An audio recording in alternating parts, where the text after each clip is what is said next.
It's a beautiful day for pickleball on the APP Tour. Players have come from around the country with one goal, taking home a gold medal.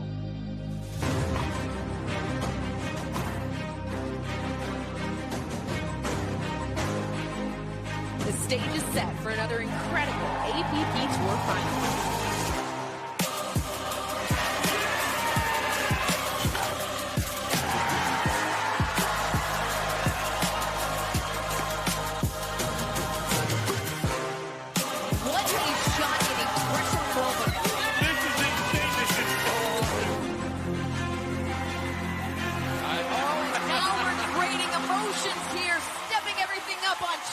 Here we go.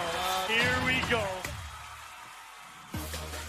Welcome to Atlanta. It is a city that has long solidified itself as the birthplace of cultural movements, and today is no different. As the fastest growing sport in America brings 700 of the top pickleball professionals and amateurs to the Peach State in the pursuit of one goal, taking home a gold medal. Welcome to the Spalding County Pickleball Complex, nestled in Griffin, Georgia, just about 45 minutes outside downtown Atlanta. Let's take a look at the APP Sunmed Atlanta Metro Open by the numbers. 700 total participants, 62 draws, over 400 pros, and 19 APP gold medalists in the field. We're going to hand out some more hardware today. Welcome into the broadcast booth for this beautiful championship Sunday. I'm AJ McCord alongside Next Gen National Team Coach Chad Edwards, Pro Pickleball Coach Dominic Catalano. You guys, it has been a really fun, fast, furious few days in Atlanta to get things started. What has stood out to you?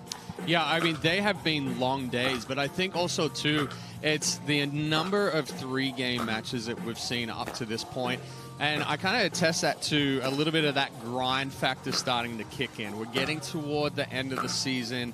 We're getting some injuries coming through, but also, you know, the new faces that we're seeing, they got a lot of matches under their belt now. So where we were at the beginning of the season, now we're seeing, you know, high level of play coming through. And to hit on the reason for a lot of those three-game matches is the parity in the sport now. Those players that we talked about early in the season that were making names for themselves, now they're really starting to make their name for themselves as they're taking some of these top seeds to 3 games, and they're right on the cusp there of making it over that hump. We have 3 more events this season. We'll see if any of them can kind of get over that hump as we move on in the end of the season. Starting with today, because we have our women's singles matchup between somebody who certainly could be considered a new face in Judith Castillo, making her way through the winner's bracket. Judith Castillo playing extremely well on Thursday. Wasn't really tested throughout the day. And this is actually going to be a matchup that we had the potential of seeing in Sacramento, but never actually happened due to some sickness with Megan Fudge. But this is some redemption for Megan Fudge going into this one. Yeah, and Megan Fudge looking for her first gold medal in singles. She has 4 silvers and 1 bronze. Lost to Castillo in the semi, 6-4, and then beat Davidze in 3 in that bronze medal match. Looking for her redemption here. Megan Fudge is on a mission to get that first gold this season. Can she do it today? We'll find out with our women's singles gold medal match. Another one looking for gold is Yana de Medina Alvarez coming through the winner's bracket in men's singles. Medina Alvarez in his 3rd championship Sunday in men's singles, coming away with 2 silvers before and 2 bronze. Looking to take his first gold here in Atlanta. Was tested in the semifinals by Ryla DeHart, coming through game 3, 12-10 to get here. And the 8 seed is one of those up-and-comers. Roscoe Bellamy, the former UCLA tennis star, making his first championship Sunday appearance. He lost to Medina Alvarez 0-11 in the winner bracket final, but then beat Jack Foster in the bronze to get this rematch. Look for good things out of Roscoe Bellamy today.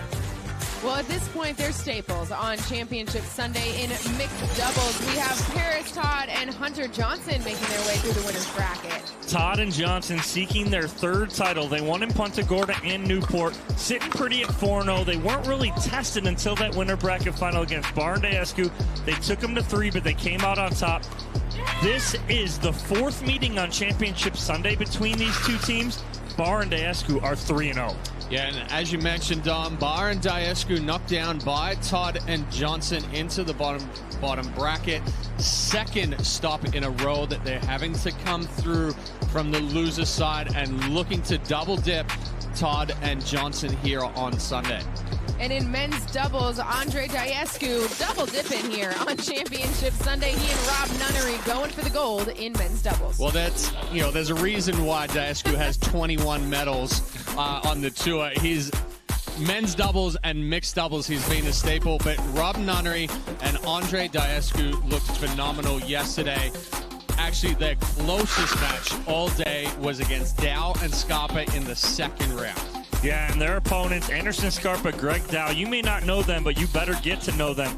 They did lose in the second round to Diescu and Nunnery, and then proceeded to win 7 matches in the bottom half, including a 3-game thriller in that bronze match to Long and Auvergne, to get this rematch from so early on yesterday in the second round.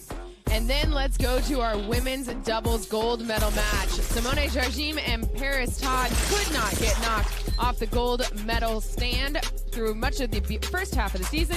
Back again. Well, Jardim and Todd were tested all day long yesterday. Every one of their matches went 3 other than 1 early on. Then in the winner bracket final, they had 10 match points, finally finished it on that 10th, but they also fought off 2 match points as Trong and Glosman gave them everything they could handle in that winner bracket final, but Jardim and Todd come away sitting pretty in the gold medal match. And we've seen this matchup quite a few times this season. Susanna Barr and Megan Fudge making it back here to Championship Sunday. They were knocked down by Vivian Glosman and Alex Trong, but got some redemption in the bronze medal match, winning that one 11-7, 11-4, looking to come away with the gold here, which they have not been able to do against Jardim and Todd as of so far this season. It is a beautiful morning in Griffin, Georgia. The sun rising over the courts. A very comfortable 63 degrees. You see Megan Fudge getting warmed up there on your screen. She and Judith Castillo, the long-awaited gold medal match in women's singles between these two players. We're coming up next at the APP Sunmed Atlanta Metro Open.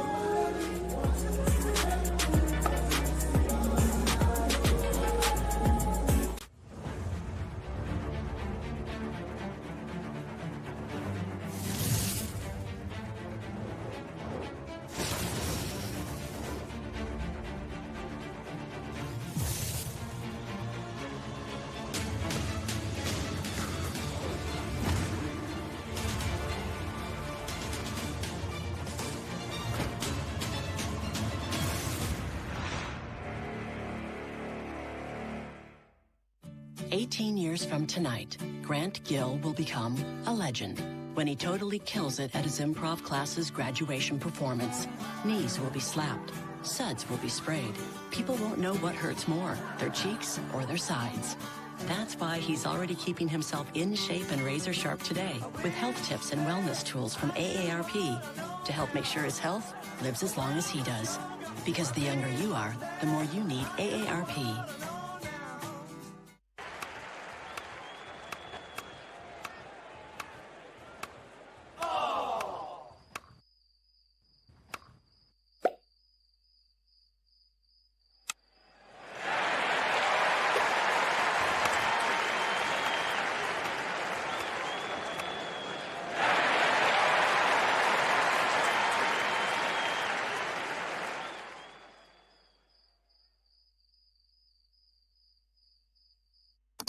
We save time when we buy and book online at discounttire.com. Which means more time. Wait, take a check. Kyle, it's pickleball. Every time. 002. Get 30% shorter average wait time when you buy and book online at discounttire.com. The APP is presented by AARP, Franklin, Leo Rivera, and Pickleball United.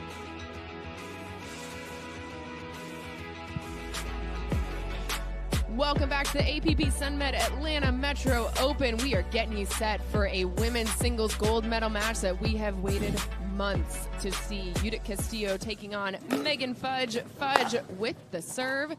Let's get started, shall we?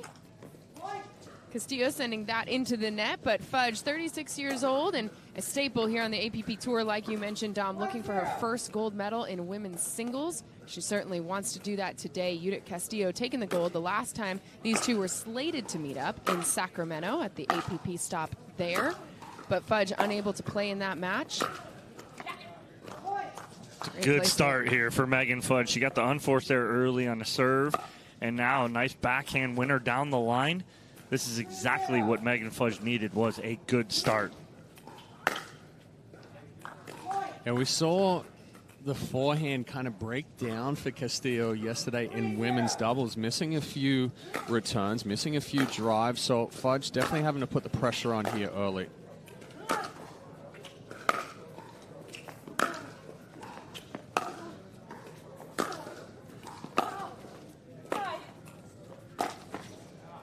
Fudge forcing Castillo to cover all corners of the court on that last exchange. Well, that was a good spot by Fudge. She doubled up to the forehand side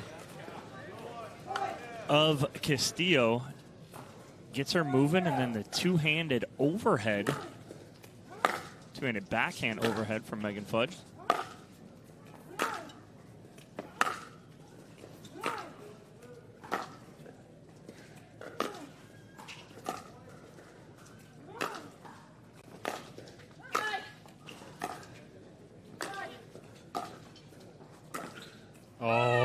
Filthy change of pace there from Megan Fudge. Yeah, that's an excellent job there from Fudge, keeping Castillo pinned in the backhand corner there. 3 balls back behind her each time as Castillo tried to recover back to the middle. I'm liking the new aggressive Megan Fudge.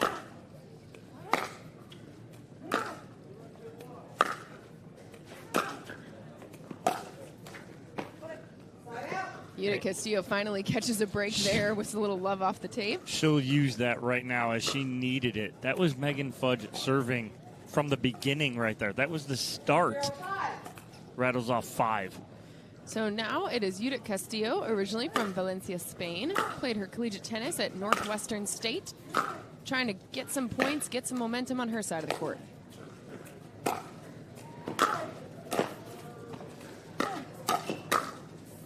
Good read right there from Castillo as Fudge is coming in through the transition. She pulls the trigger, thought she held it long enough, but Castillo read it to her backhand side. Great volley. So Castillo with the serve. 1-5. Wow, nice passing shot there from Megan Fudge. A little inside in forehand roll. Another look at it here.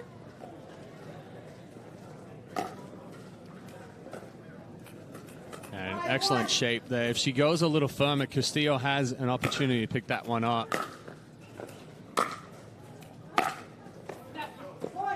The crazy part yesterday, Megan Fudge and Susanna Barr got done playing doubles in that bronze medal match.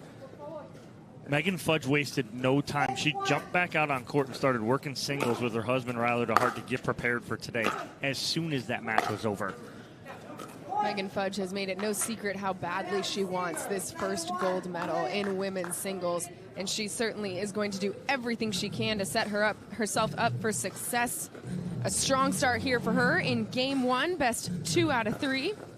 She has a 7-1 lead here in game 1, and as the sun comes up, it is time for our first Tervis hydration break with the timeout called on the court by Castillo. I'm going. What you got? I'm going with the red drip drop again. I went great. It's a longer day today. I went the purple. Oh. The purple. Yeah, I like that. I go by colors. I don't. Yeah, the flavors.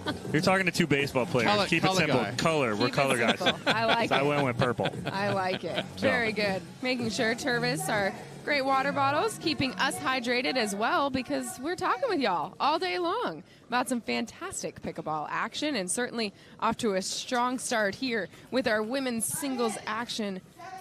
Time in called. Megan Fudge doing everything she can to keep this momentum going after the timeout called.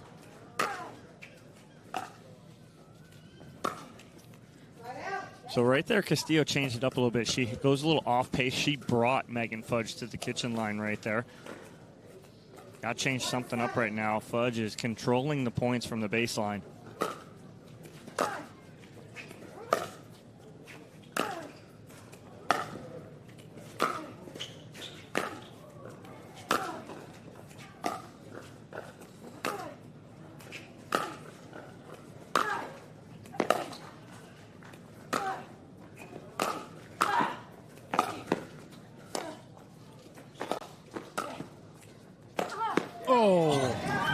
What gets the pickup by Fudge. Castillo's ball just scraped over that one right there. The pickup on the backhand by Fudge and the perfect ball out wide to open up the court for the finishing forehand bowling.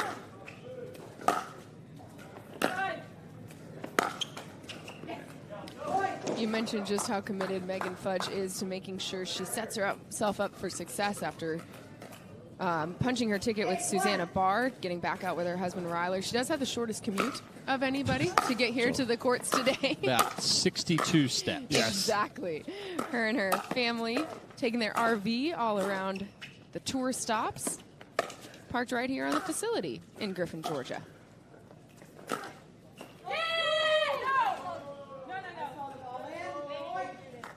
Woo. It looked like that ball was going to go wide when it came off the paddle. But somehow. Another look at this one.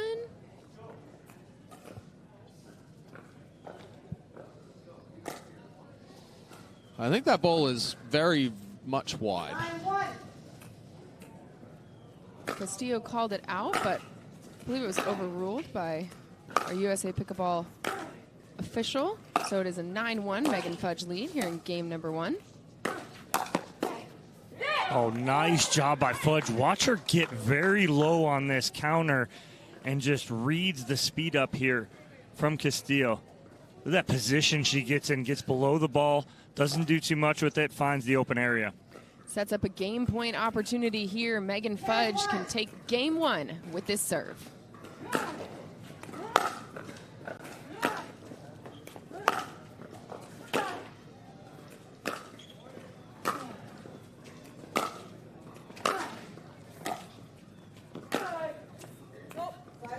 But Castillo is not going to go away quietly. A side-out force there. I was catching up with Judith yesterday before her women's doubles match that we watched here in Griffin, Georgia, and she told me that she is hungry. She has wanted this matchup with Megan Fudge since she was unable to get it in Sacramento. So certainly the score not going her way right now, but she will fight to the very end, and we see it right there. Yeah, excellent cross-court ball there from Castillo.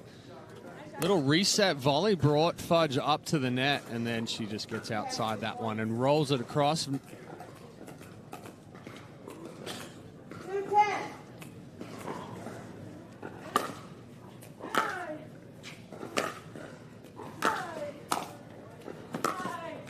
Well, I think that's exactly what Castillo needs to do. Castillo needs to put more pressure on, get to the kitchen line, and then I don't mind her going a little cat and mouse with Megan Fudge. Castillo's very quick, very agile. She can play that game if she can get into it.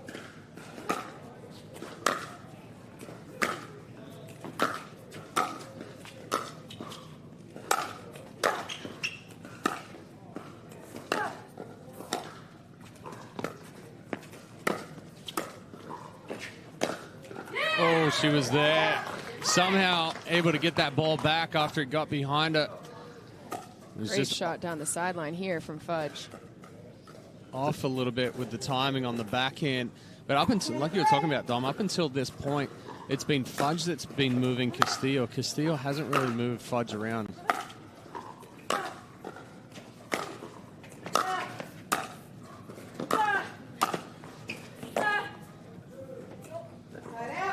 And there she goes again right there. Castillo putting the pressure on. I thought she was going to go one ball earlier. She didn't, which was a good decision. She got another ball that she could really move Fudge on, came into the kitchen line, and then controlled that point. It's good point construction right now for Castillo towards the end of this first game.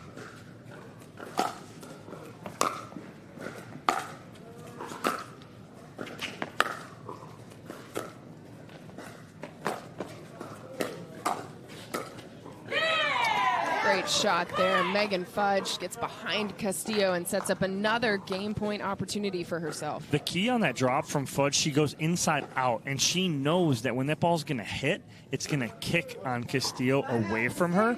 So it's a great drop right there, knowing that, and then finishes with the volley.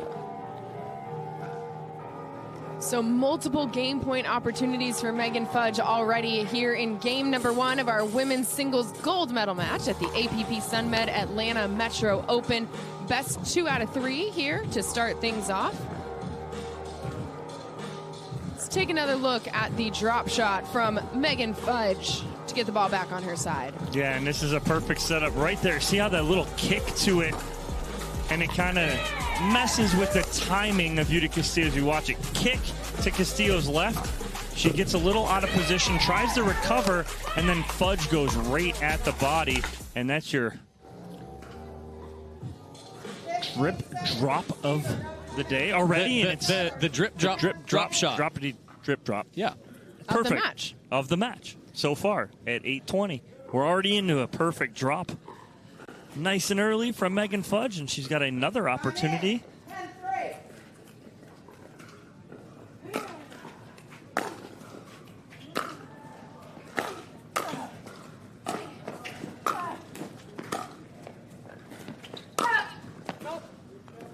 What a great spot by Yuta Castillo, just in the corner.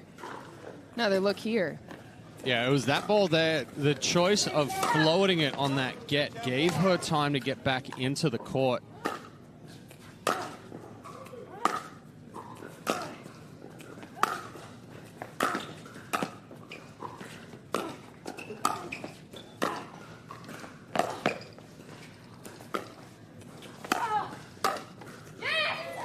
Castillo getting her steps in early again on that point.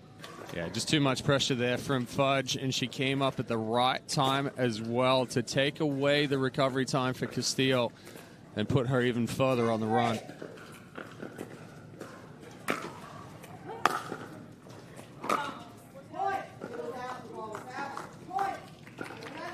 Fourth time's a charm there for Megan Fudge. She takes game 1 of our women's singles gold medal match, 11-3 over Yuta Castillo. So Megan Fudge takes game 1, but she did come through the back draw in order to punch her ticket to Championship Sunday. So the job far from done for Fudge. She not only has to win another game to 11, but then would have to move on and win the championship tiebreaker game to 15. It all starts with the next game, though, so we will find out on the other side of this break if she can do it.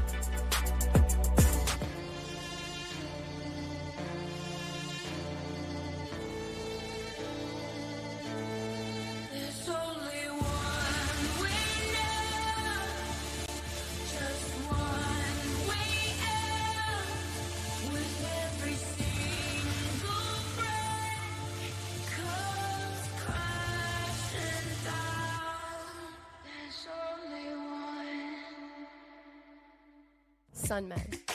Premium hemp wellness for targeted relief and recovery, daily calm and relaxation, a better night's sleep, and brighter days. Discover modern wellness products for every part of your day and every step of your journey. Thanks. Jake from State Farm, I really need to know. Go spicy or go home, right? What? No. What if I'm not sure I have the right coverage for my car? Oh, your agent can help me make sure it's just what you need. What if I accidentally hit a food truck and it gets covered in empanadas? You can file a claim on the app. At State Farm, we're there for your what-ifs. Thanks. Oh. That is too spicy. That's for you. Like a good neighbor, State Farm is there. Call or click to get a quote today. The Pro XR pickleball paddle answers the age-old question of how to get paddle speed and control with the same paddle and one grip, and this is it. Pro XR gives you more spin, greater control, and quicker reloads on every shot in the game because you always have that constant feel for that leverage and control and paddle speed that we're all looking for. Pro XR is the most revolutionary technology in pickleball. We started this mission in tennis about 5 years ago. We've been perfecting our craft and our tools. We now see a phenomenal opportunity to take all that and bring it into pickleball to support an emerging ecosystem that's booming. And it's a super complementary partnership for us with the experience and the existing events that are up and running, the recreational element of APP. It's a fantastic 1 + 1 is going to equal 4. So we're thrilled to be partnering with APP. Welcome back to Championship Court. Take another look at Megan Fudge here. Get to know the 36-year-old, calling Bel Air, Florida, her home, but she was born in Dusseldorf, Germany. Played collegiate tennis at Illinois, and like I mentioned, has a pretty short commute here at the tournaments when she and her family decide to drive in their RV. Talking with Megan, she said it's created some really special memories for her and her husband Ryler DeHart, and then their kiddos Lily and JR. Been a lot of fun. Lily and JR and getting into pickleball as well, playing in some of these tournaments. So it's quite the family affair when the Fudge/DeHart clan rolls into town. Good point construction right off the bat from Castillo. I thought Fudge had an advantage there when she hit that cross court, but Castillo, great coverage and a good start for her. 1-0.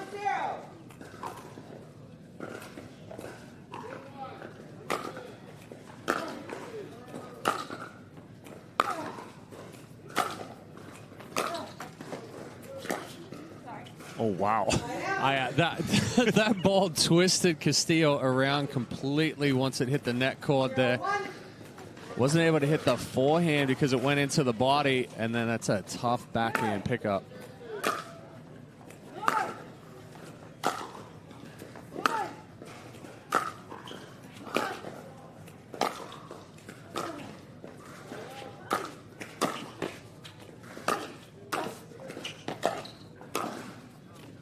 Oh, that's an excellent volley there from Megan Fudge. The first 2 balls from Castillo, once Fudge came forward, were a little high, but the shape on this one here, down below the net, Fudge with a perfect cross-court angle. That's that tennis volley, right? The plant your foot at the same open, time. Yeah, and the open face stab volley. You see it from the tennis players where the timing, they go to hit and that foot makes contact with the ground at the same time. It's that timing mechanism that they all pretty much have, and it comes in such into play in singles, more so than doubles.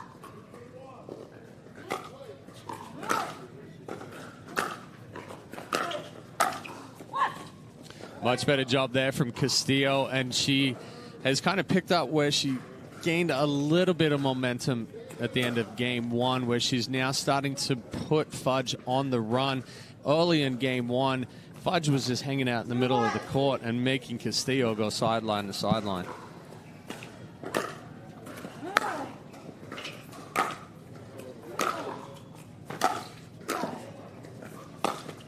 Wow. Great passing shot cross court from Judith Castillo. And that's tough right there, too, because Fudge is closing ground here. Watch her. She's set up nicely, but then gets set on the right foot, and Castillo goes back to the left side, backhand side for the winner.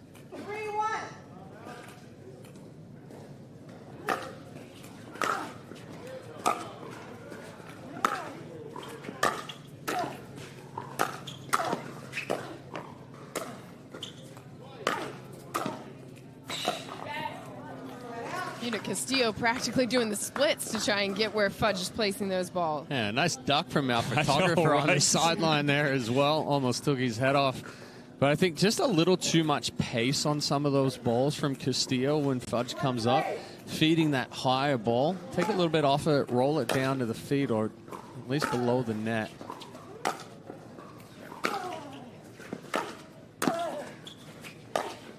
See, I like that approach shot from Megan Fudge better. When she comes in when she goes down the center service line. What it does is it cuts off the angles for Castillo to go. When she goes to the sidelines, Castillo has more of an angle to create.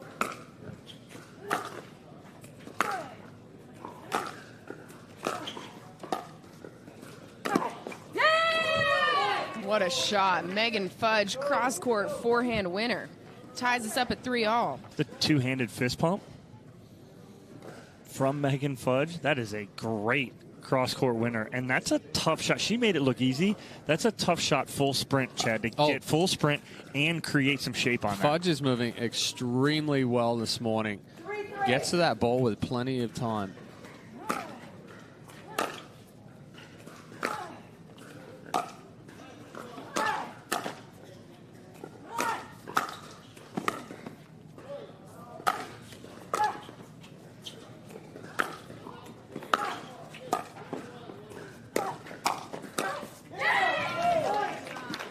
Megan Fudge is just seeing the game so slowly develop in front of her. It seems like she's got all the time in the world to figure out where she wants to put this ball. I mean, this is a completely different Megan Fudge than what we have seen up until this point. She is playing much more aggressive, and her sequences and the shot choices right now, where she's just feeding into it. She's anticipating that next ball so well.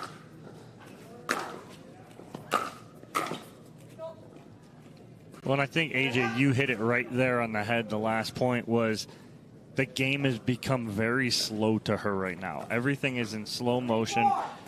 She's not overpowered. She's not getting beat.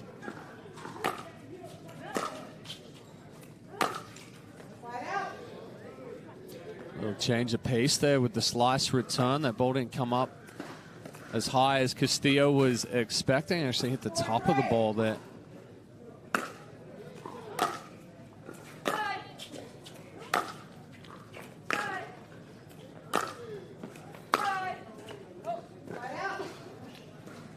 Good pressure there from Castillo coming forward on a nice deep ball to the forehand side. I think that's the difference as well between the depth of Castillo and Fudge's ball. Fudge is hitting a much deeper ball, keeping Castillo pressed back. Castillo, we haven't seen her really put a lot of pressure on Fudge with those deeper balls. No, the difference then she came back in that first game, or made a little bit of a run at the end, didn't come back, but made a run, was because she was putting pressure on her and coming to the net.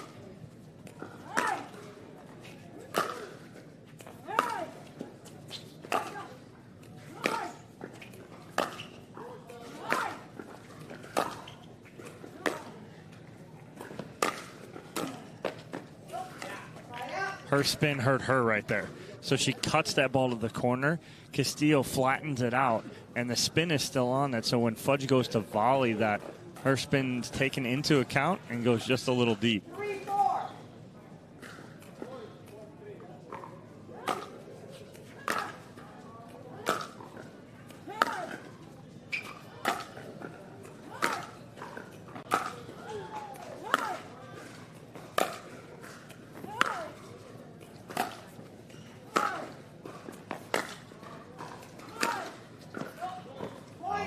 Tried to do a little too much.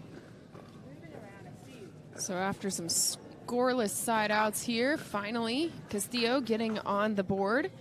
This game much tighter contested than game one. What is Judith settling into about her game that's making that possible? Well, she's starting to make Fudge move a little bit more.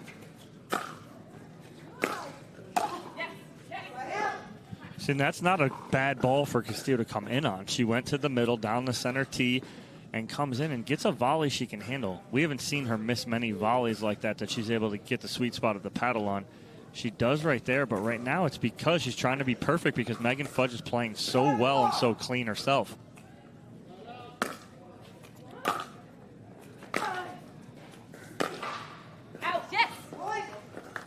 Yeah, Castillo going for the deeper ball there. Another look down the line. Missing that one long by at least 6 inches long. Gives Fudge the slight edge here in game number 2, 5-4.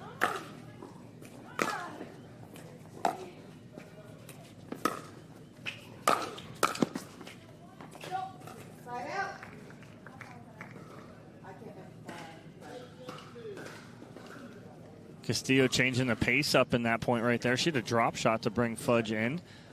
Wasn't the best drop shot, but it was a change of pace. So I don't mind it there from Castillo.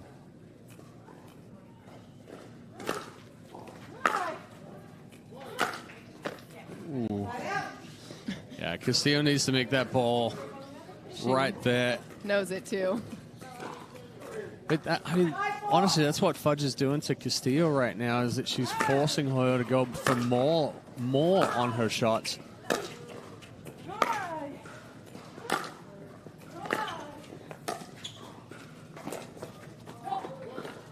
Castillo almost played that right there. She pulled the paddle back last second. Fudge was almost half around the post, half over it. I know. I was trying to, as it was happening live, I was like, it's sort of around, but it's also sort of over.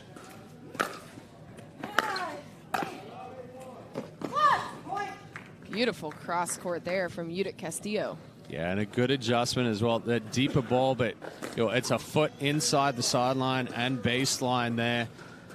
Opens up the backhand side of the court. And a perfect slice volley. So the score is 5-5, and it is our 5th tie already here in game 2. Timing was off a little bit there for Fudge. Potentially that ball slid through the court a little bit. I think we're locked in, are both of these ladies now. I think no matter what happens, this is going to be a close one till the end now. I think that game 1 is over. As soon as I say that, the unforced error from Fudge gives Castillo a 2-point lead and a timeout from Megan Fudge. Well, Fudge is still trying to keep the pressure on, but now, it's kind of flipped a little bit. Castillo was trying to do too much to get those deeper balls.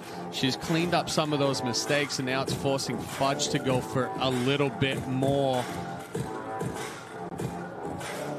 You can see the players working to make sure that the paddles stay as dry as possible. Judith Castillo, I mentioned she played her collegiate tennis at Northwestern State. She calls Shreveport, Louisiana home, but born in Spain.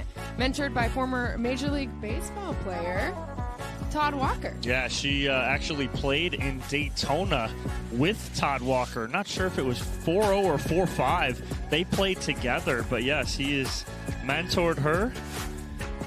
Todd Walker, the journeyman of Major League Baseball, been around, played with a lot of teams. Had a lot of success. He was always fun to watch. And as always, so is Judith Castillo here. She takes a 2-point lead here in game number 2. She said Todd has really helped her with the mental side of the game of being a professional athlete. And certainly we're seeing her mental fortitude now as she loses game 1, 11-3, but has a lead here in game number 2 of our women's singles gold medal match at the APP Sunmed Atlanta Metro Open.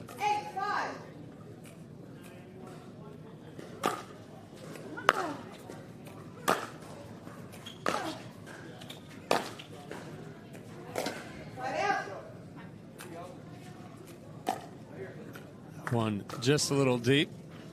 We did. So 5-8, the score for Fudge and her serve.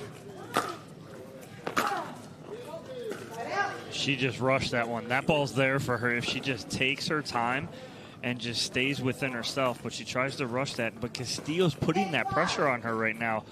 All of a sudden it seems to have turned. Castillo stringing together a little 4-0 run here in game number 2. Trying to extend it here.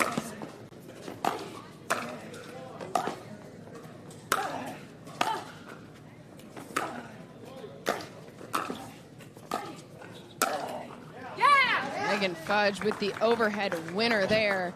That point should have been over about 4 shots ago, but some incredible gets from Castillo just to keep it in play. So now it is Fudge with a chance to shrink this lead a little bit. 5-8 for her serve. Rushed that one again. The body started moving forward. Actually jammed herself up.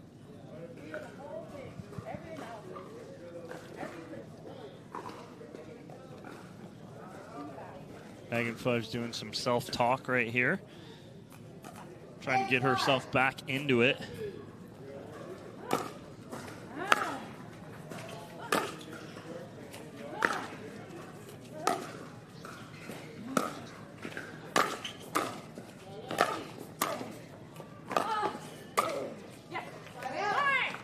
self-talk working out there for Fudge as she finds the cross-court winner again.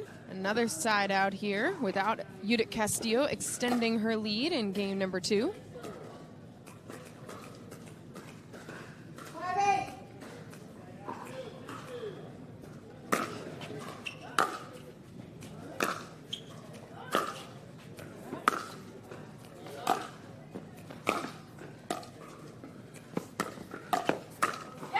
That's a great setup right there from Fudge as she flips that ball to the backhand side of Castillo.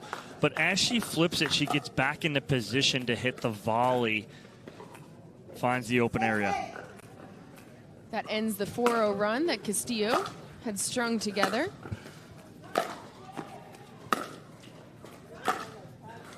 Brings Fudge within 2.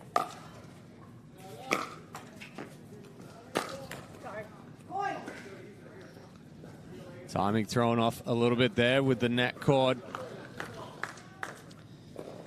Castillo tried to rush it before Fudge got into position.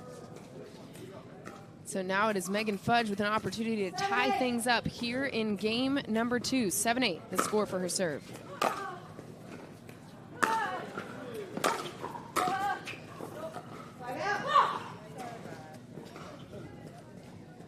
Instead, it's a side out.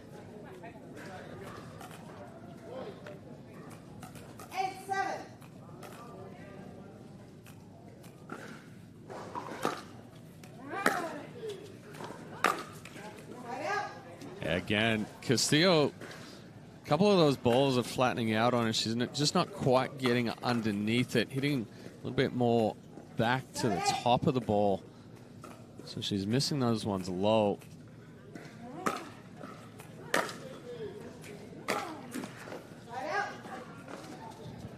So Fudge getting back in this game here. She was down 8-5. Castillo's been on 8 for probably about 5 or 6 service games. Has not scored.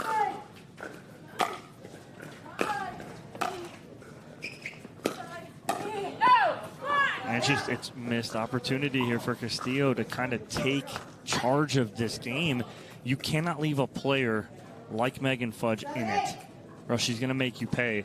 She's got an opportunity here to tie it back up.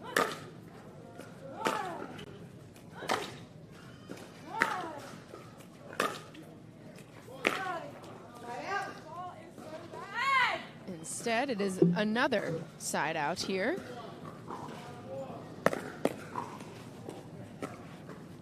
Definitely this game has a lot more side outs between the runs that these women are putting together. Castillo went on a little 4-0 run on her service side after exchanging side outs. Then it was Fudge who put 2 on the board, but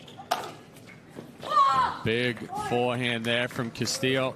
Another good deep ball. Fudge elevating it just enough. So Castillo breaking off of that 8 that she had on the scoreboard, like you mentioned, Dom, for quite some time. Led it by 8-5. Now finally gets it to 9-7.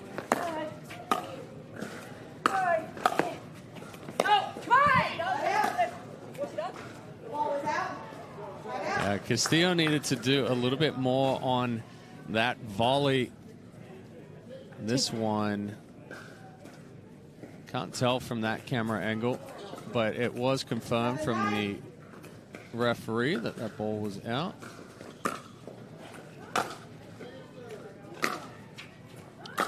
So it's a side out. Fudge with a chance to put another point on the board.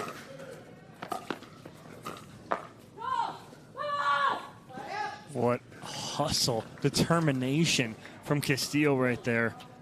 Fudge had her on the ropes right there, just trying to punch that perfectly down the line. Goes just wide.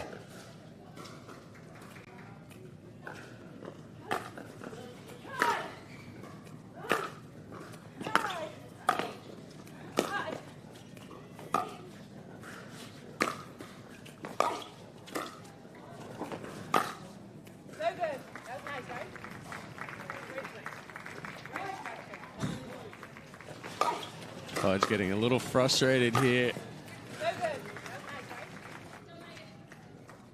But an excellent ball from Castillo. Had Fudge leaning to the backhand side. And so it's Judith Castillo with an opportunity here to win the game. But that goes long. So instead, a side out.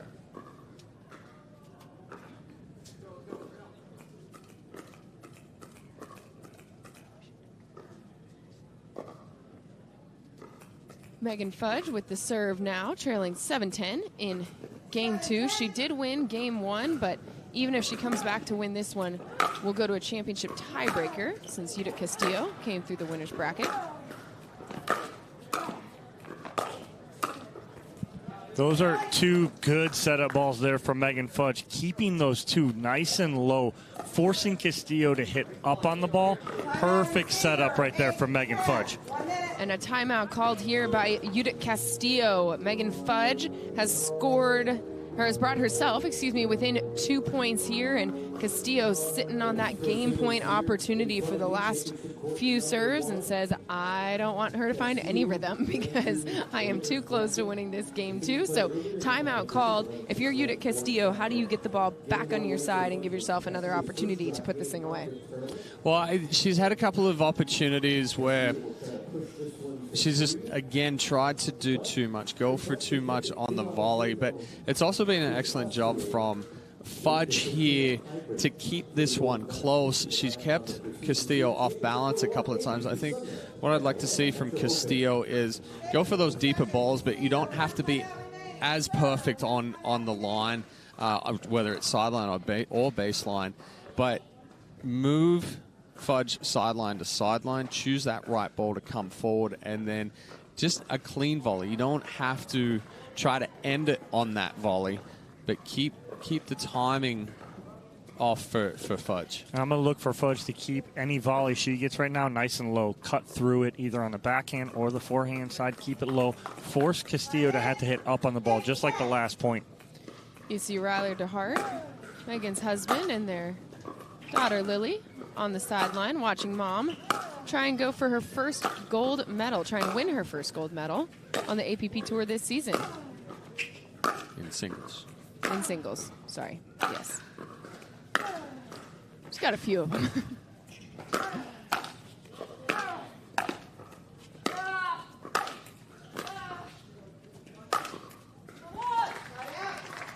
Good volleys right there at the kitchen line from Judith Castillo.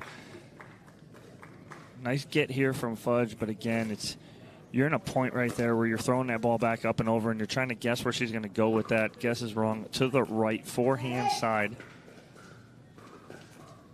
So Castillo here with an opportunity to win game number 2.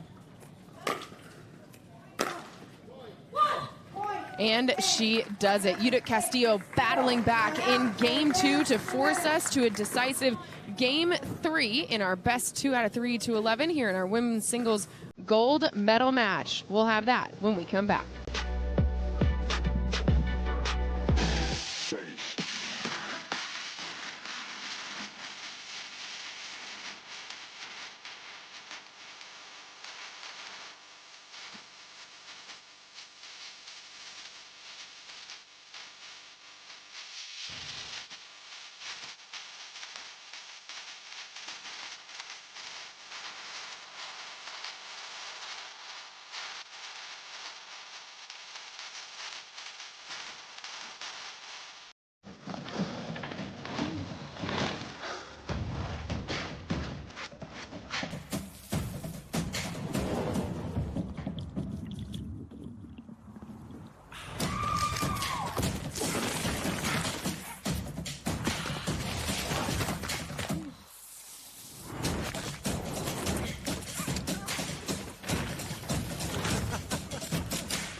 Introducing Skechers Pickleball, the official footwear of the APP Tour. They're ultra lightweight and responsive for incredible speed. They have Goodyear rubber outsoles with a specialized pickleball design for increased side-to-side stability and agility. Plus, they feature shock-absorbing foam and Skechers' famous relaxed fit design for incredible comfort game after game. Conquer the court in comfort. Skechers Pickleball, the official footwear of the APP Tour.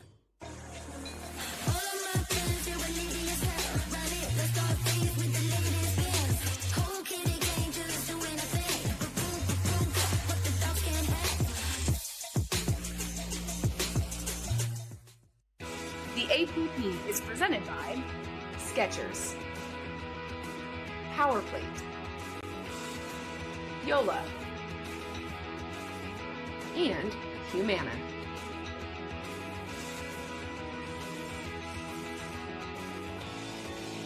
We have waited months to see this gold medal matchup between these two women, and so it makes sense that we're going to a Game 3 here at the APP Sunmed Atlanta Metro Open. Judith Castillo battling back in game number 2 to take it from Megan Fudge, who took game 1. And so now it is a Game 3, 2-11. If Judith Castillo gets the win here, she wins the gold medal. If Megan Fudge gets the win, then we move on to a 15-point championship tiebreaker match. So a lot on the line for these two ladies. And what did you see about Castillo's game that she was able to take advantage of and put Megan Fudge more on her heels than Fudge was allowing her to in game 1? Well, firstly, she was hitting cleaner balls. She wasn't making as many errors as she did in game 1. But she started to get Fudge on the run and on the move, and that opened up more opportunities. In game 1, she was kind of going back to the middle of the court consistently, so Fudge was able to put her on the run. It's going to be Megan Fudge getting us started with the serve here in game 3.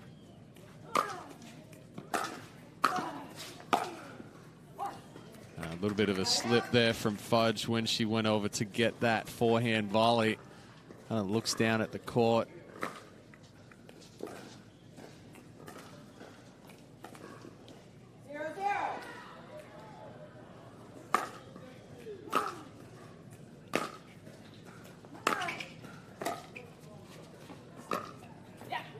Nice little easy pace down the line for Megan Fudge. That's such an easy ball to overhit. She's got all the time in the world. Watch her set up nicely and just rolls it down the line. Good shape, perfect spot.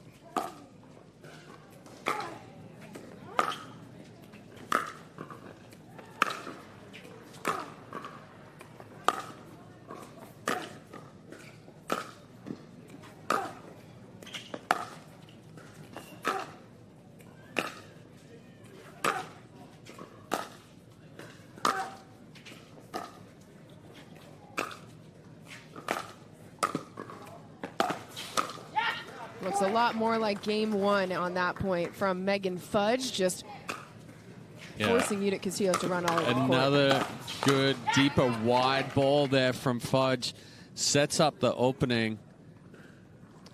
She knew as soon as that came off the paddle that was going to be the one to get her first point here of game 3.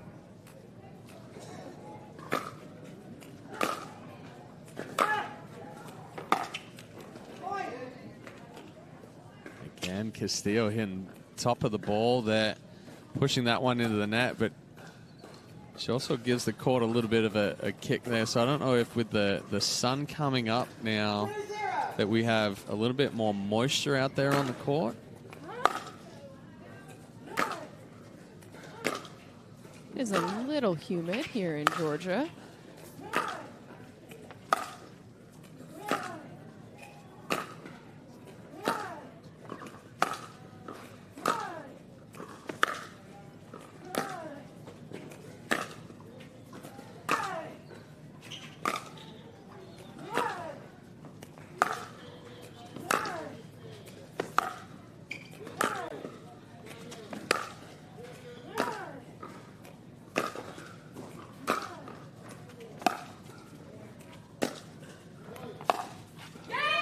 Perfect timing from Megan Fudge to come up.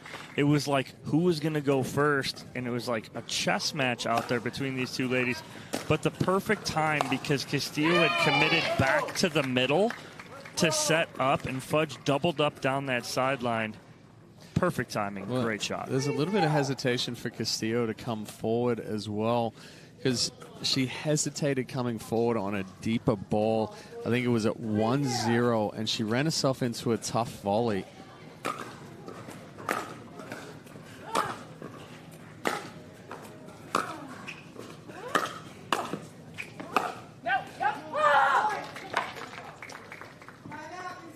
Castillo calling the timeout as Megan Fudge with a 4-0 lead to start things off here in game number 3. Well, Castillo visibly frustrated as she drops the paddle right there, and you see her face in towel right now, trying to figure out what she needs to do. A little self-talk to herself right there. But again, it's Megan Fudge putting pressure on at the right time. I think there was a ball in that last point. Castillo just got it over the net. It stayed low. She stayed back. I'd like to see her attack on those where she keeps it nice and low, where Fudge is having to hit up on the ball, kind of like what we talked about Megan Fudge doing against Castillo. Now if Castillo can get that, keep that ball low where it stays low and Fudge is hitting up on it, she needs to come and attack and put the pressure on.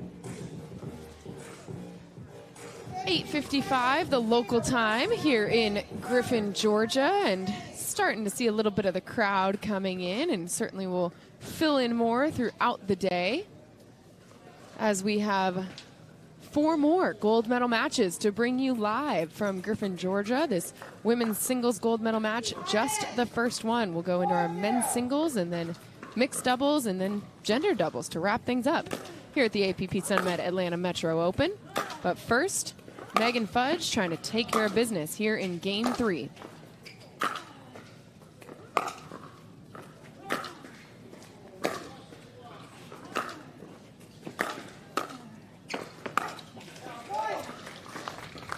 Yeah, Castillo again trying to do too much. She's trying to hit these passing shots, but at like max effort, max speed.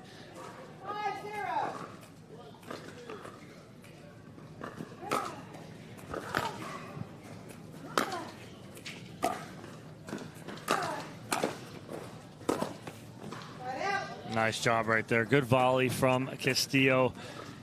Finally getting that side out, but now when she gets this side out, she has to answer. She can't continue to not score on her serve. This is the exact same score to start game number 1. Fudge built up a 5-0 lead. That's too good. Oh, wow. But see the pace difference there from the roll from Fudge to compared to what Castillo is been trying to do. Castillo's been trying to go max effort on these rolls, missing into the net. Fudge just takes a little bit of pace off there, adds a lot of shape, a lot of spin. 5-0.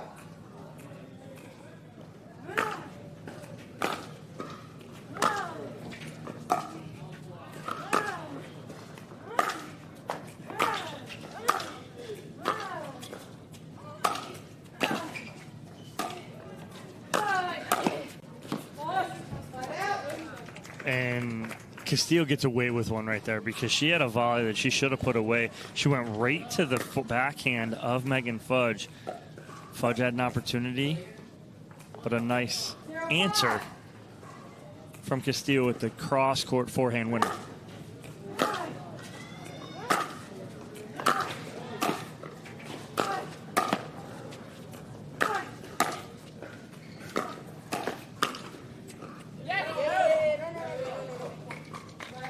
Castillo wanted it to go out. She wanted to call it out, but lands on the line. Another look at it here.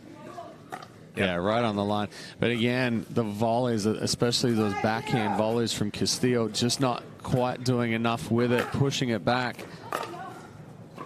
Either needs to add some pace or add some angle on those volleys.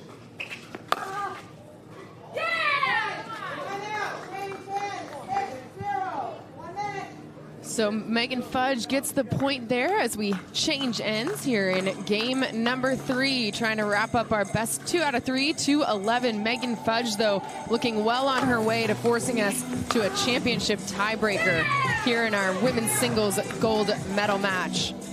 So it's a great start here for Megan Fudge as they change ends. The end that Megan Fudge is going to as well has typically been the better side or better end for the players. Reason being is the backdrop. Talked to a lot of players over the weekend saying that the end that Fudge is going to be on right now, because of the backdrop, is easier to see a little bit. Where we're sitting, it's a little more open, and so there's a little less to kind of have as what we would, Chad and I would talk about a batter's eye. Ah. Visibility. Yes, so fewer landmarks, sort of, too, for those who don't have the baseball reference. Color changes. There you go. Yes. Just a Right, solid backdrop. You have a solid backdrop. Yes, you have some white back there, but what would be terrible is if that was white. Yeah, well, that would be tough. But here you've got the trees, the grass, the scissor lift over there, our booth.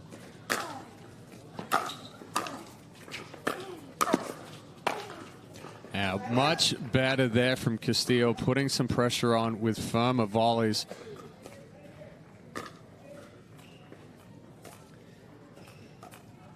Castillo still looking for her first point here in game number 3, trying to do it with this serve. Castillo's come out more aggressive here at the end change.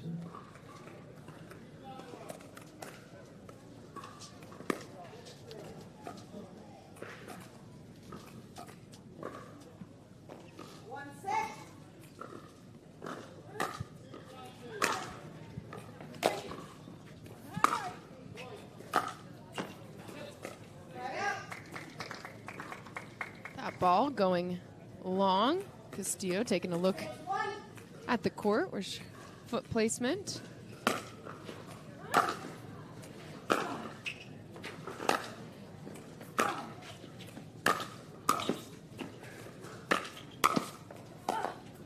Great read by Megan Fudge down the line, and then with the forehand volley to finish it.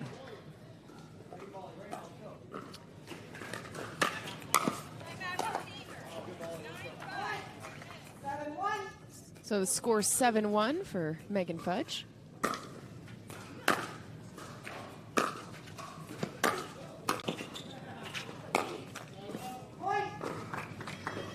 Castillo tries to get that one to dip below the net, but again, just has a little bit too much pace on it.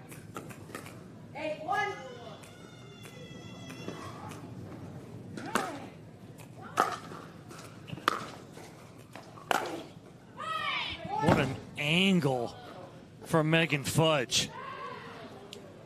Castillo very frustrated right now. Trailing by 8 here in game number 3 to Megan Fudge.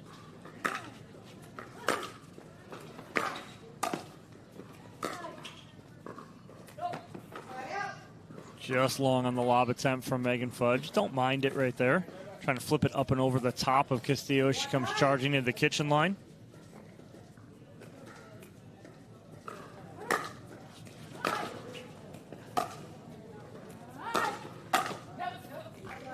Just too big of a swing there from Castillo. It's there, but again, those volleys, you have to get that paddle out in front and just calmly place that ball down the lines.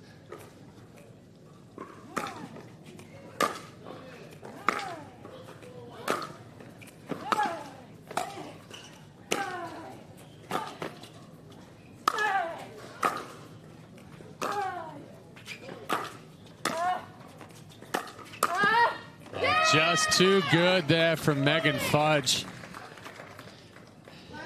Again, putting so much pressure on Castillo, moving her around, and the anticipation and the difference in the volleys there. Fudge taking those out in front, able to create angle, create pace, keep that ball down, where Castillo, we've seen when she's tried to do more with the volleys, she's gone with that bigger swing like you're talking about. And we talk about that all the time, Chad, is like you can't get more than 1 point, right? And Castillo right there, when she's taking these huge swings, she's trying to get everything back at once. And again, you and I always talk about rock and jock. Remember rock and jock baseball and basketball? You got the 10-point shot and the 25-point shot. We don't have that in pickleball. It's 1 point at a time, and you're seeing that difference in the volleys from Castillo and Fudge. Fudge much more controlled. And Chad, we're 1 point away from AJ's favorite part of Championship Sunday. What is that? AJ was hoping for multiple Games to 15. Games to 15. It is AJ's with a favorite part. championship Yes, it tiebreaker. is. I love championship tiebreakers. Everything on the line. It's my favorite. It's all about AJ's favorite. Well, right now it's Megan Fudge's favorite It thing, is, too. because it's the way that she can win her first gold in women's singles here on the APP Tour. She can push us to that championship tiebreaker with this serve.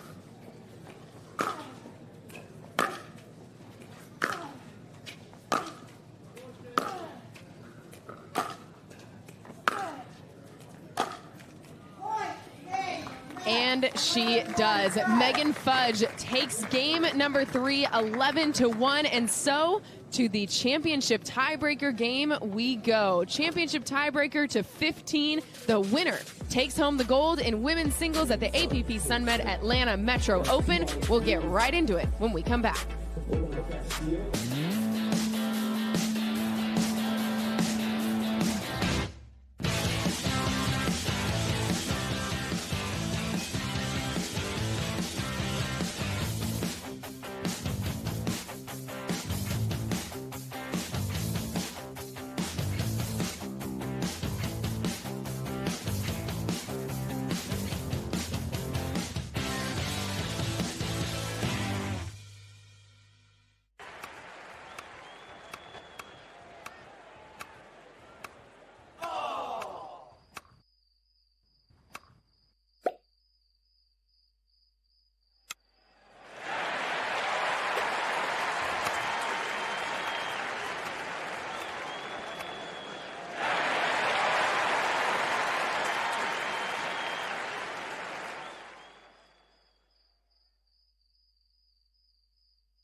We save time when we buy and book online at discounttire.com. Which means more time Take a check. Kyle, it's pickleball. Every time. 002. Get 30% shorter average wait time when you buy and book online at discounttire.com. We started this mission in tennis about 5 years ago. We've been perfecting our craft and our tools. We now see a phenomenal opportunity to take all that and bring it into pickleball to support an emerging ecosystem that's booming. And it's a super complementary partnership for us. With the experience and the existing events that are up and running, the recreational element of APP, it's a fantastic 1 + 1 is going to equal 4. So we're thrilled to be partnering with APP.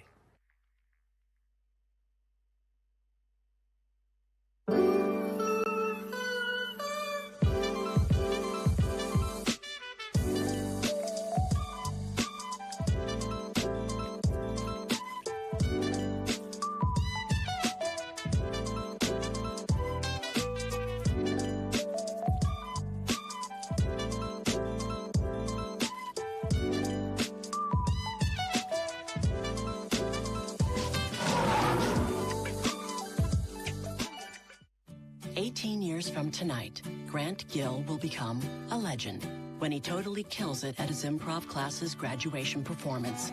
Knees will be slapped, suds will be sprayed. People won't know what hurts more, their cheeks or their sides. That's why he's already keeping himself in shape and razor sharp today with health tips and wellness tools from AARP to help make sure his health lives as long as he does. Because the younger you are, the more you need AARP.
The APP is presented by LS,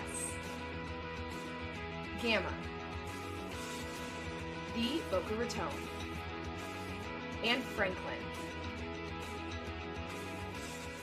Introducing Skechers Pickleball, the official footwear of the APP Tour. They're ultra lightweight and responsive for incredible speed. They have Goodyear rubber outsoles with a specialized pickleball design for increased side-to-side stability and agility. Plus, they feature shock-absorbing foam and Skechers' famous relaxed fit design for incredible comfort game after game. Conquer the court in comfort. Skechers Pickleball, the official footwear of the APP Tour. Hey, Jake from State Park. You know what's really scary? Popcorn with no butter. No, getting insurance. I mean, what if the jargon makes me feel alone and in the dark? Hey, at State Farm, we're there for your what-ifs. Sorry. Is that seat taken? Get on up here, buddy. Let's go. Let's go. Most water? Yeah, throw my cup of ale. I saw. Like a good neighbor, State Farm is there. Call or click to get a quote today.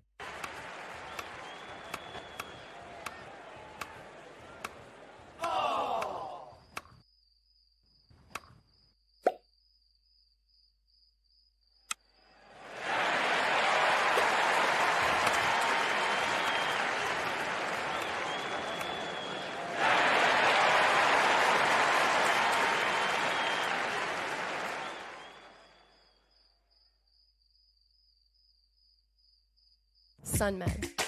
Premium hemp wellness for targeted relief and recovery, daily calm and relaxation, a better night's sleep, and brighter days. Discover modern wellness products for every part of your day and every step of your journey. The APP is presented by Pro XR, C&D Nets, Discount Tire, and Sports Illustrated.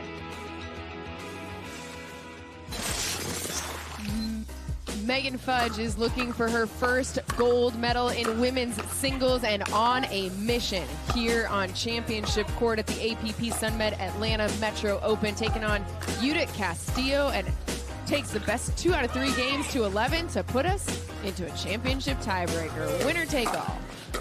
AJ's favorite. She loves the tie break. I do. It just means that it all comes down to this. Who are you in this moment? Well, we've seen it happen dozens, if not more than dozens of times, Chad, where the person who comes out in the 2 out of 3, then you go into the game to 15, forget it. All that momentum from the 2 out of 3. It's a clean slate now. It's gone. It is a clean slate, a brand new match, 1 game to 15. Winner takes that gold medal. And I think that's why I like it, because it feels like who's the best on this day.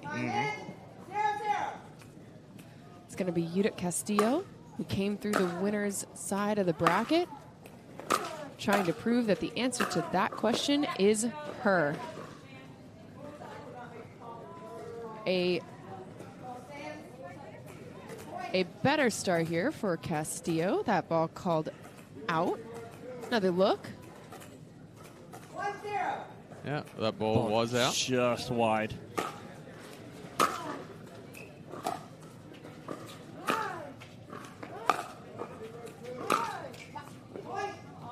Rush through that one just a little bit.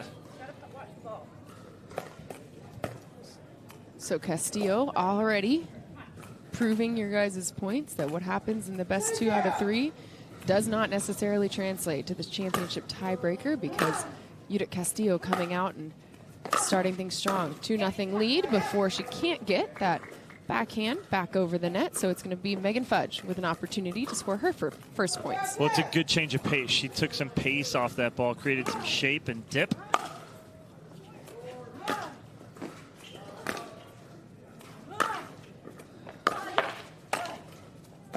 Much better control. And again, we talk about the shape and dip, Chad. And again, so many players will try and hit out of maybe what they thought was a bad call or a struggle for 2 points. The best thing to do is slow down, create some shape, and that's exactly what Fudge did the last 2 points.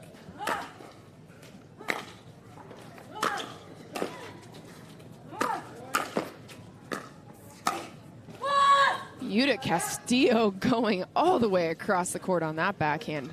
There was a couple of really good balls there from Fudge and excellent volleys from Castillo. Wasn't able to do a whole lot with those first 2 volleys and just kept herself in that point.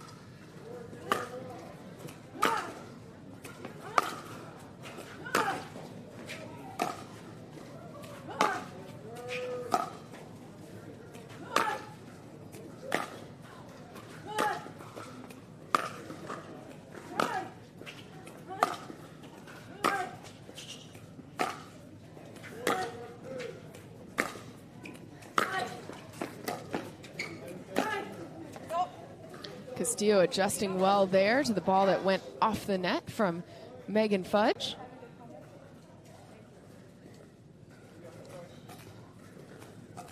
It's not safe to be around the courts right now. 3-1 the score for Castillo.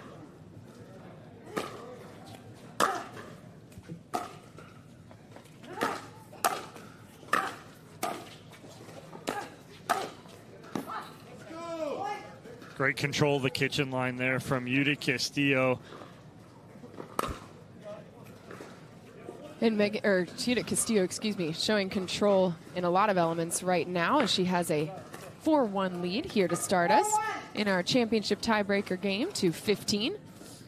Winner taking home the gold and putting it on. Oh, change of pace on the return for Fudge. Goes a little short into the transition area. Castillo not expecting it.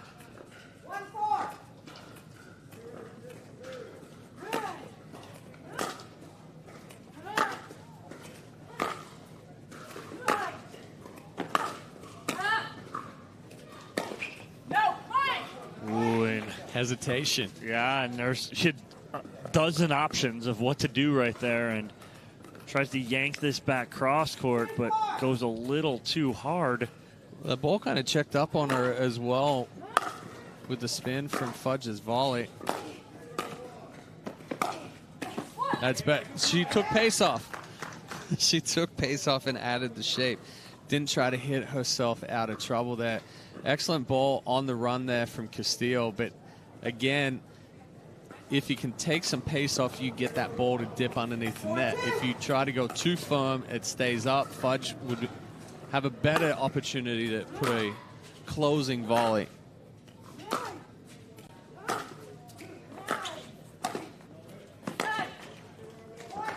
That's a nice cut backhand there for Castillo to the sideline, because what this does is when she hits that cut backhand, it deadens the ball, so it doesn't bounce up and give Fudge enough time to get there.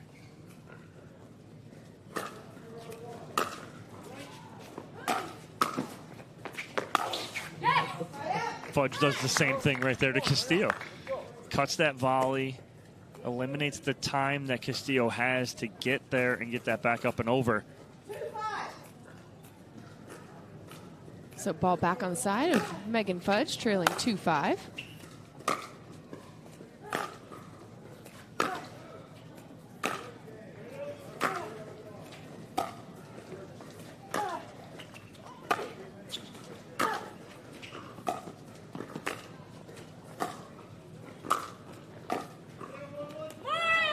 That was such a good lob from Megan Fudge. She had Castillo on her back foot, doesn't hit a very clean overhead, and then it was all Fudge from there. Great point construction by Megan Fudge. Yeah, and that was the right ball for Castillo to come up on. Uses the backhand slice.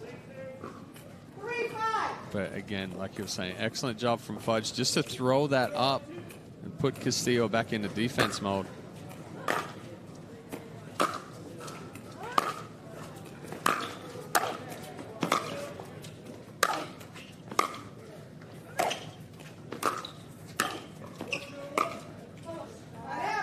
Again, that slice volley there from Castillo. Not trying to do too much with it, but cuts the volley. That ball stays down. I thought for a second that she was going to back away from the kitchen line after Fudge threw up that volley again, but closed to take away the timing.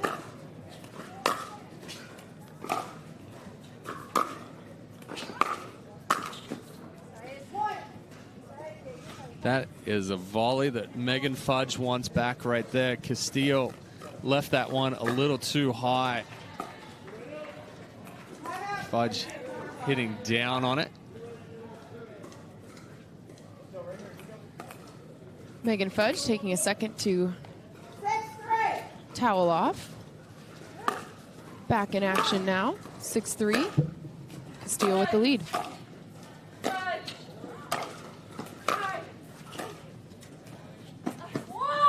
Too good with the touch there. Castillo staying well within herself now. A little break between the 2 out of 3 and the tiebreaker here. Definitely seeing the adjustment from Judith Castillo. 1 point away from the end change here is Castillo.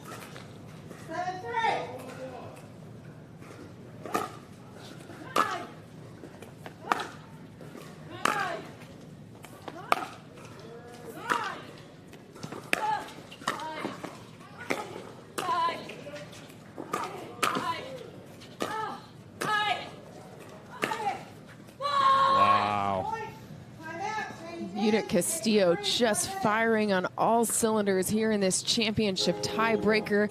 Game to 15. Another look at the two-hand backhand cross-court winner there from Castillo, giving her the 8-3 lead at the end change. This is the largest lead that she has held all morning. Well, right there on the replay, you watch the footwork. She gets both feet planted and then whips this back across court and across her body. But the reason she's able to do that and control it is the footwork, first and foremost. She's planted, she's set, and she's reading, and then makes a great call to pull that back cross court for the winner. Well, 5-point lead. Games 1 through 3, she would have been max effort on all of those balls once Fudge comes up to the net. Now she's getting those balls to dip below the net. And with a little bit of change of pace as well, it forces Fudge to have to try to do more with the volley rather than using the power from Castillo.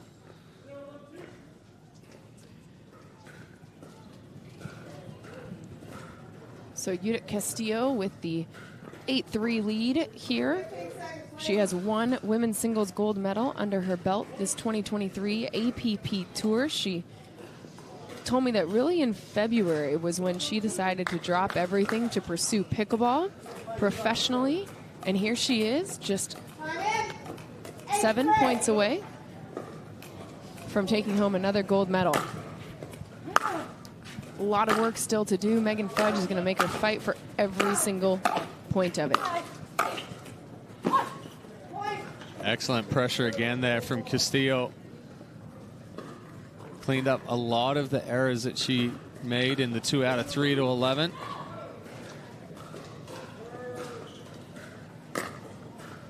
Again, her game is slowed down. Yes. She's not rushing anything. She slowed things down. Her volleys are much cleaner.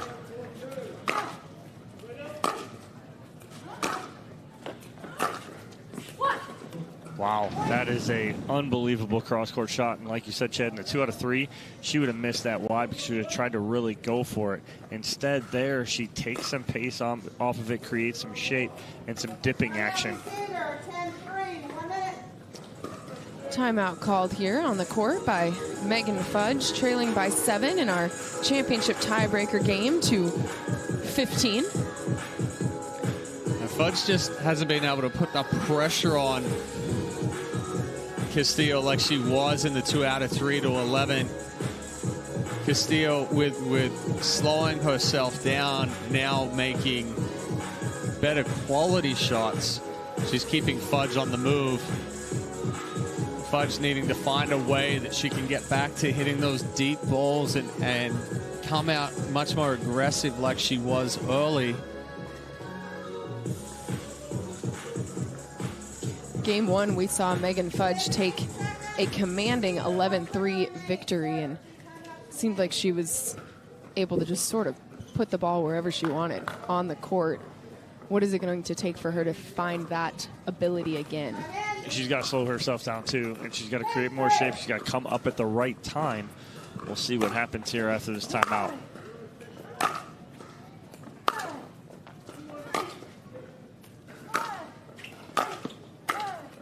That's a great approach shot, right? She keeps that ball, like we talked about earlier, Chad, keeping that ball low to the net. So where Castillo has to hit up on it, she has to do just that. And Fudge comes in, forehand winner.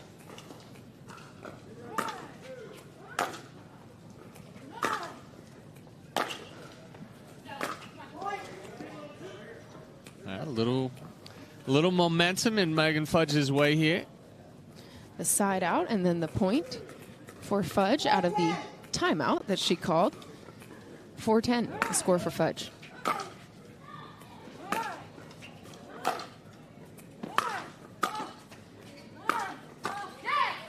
That was a great first give from Castillo, but then Fudge doubling up to the same spot. I like that pattern for her.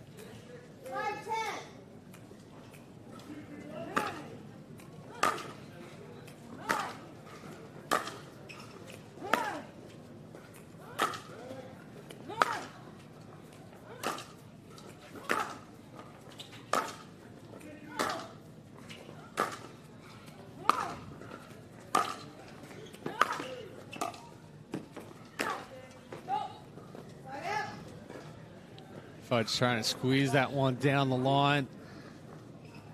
Again, that cut volley from Castillo staying lower. And then also slides through the court once it bounces. Really screwing up the timing.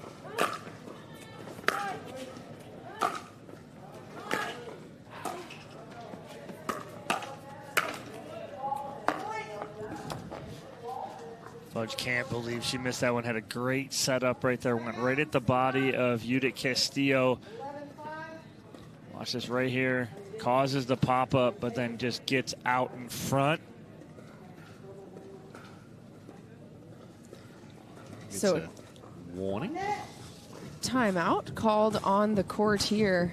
Megan Fudge trailing 5-11 here in this championship tiebreaker game to 15 at the APP Sunmed Atlanta Metro Open Women's Singles Gold Medal Match. Getting us started here in Griffin, Georgia on this beautiful Sunday. A little chilly. 3 of the last 4 points were great point construction from Megan Fudge. The last one just got away from her a little bit, but it was her advantage. She set it up nicely. I know she's frustrated, obviously, because you missed that ball, that overhead. But, again, right now, it's stay within, do the exact same thing. She's come out of that last timeout with good momentum and, again, good advantage on 3 of those 4 points. So let's see if she can get back to that and get back in this game.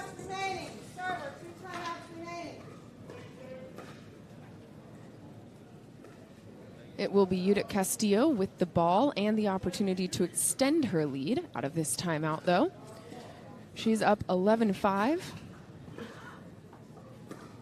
in our championship tiebreaker game to 15.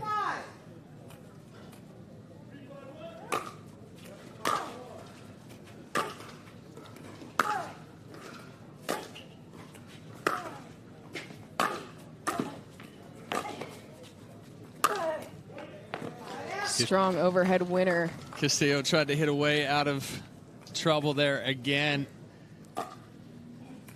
Good deep balls from Fudge, and then the wide ball to the forehand. Castillo trying to give Fudge a taste of her own medicine by throwing up that lob, but it just wasn't deep enough.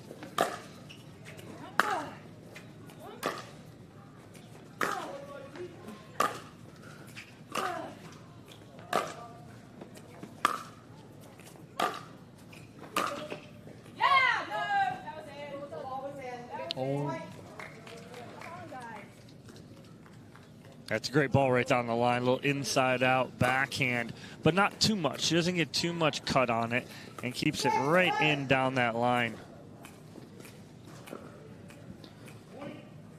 So it is a point for Megan Fudge.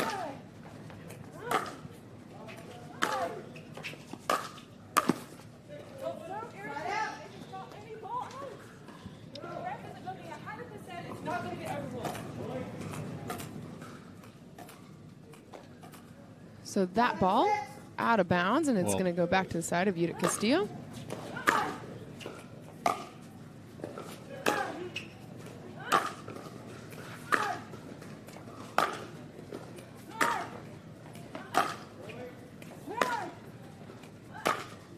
Nice point construction there from Fudge. Literally sideline to sideline, moving Castillo, and Castillo trying to do the same back and goes wide and long.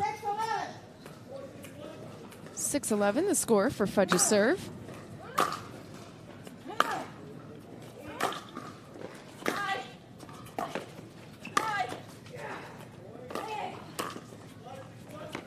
Oh, she got there. Wow, Castillo doing everything she can to stay in that point. But finally, Megan Fudge with the strong angle taken out of the reach of Judith Castillo. Yeah, I don't know how she got 2 of those balls right there. Another look at this. This one right here just forces Fudge to hit another ball, and she ends up stuck under the fence.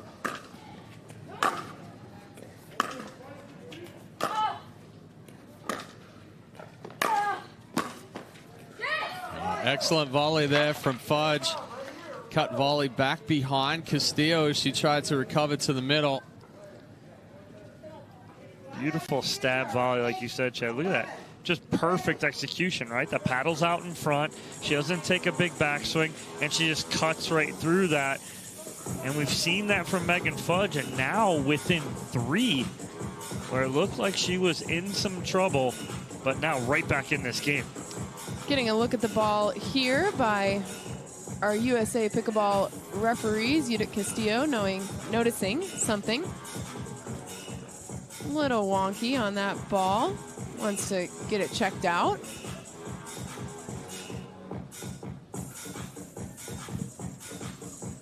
So the referee coming over to show Megan Fudge the ball's just a little bit out of shape there. So we're going to get a new ball here for our back half of the 15-point championship tiebreaker game.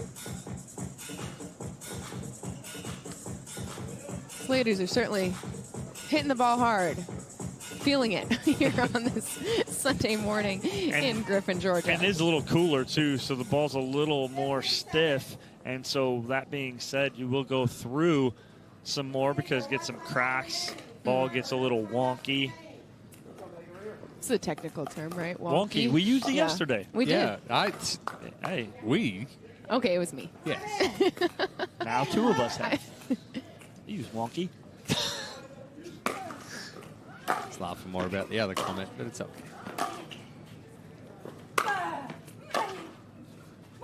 Wow, that ball's like on the baseline on the overhead there from Megan Fudge. 9-11, the score for Megan Fudge. At one point, she was trailing 5-11. Both those balls jumping off the paddle at Castillo. New ball. And just like that, Megan Fudge with an opportunity to tie things up here in our championship tiebreaker game to 15.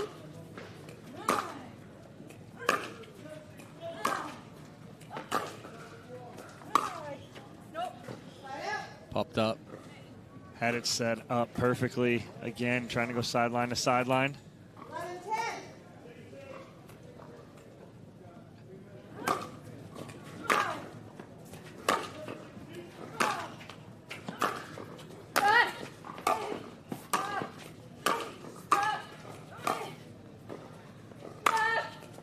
Wow. Big overhead there from Fudge. I think she hit an out ball in the middle of that point as well. I have to agree, but again, she was in the point. Yeah. And such a great angle on that overhead. Fudge stringing together a little 5-0 run for herself here. Opportunity to tie things up. And she does. The idea is there. I like the idea from Castillo to cut that and come in. She cut it, went down the tee, but just goes a little long.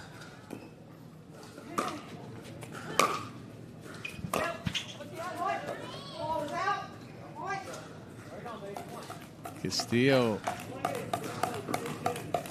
sailing a lot of these balls after the ball change. Definitely seems to be a little bit firmer.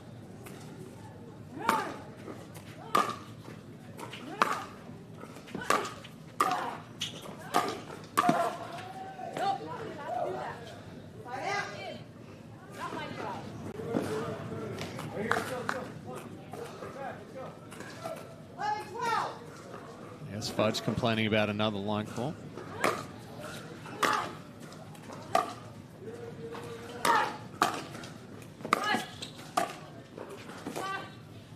That time it's Castillo doing a good job of forcing Fudge to move around the court. Yeah, good control of the point there for Castillo. And again, not getting too big on those volleys, controlling the point from the kitchen line.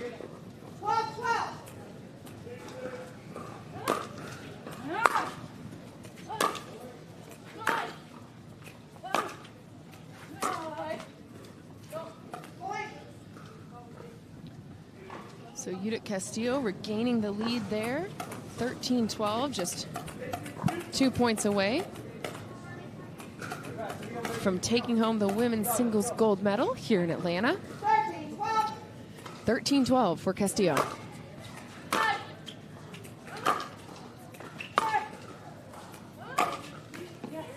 Wow, that huge looping forehand there from Megan Fudge almost throws the timing of Castillo off just enough.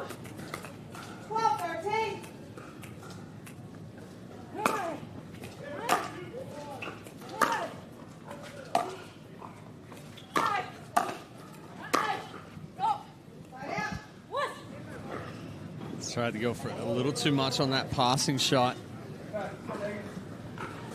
We've waited so long for this women's singles gold medal matchup between Castillo and Fudge. It only makes sense that we are getting our money's worth here.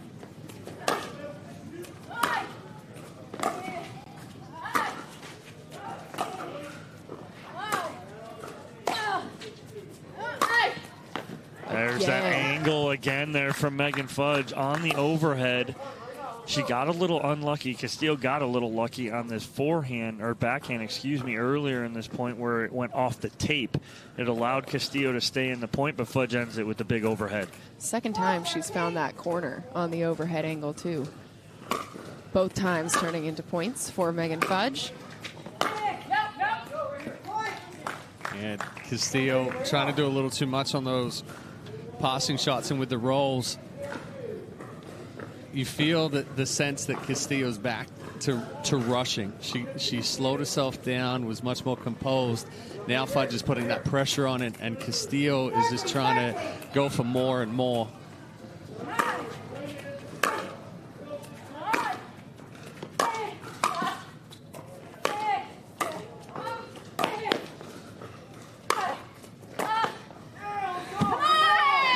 Wow, unbelievable point, and the script has flipped. Timeout called by Judith Castillo as championship point is on the paddle of Megan Fudge at 1 point, trailing by 7 points. That was my question to you, AJ. What was the biggest lead for Castillo? 10-3. 10-3 wow. was what the lead that Castillo had early on in this championship tiebreaker game to 15, and Megan Fudge has clawed her way all the way back to set up an opportunity for herself to win her first women's singles gold medal. And we had a timeout at 10-3, and ever since that timeout, it's an 11-3 run here for Megan Fudge to give herself that championship point. Incredible run. But the biggest thing, it's the incredible composure of Megan Fudge. You're down 10-3. You are in trouble. It's so easy for players to say, hey, I'm done. This is it. I'm in trouble. No, she digs her way out. 14-13. And now she can win her very first women's singles gold medal right here.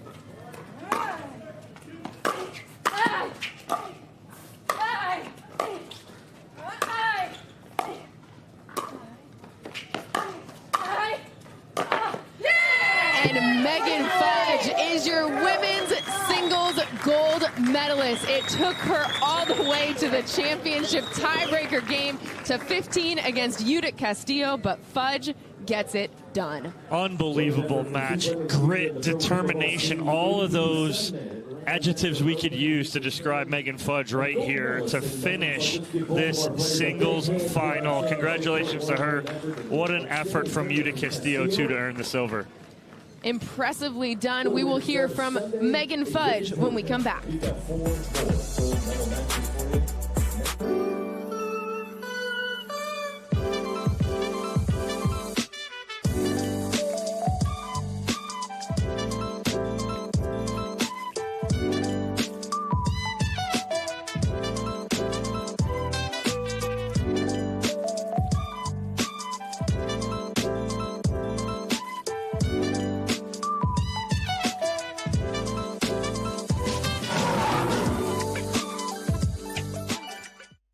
18 years from tonight, Grant Gill will become a legend when he totally kills it at his improv class's graduation performance. Knees will be slapped. Suds will be sprayed. People won't know what hurts more, their cheeks or their sides. That's why he's already keeping himself in shape and razor sharp today with health tips and wellness tools from AARP to help make sure his health lives as long as he does. Because the younger you are, the more you need AARP.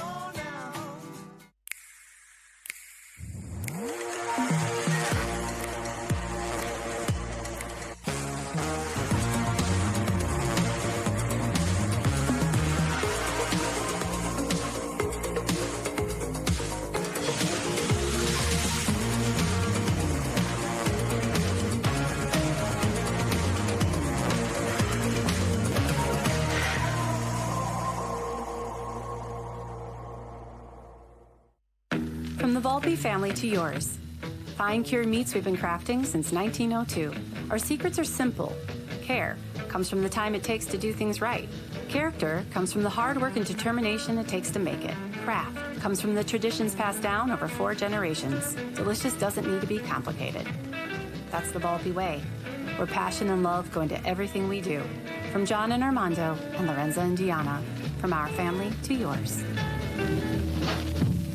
We started this mission in tennis about 5 years ago. We've been perfecting our craft and our tools. We now see a phenomenal opportunity to take all that and bring it into pickleball to support an emerging ecosystem that's booming. And it's a super complementary partnership for us with the experience and the existing events that are up and running, the recreational element of APP. It's a fantastic 1 + 1 is going to equal 4. So we're thrilled to be partnering with APP. And here is the Boca Raton championship point. Chad, what stands out to you? Yeah, Fudge really stepped up on the aggression and the pressure the last couple of points. You see her here again, just running Judith Castillo all over the court with the angles and going sideline to sideline. Big finish there for Megan Fudge and securing her first gold in women's singles here on the 2023 tour. AJ McCord is courtside with both our players. Welcome down. It is time now for our gold medal match interview powered by Franklin. What a way to get things started here on Championship Sunday. A women's singles gold medal match that went all the way to a 15-point championship tiebreaker. Megan, I'm going to get to you in just a minute, but Judith Castillo, our silver medalist here in Atlanta. Judith, you battled all the way back to the 15-point championship tiebreaker. I know you would have loved to go home with the gold medal, but a silver medal out of Atlanta. Just what are you proud of yourself from this match? I think fighting all the way through, you know, whenever you play with someone like Megan, you know that you have to play 120%. So, I mean, just fought hard, and, I mean, congratulations to her, you know, she played better today. Congratulations to you as well. We certainly saw all 120%. Let's go ahead and give her that silver medal. Give it up for Judith Castillo, our silver medalist at the APP Sunmed Atlanta Metro Open. And now it's time to turn our attention to Megan Fudge. Megan, I know how much this women's singles gold medal means to you. You've come so close. What did it take for you to get over the hump today? Yeah, I mean, obviously it was a phenomenal match. Congrats to Judith for a phenomenal tournament. She played amazing on Thursday.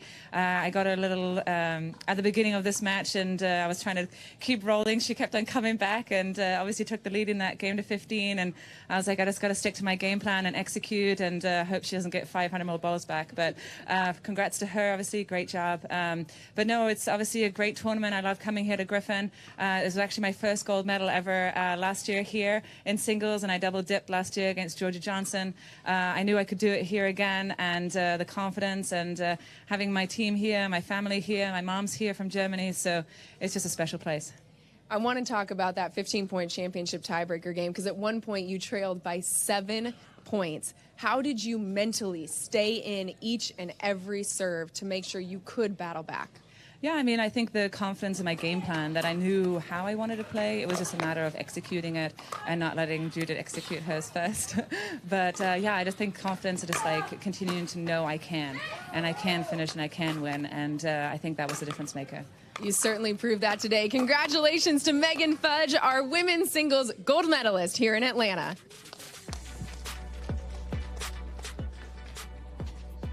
Well, what a finish it was. Megan Fudge trailed by 7 at 10-3, Chad, and battles her way back. That is grit and determination at its finest. Yeah, definitely a big momentum change for her. And once she smelt blood in the water, she kept it going. Well, congratulations. Megan Fudge is your gold medalist in women's singles at the APP Sunmed Atlanta Metro Open. Next up on championship court, it's all about the gentlemen taking center stage. We have Jonathan Medina Alvarez taking on Roscoe Bellamy. Don't go anywhere.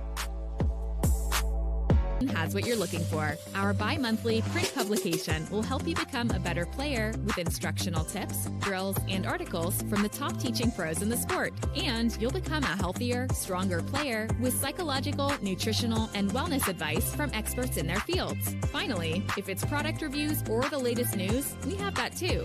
To learn more or to subscribe today, go to pickleballmagazine.com.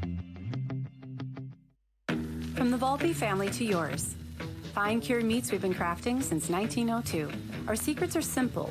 Care comes from the time it takes to do things right. Character comes from the hard work and determination it takes to make it. Craft comes from the traditions passed down over 4 generations. Delicious doesn't need to be complicated. That's the Volpe way, where passion and love go into everything we do. From John and Armando and Lorenza and Gianna. From our family to yours. We save time when we buy and book online at discounttire.com. Which means more time Hey, take a check. Kyle, it's pickleball. Every time. 002. Get 30% shorter average wait time when you buy and book online at discounttire.com. The APP is presented by Selkirk, Rainstorm, State Farm, and Turvis.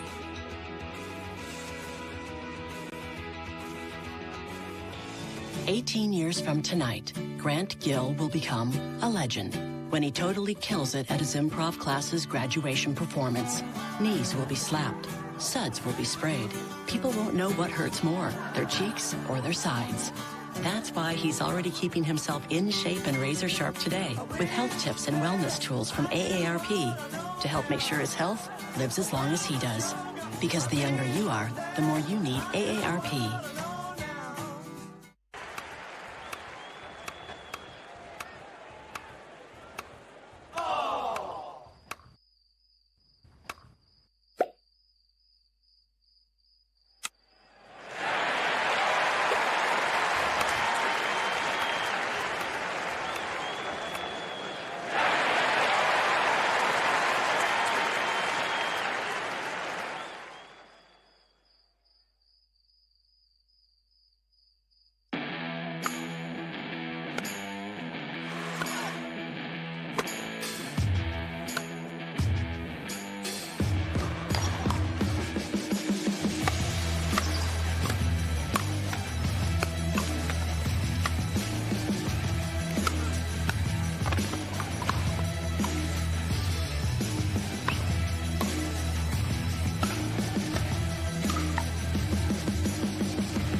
Sunmed. Premium hemp wellness for targeted relief and recovery, daily calm and relaxation, a better night's sleep, and brighter days. Discover modern wellness products for every part of your day and every step of your journey. The APP is presented by Pickleball Magazine, Classic, Drip Drop, and AMN Healthcare.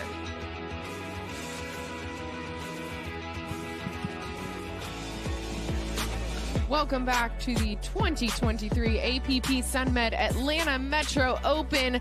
Whew, getting things started with a fantastic women's singles gold medal match. Megan Fudge winning her first gold medal in women's singles on the APP Tour this season. And now it is time for our men's singles action. You're taking a look at the bracket here.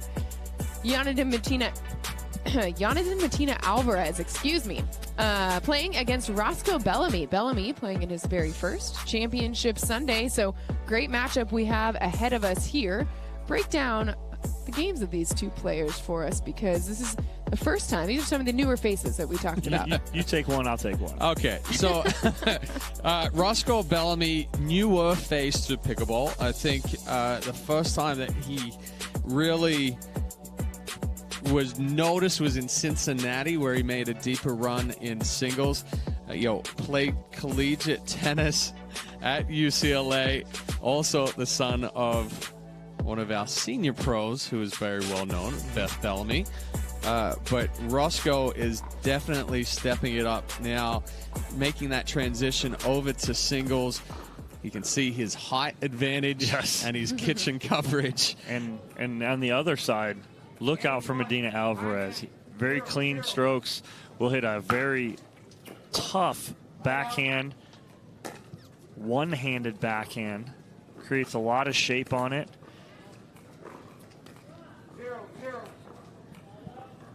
So Bellamy with the first serve, but it sails long, and so it's going to go to the side of Medina Alvarez here in game number 1. Was talking with Medina Alvarez's coach, Maria Lopez, who is here with him this weekend, and talked about how when he was in tennis, his weapon of choice was his forehand. Now, in pickleball, it's almost flipped, and it's his backhand now. A little more on the cut backhand side, the heavier slice.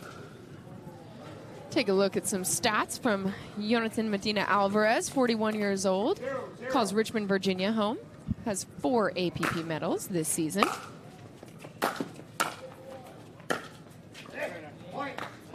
Medina Alvarez isn't going to overpower you, but his control and his pinpoint accuracy is what gets him there, and you see that passing shot there as he slides it down the line past Roscoe Bellamy. He came onto the scene hot and heavy in Punta Gorda. Chad, you and I saw him, and it was like, wow, where did he come from?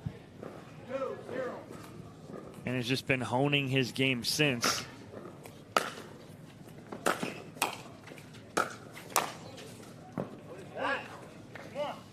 And right now it is Medina Alvarez controlling the pace and the points here in game number 1. He's got a 3-0 lead.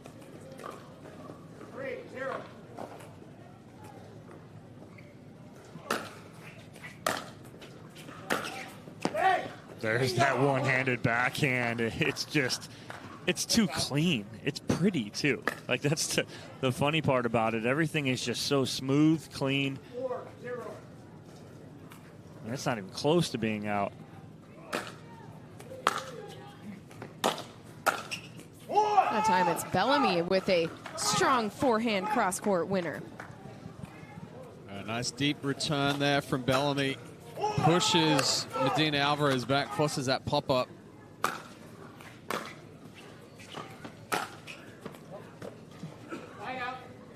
Bellamy just going for a little too much here early. You see a difference from the match we just watched with the ladies and then to the men's side of things. 2 totally different game plans from ladies singles to men. You will see the men come in pretty much instantly on returns.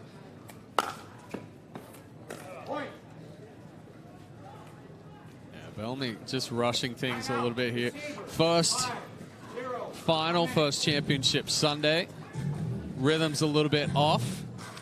I was talking with Roscoe about that exactly just a few days ago as he was preparing for this tournament, and he said it is his first championship Sunday, but he's hungry for it. His mom, like you guys mentioned, very well known here on the APP Tour, one of the best senior pros that we have on tour, and so he's gotten a lot of advice from her about the ways to excel in pickleball. The other 2 players that he has in his corner that have been giving him a lot of advice, the Johnson brothers.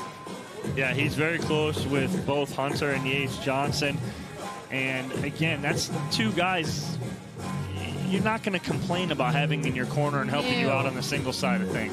No, you're not, because if anybody knows how to do Championship Sunday, the Johnson brothers are certainly pretty good people to get some feedback from. He's a little closer with Yates. Him and Yates are pretty tight.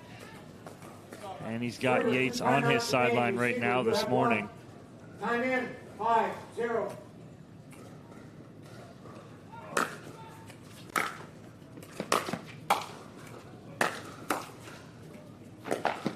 And ironically, growing up, so the Johnsons are 5 years older than Roscoe, but same age as his older brother, Roscoe's older brother, and so got to know the Johnsons just through the tennis circuit growing up. And yeah, if you wanted to talk about a tennis family, Bellamy's are a tennis family. Exactly. Owners of the former owners of the Tennis Channel. Beth Bellamy was a pro tennis player. Roscoe played tennis. That was one family that you would probably say 5 years ago would never come to pickleball. Yeah, correct. And now they are all in on pickleball. As Beth Bellamy, one of the top senior women's players in the game.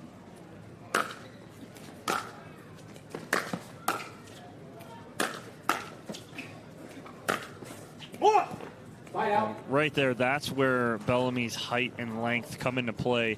As when he can get to the kitchen line and get on that center line, there's not much room to pass. Bellamy's still looking for his first point here in men's singles gold medal match, and he gets it. Right on cue. It's like I saw it coming or something. He was looking for it, and now it has been found. So 1-5, the score for Bellamy's serve.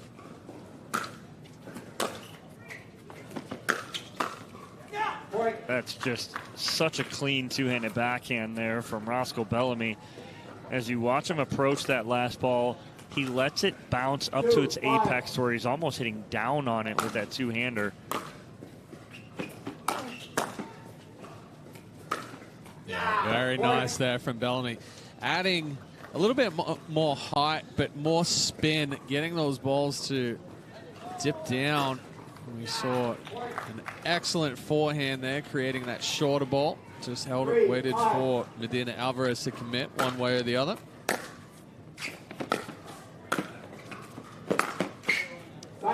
Gets to that ball, but cannot get it back over the net. So forced to give the ball back to Medina Alvarez, but not before Roscoe Bellamy finds 3 points of his own here in this first game of our men's singles gold medal match at the APP Sunmed Atlanta Metro Open. Medina Alvarez now with a chance to extend his lead. I think that's his third missed return to serve. So half the points for Medina Alvarez coming off of unforced errors from Bellamy on return of serves.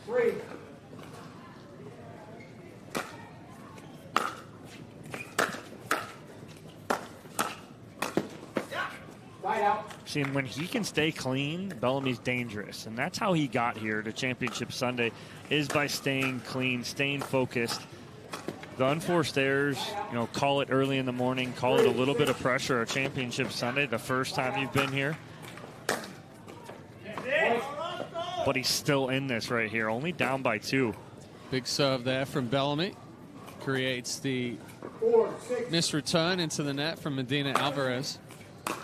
It's a 4-1 run right now for Bellamy. So pretty. So pretty.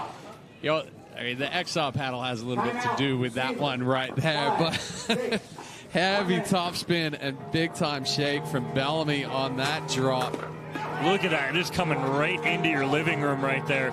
Just so much topspin on it, but again, you mentioned it, a lot of the newer paddles have that grit, and what that causes, these tennis players coming in, they already have that topspin. Well, now like they their can strings, hit the same stroke. Right, now they can hit that same stroke that they were taught in tennis into pickleball, and that's why you have all these players out there talking about, I come in from tennis, I got to completely change my game. Wrong.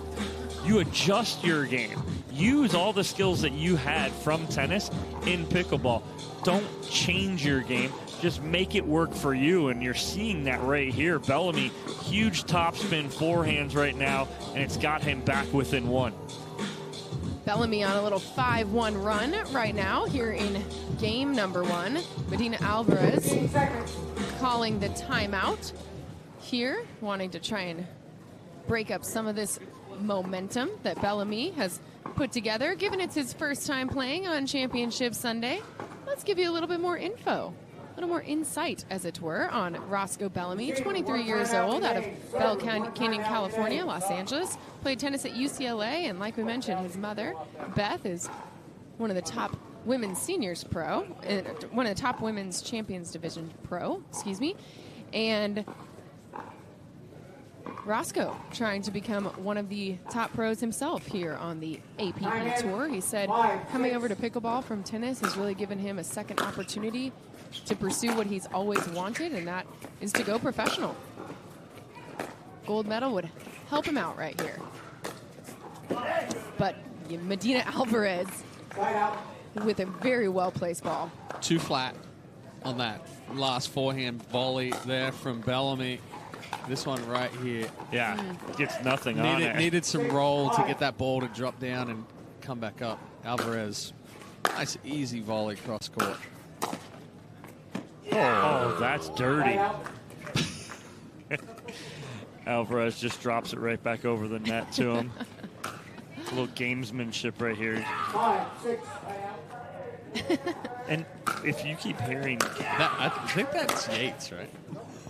Who was it? You keep hearing that, yeah, it's somebody here inside. I have an eye on Yates right here. It's not him. It's someone else in the stands. It's not either one of the players dropping that big yeah every time a good point happens. It's someone behind us or in the stands or someone near the court mic. Side out. We do love the crowd here in Griffin, Georgia. They've been engaged all weekend long. I gotta find the person now. I know. I'm on search patrol.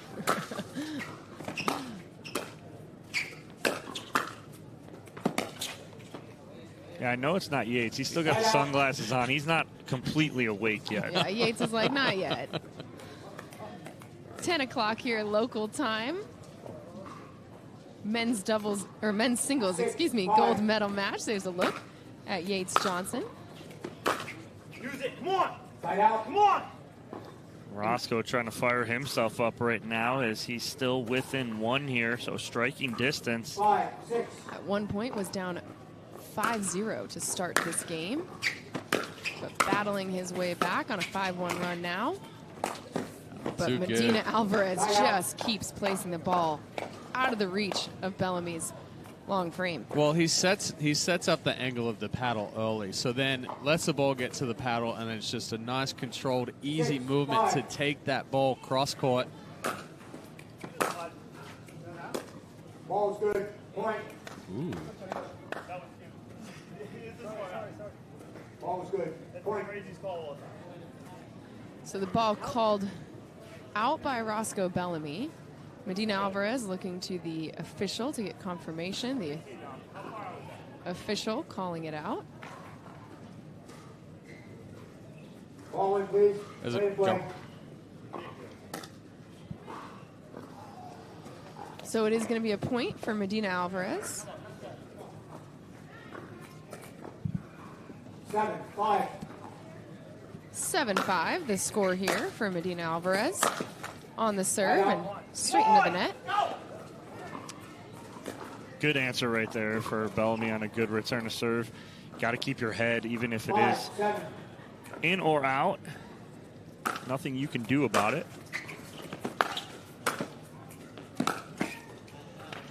Little mishit there from Bellamy. Catches on the bottom of the paddle. It pops up.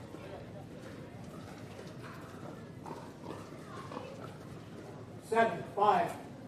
So the score remains 7-5. Medina Alvarez with a chance to extend his lead. Two great volleys from Roscoe Bellamy. Again, we talked about it earlier in the women's match of how Megan Fudge just keeps this paddle out in front. Watch Bellamy, two nice volleys on the backhand side, keeping that paddle out in front and controlled.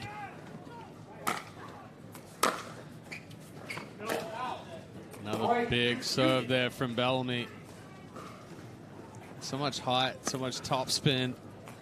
It is. It's a huge, big looping serve.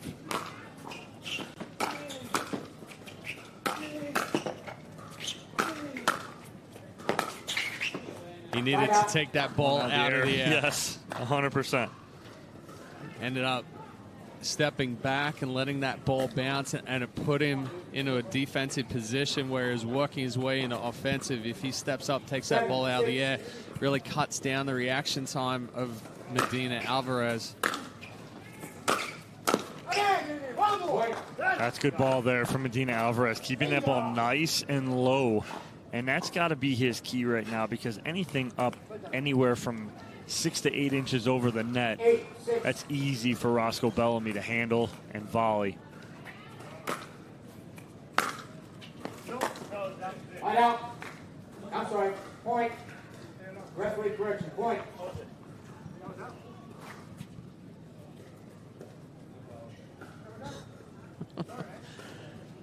Well, we're certainly having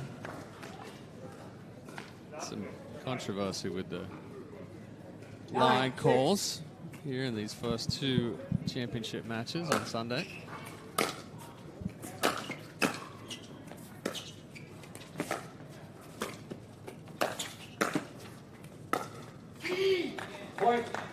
Good ball on the two-handed backhand there from Bellamy, cross court, but then can't finish right there. And so it's a game point opportunity here for Medina Alvarez, up 10-6 here in game number 1. Can take game 1 right here with this serve.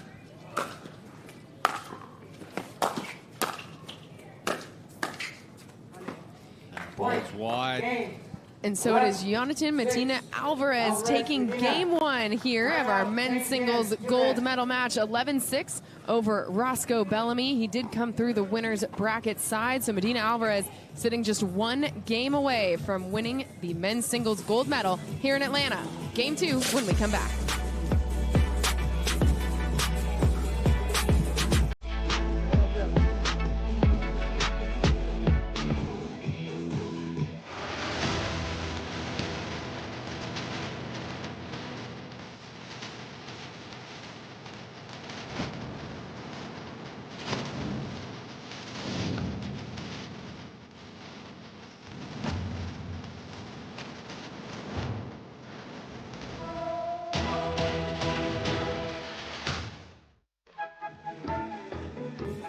Retirement. It's not all one big vacation. It's great to find purpose by trying a new activity. Keep an active social life, but don't forget to make new friends too. As always, hydrate, hydrate, hydrate. Isn't it wonderful to be retired?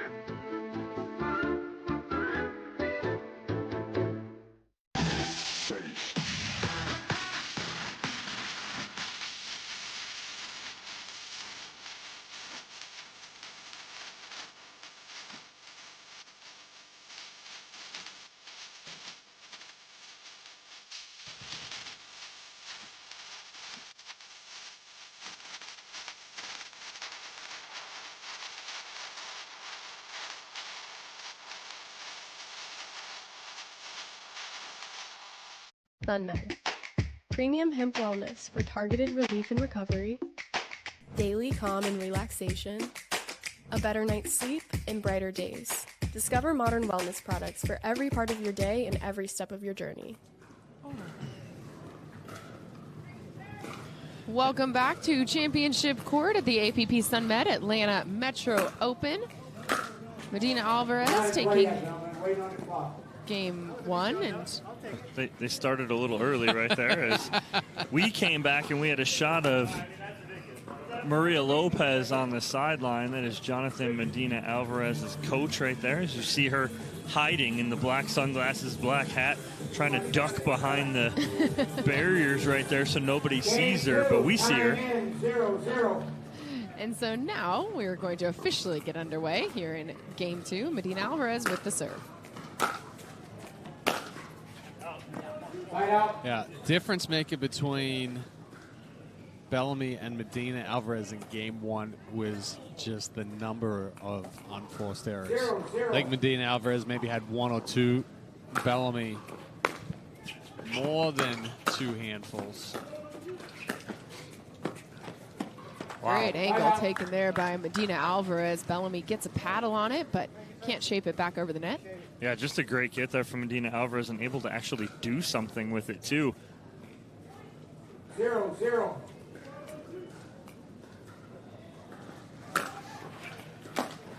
Point. That ball just kicking a little bit. Didn't quite come up like Bellamy expected. 1-0.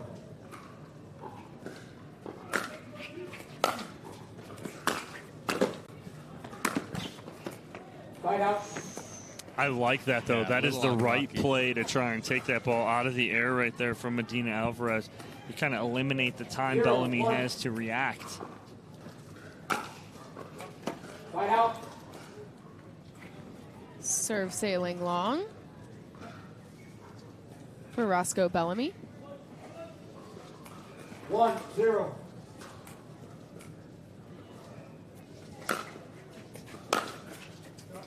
Point. Another missed return there for Bellamy. 2-0. Still kind of rushing through things a little bit, trying to do a little too much. And another one. We talk about it is the first match, their only match today, right? So getting warmed up, and then also, the adrenaline of Championship Sunday. Knowing a gold medal's on the line. Fight out. Side out there. Medina Alvarez. The response sailing a little bit wide, so it's going to be Bellamy with an opportunity here.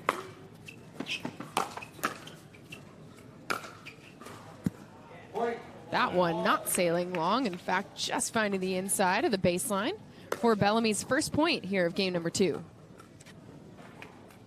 1-3. 1-3, the score for the former UCLA Bruin. Big serve. Again, heavy topspin. I think Bellamy just needs to slow himself down on some of these ground strokes. Like that right there. Look at the shape he puts on that. But again, what did we talk about the other day? We talked about with the Johnson brothers, right? Letting the paddle do the work, right? All these new paddles, we just talked about the technology. There's more grit, there's more pop. Well, if you have that, back off a little bit, create some shape, let the equipment do the work for you, and that's exactly what you saw right there. I'm going to throw one out there, baseball reference. Greg Maddux. Oh, perfect. Could throw mid to upper 90s. Couldn't break a pane of glass. But didn't, in the game. But didn't have any movement on it. So then he sat mid 80s because it got more movement, it got more run. Exactly. His ball moved all over. His ball would move black to black. So meaning corner to corner, side to side of the plate in like one pit. It'd move, 16 inches. Yeah. And that's why here you guys always talk about it is placement over power. But it's a hard adjustment, I'd imagine, for players to sort of not just grasp, especially coming from tennis. I'd imagine one of the bigger adjustments is the court size. Well, the hard part is when you live in the 100%, your timing and everything has to be absolutely perfect.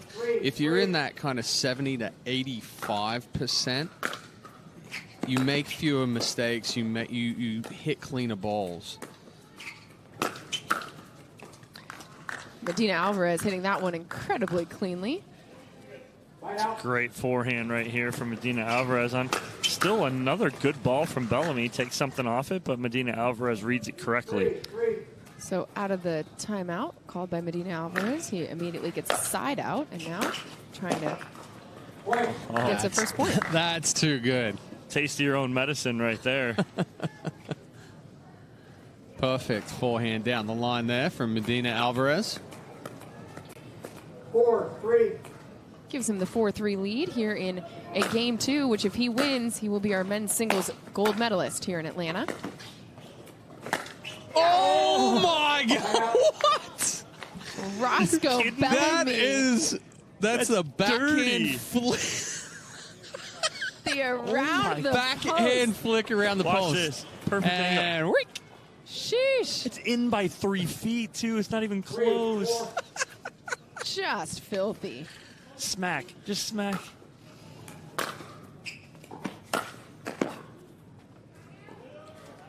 And now Roscoe Bellamy, using the momentum he started to develop, ties things up here in game number 2. Bellamy is getting like 10 feet of height on his serve.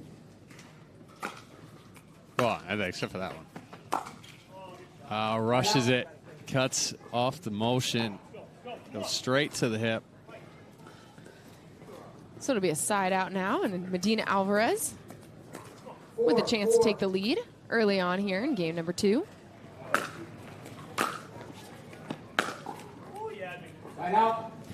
Alvarez doing the same. You heard Bellamy say, "Woo, you had me." Bellamy leaning to the forehand side there. Alvarez.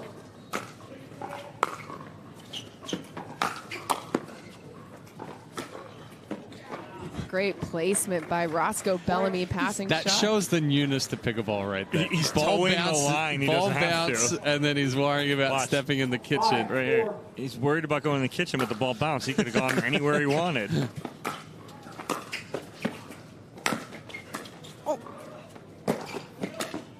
The tweener get from Bellamy, but Medina Alvarez unfazed and goes cross court on him. Well, the tweener was the only shot he had because he overruns it. Look at right there. That's the only shot he had. Hey, first championship Sunday, and by the second game, you're busting out and around the post, a tweener. I mean, it's a good sign for him in his pickleball championship Sunday debut here on the APP Tour. Oh, that almost came back in. He shaped it enough, but it was just deep. So it'll be Bellamy with the chance to extend his lead here in game 2. Again, rushing it. So a lot of the errors that we make is when we're at contact and then we either try to move to our next position or we're trying to come through that finish so quickly that we don't get the full extension through that ball. If Bellamy slows himself down there and just gets a little bit more extended, again, rushing to try to come up to the kitchen line there. Need to execute the shot, then move.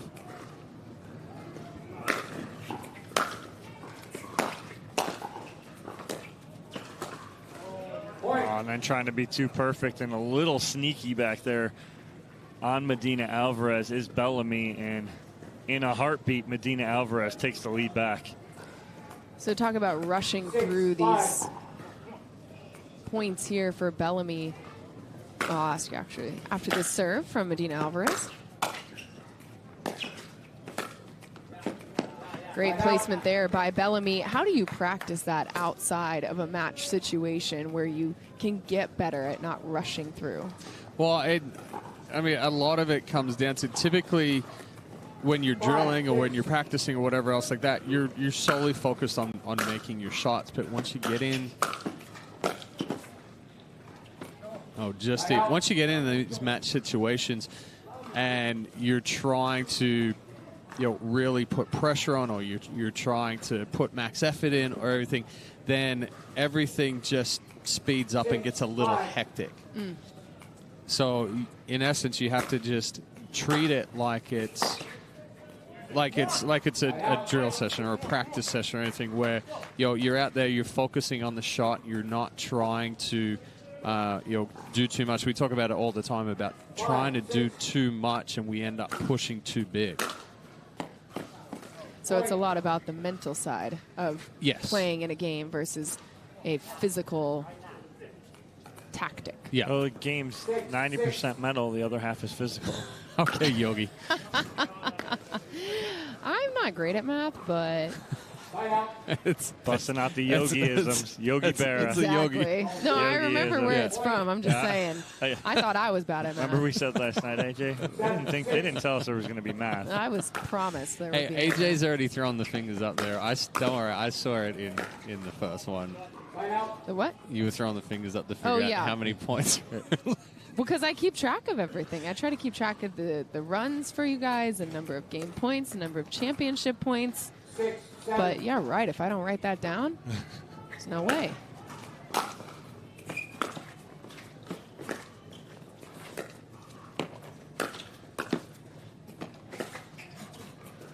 Bellamy gets there in time, but again, I don't think he thought he was going to be there in time, and he just rushes this.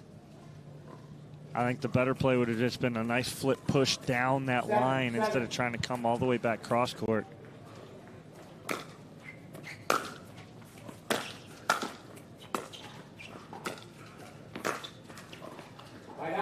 Good spin there and an excellent roll from Bellamy. Missed one on the forehand side earlier. Made his adjustment there. Just focused on getting the paddle head underneath the ball. So another tie here in our game number 2. Bellamy with a chance to take the lead.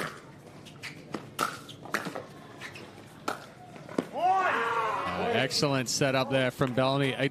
He's started to slow himself down again, and yes, that came from somewhere again. Not sure who it was. That was your job. But I know. Well, I got distracted by the actual play on the court. We got to find this guy. 8-7 the score for Bellamy's serve. Oh, that is disgustingly good. Such a good forehand from Roscoe Bellamy down the line and is in control here now in game number 2. He doubles up to the same spot. I like that because typically you get players who will go down one line, then try and go the other. He doubles up down that line. Beautifully played. This game 2 tightly contested so far, but Roscoe Bellamy with the biggest lead that he has had this entire game, a whopping 2 points here, but he is up 9-7. Let's go back to earlier, the Sunmed recovery moment of the match. This had all of us standing up in our seats. Yeah, again, look at Bellamy controlling the kitchen line, but this little pancake around the post, and it isn't even close. Dude, that's not even complete reverse. 3 feet in from Bellamy, using every bit of his height and length there to finish that off. But, I mean, he's in a situation there with the reverse gives him a better angle than trying to hit a backhand coming back across the body. Time in, 9-7. Out of the timeout, Bellamy up 9-7. Here in game 2 of our men's singles gold medal match.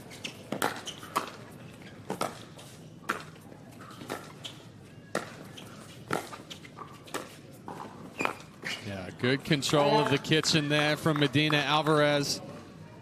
Taking those balls out of the air, going sideline to sideline, keeping Bellamy on the run. So out of the timeout, again, Medina Alvarez doing a great job to immediately force the side out. Trailing by 2 here. 9. Yes! Lie down. One! That was all Bellamy. Big side out here. Try to get one more, and then he'll have a game point on his paddle. 9-7.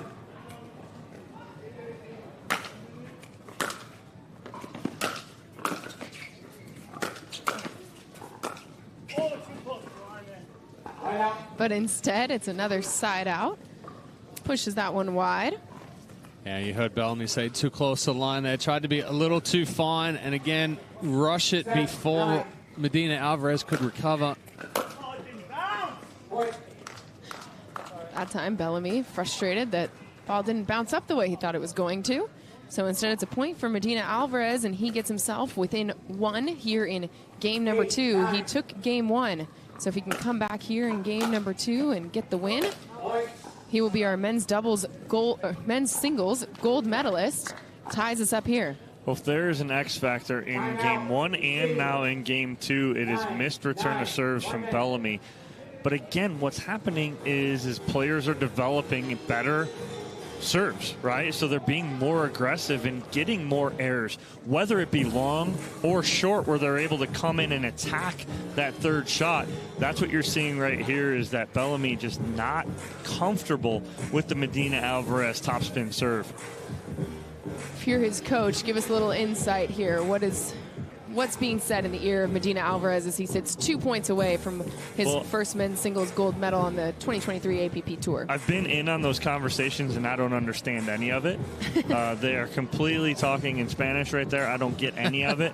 But right now, if I am the coach, I am literally just telling him, continue to do what's got you here. Continue to stay positive. Continue to stay between the lines. If you stay between the lines, you're going to force Bellamy into some mistakes right now. So biggest thing for Medina Alvarez, good big serve here and keep your third in. Medina Alvarez, originally from Venezuela. Right out. That's right. Referee correction. Point. Another look at it here, Bellamy. Ball actually does look wide. Yes, it does. So the ball sailing wide, and it is a point for Medina Alvarez. Here he is, an opportunity to win the men's singles gold medal right now.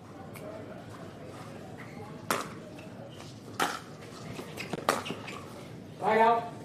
Sends it into the net instead, though, so Bellamy trying to fire himself up here. Defended one championship point. Going to have to put a few points of his own on the board to get back into it.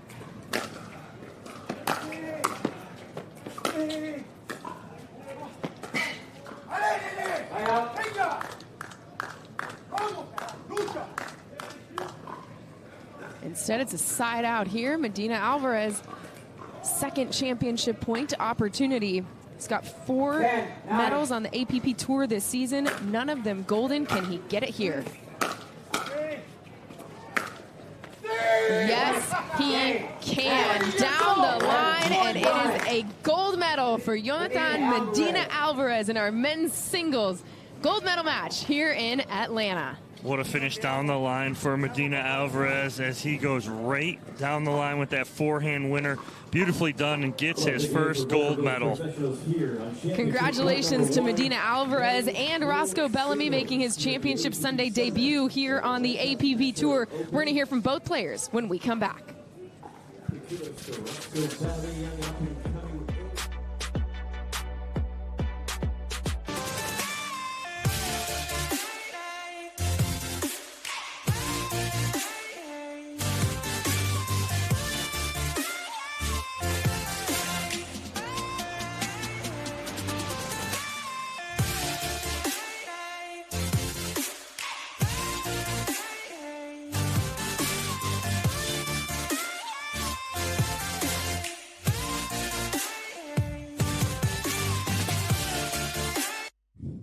Need to sell tickets for an event? From Sports Illustrated's official ticketing platform, introducing Box Office. Managed ticketing for sports, festivals, fundraisers, and more, paid or free. And we go beyond the barcode. Introducing Super Ticket. Super Tickets are secured by blockchain technology and transform into exclusive digital content, promotions, and rewards between the event and guests. Cheaper, better, simpler, more secure. Sports Illustrated Tickets. Partner with us for your next event.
The APP is presented by AARP, Volpe,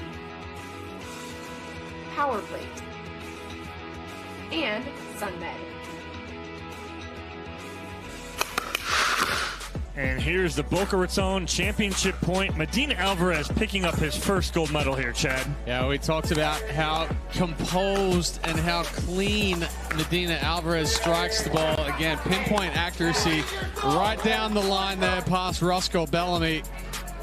We see the blow to the, blowing a kiss to the camera, and then the hug from Coach Maria Lopez. We have AJ McCord down courtside with both our players.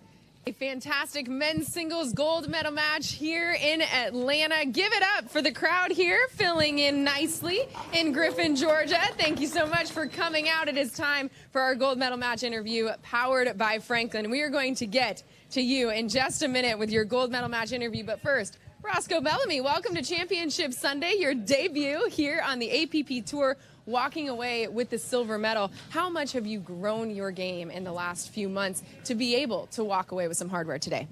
Yeah, I think I've been, practicing a lot, training hard, learning the sport. I've been surrounded by a lot of great people, and I think they're kind of helping to push me and teach me everything I need to know. So I think, even coming from today, there's a lot I can work on and keep improving. So I'm happy with my run here.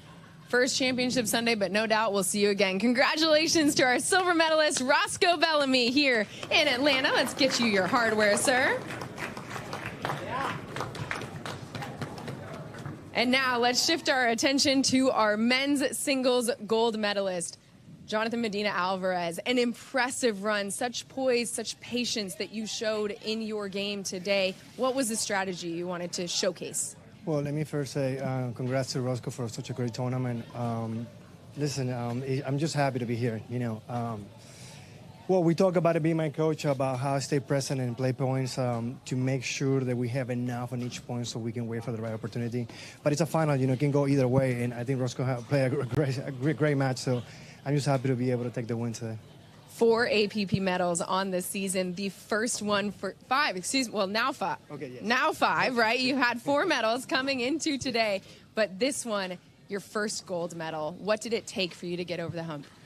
Well, I wake up 5:30 in the morning and work extremely hard. Then I have a full-time job that I have to do from 8 to 5. And then when I have time, I'll go back into the court. So for me, from a support system, from my wife to my son, thank you so much for allowing me to be here. I know how hard it is for my family when I'm away, but I love you guys. Thank you so much for allowing me to play.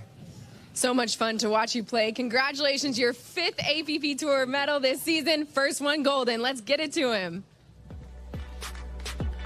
Well, there you have it.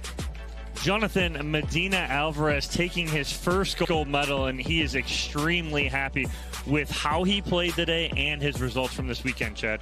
Yeah, we talked about it coming into it, that he doesn't overhit. He doesn't try to do too much. He just hits quality balls, quality shots, and we saw that here. Bellamy, bigger frame, heavier ball, more pace, but it was the error difference that made the win-loss difference here. Well, Medina Alvarez, your gold medalist. Thanks for joining us this morning. More action coming at noon Eastern time over on CBS Sports Network. Join us then. It's a beautiful day for pickleball on the APP Tour. Players have come from around the country with one goal, taking home a gold medal.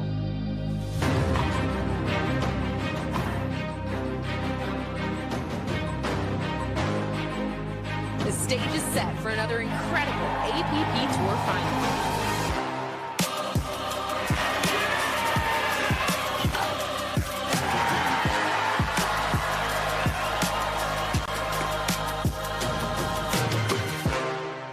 What a shot in a pressure moment. This is insane. This is so Now we're trading emotions here, stepping everything up on championship. Here we go. Here we go.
It's a beautiful day for pickleball on the APP Tour. Players have come from around the country with one goal, taking home a gold medal.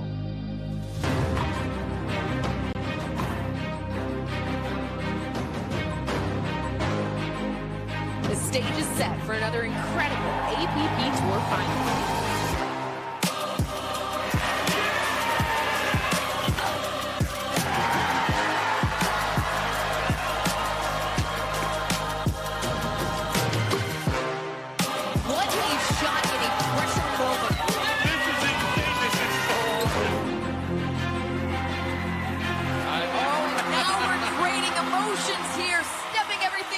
Championship. Here we go. Here we go. 4 gold medal matches under our belts here at the APP Sunmed Atlanta Metro Open, and 1 more to be decided. Welcome back to the Spalding County Pickleball Complex in Griffin, Georgia, just about 45 minutes outside Atlanta. We are getting you ready for our women's doubles gold medal match. Here's our classic women's doubles bracket. Taking a look at how these two teams got here. Simone Jardim and Paris Todd making their way through the winner's bracket. Megan Fudge and Susanna Barr battling back to earn the right to be back here on Championship Sunday through the consolation bracket. Yeah, Fudge and Barr had to win 2 games on the bottom half to 15 and then win in 3 over Glosman and Trong in a bronze medal match last night. They were dialed in after they lost to Trong and Glosman the first time around and won those 2 games to 15 and that 2 out of 3 against them in the bronze match pretty handily. So playing well right now, but again, it's a different task here with Jardim and Todd. Yeah, Jardim and Todd were pushed to 3 in just about every one of their matches yesterday. And then a little bit of a injury toward the end of that winner's bracket final against Vivian Glosman and Alex Trong with a clash of paddles in the middle. Jardim taking a paddle to the knuckles on her paddle hand. Little bruised, little swollen. Don't think it's broken as of right now. It's always a good sign because Simone Jardim, one of the veterans of the sport and someone that Paris Todd has talked about so much, how she thoroughly enjoys playing with them, or playing with Simone, excuse me. Here's a look at that injury that you were talking about, Chad. Yeah, and it's this ball right here where Todd's backhand just catches the bottom of Jardim's forehand right across the pinky and ring knuckles. Taking a look at it there, Simone Jardim doesn't look too... Oh, she's got it. She does have it taped up. There we go. And a little bit of assistance as far as closing the fingers to hold on to that paddle. So that is something to watch here as we get ready. You can see the tape on Jardim's fingers, holding her pinky and ring finger together. A little added support there as she and Paris Todd try to go for the gold medal here in Atlanta. This duo, one that was on top of the medal stand for much of the first half, even beyond, of the 2023 APP Tour. Last time they played together before this tournament was Philadelphia, which is 3 stops ago at this point, in 2 or 3 stops ago at this point in time. They did win the gold there, but Susanna Barr and Megan Fudge, not to be trifled with either. Barr and Fudge, another team in women's doubles that have developed that chemistry, that trust. What have you guys seen from that duo as they've made their way through this tournament? Chad, you and I said early on in the season, I believe we're in Mesa, maybe our 3rd stop of the year, that we were going to see this matchup a lot this year, and we have. Barr and Fudge, though, still have yet to climb the mountain and get on top here. They're hoping to get on top of that mountain today and take a gold medal away from Paris Todd and Simone Jardim. Underway here in game number 1.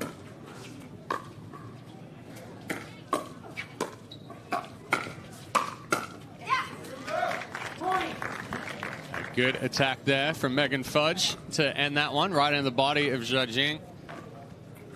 Barr and Fudge start straight up, no stacking.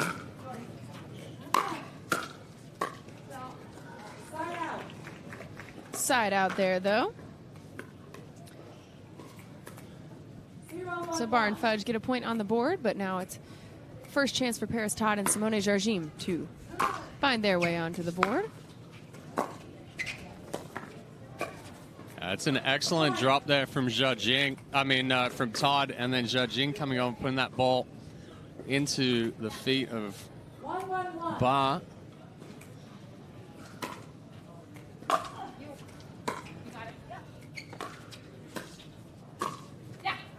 Megan Fudge, well-placed passing shot. It's a good read because Paris Todd pinched middle just a little too early.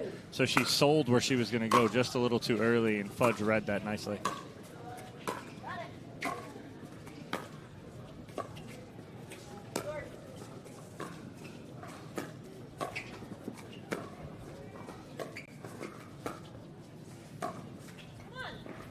Susanna Barr leaving that dink cross court a little short. So it's another point here for Jardim and Todd. Yeah, we saw that in mixed doubles as well from Barr. She was either on or off, missing a couple of those forehands into the net.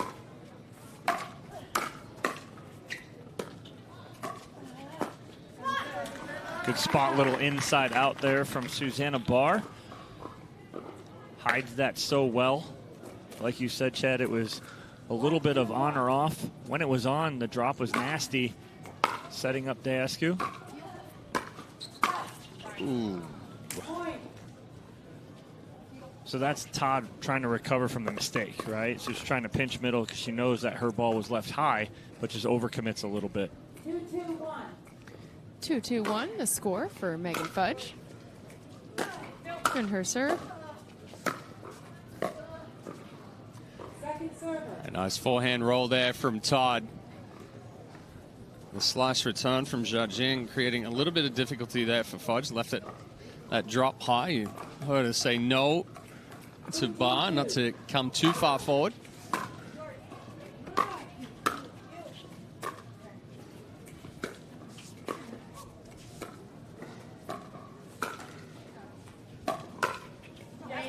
Wow, nice counter there from Paris Todd.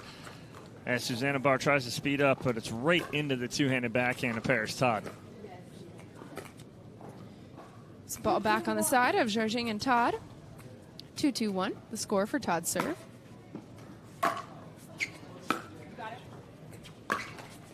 Susanna Barr with the strong forehand, but little low into the net. Yeah, was standing a little too tall there. Paddle didn't get below the ball. She hit on top of it, and it came out flat right into the top of the net.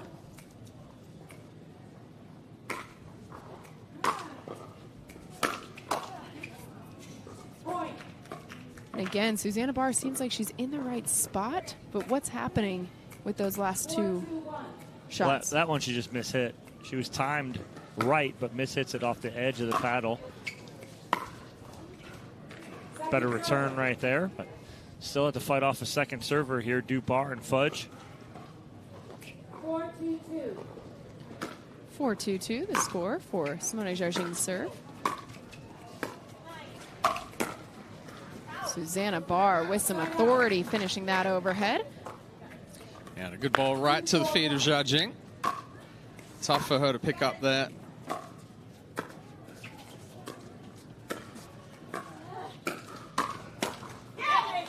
That time it's Megan Fudge with the strong forehand coming through the middle.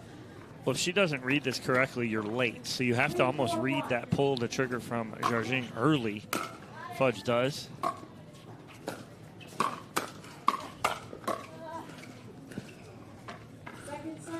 Clips the tape, does Susanna Barr with that counter. Had an open area cross court as Jardim and Todd were I formation for a second.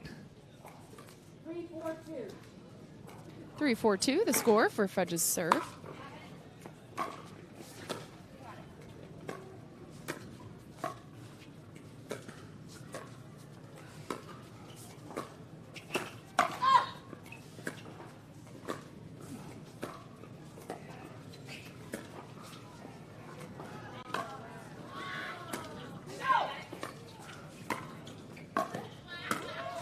Wow, Simone Jardim just painting the court on that point. Jardim throwing up that offensive lob at Barr. And the scramble, sideline to sideline, open spot to open spot. 4-3-1 for Paris Todd.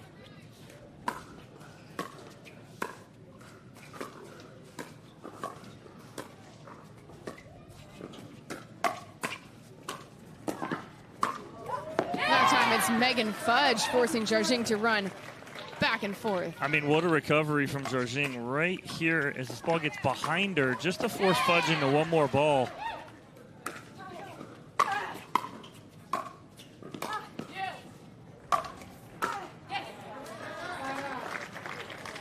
Jarjing almost overcommits right here. I think she thought Barr was going to go more middle and went right at her.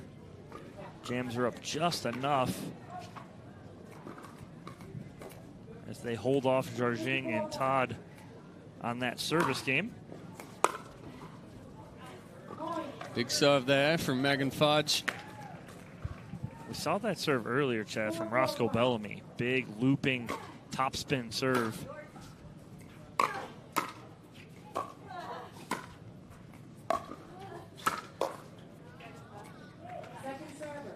Excellent setup there from Todd.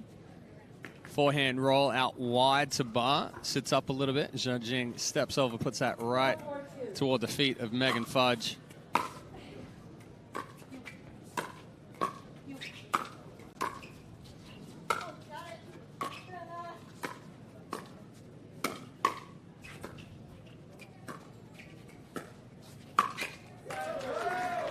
Time it's Susanna Barr with the forehand cross court. Well, good reset in the middle of that point there from Megan Fudge on a speed up from Paris Todd to allow them to get back into that point.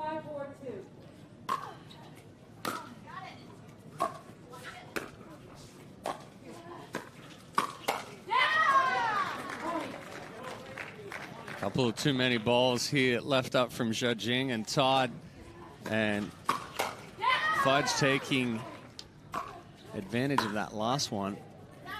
Now a couple of missed returns as well. So on the point before that one, you saw Megan Fudge almost pinched a little bit and almost baited Paris Todd to try and go back behind her, and then she sits backside and comes over and with the forehand finishes that, and it's a 3-point lead here for Barr and Fudge. So Susanna Barr and Megan Fudge doing a great job of just battling for each and every point. And like you mentioned, Dom, a 3-point lead they take here in game number 1. What is it? Break it down for us, how these two managed to work so well together. We haven't seen this yet, but this is something that they work on, and it's an advantage for them as the offensive lob. And you watch Susanna Barr, she's going to hit this spot over the head of her opponent, and then watch where they stay. They stay up at that kitchen line. Don't give any room. They're ready for the next ball.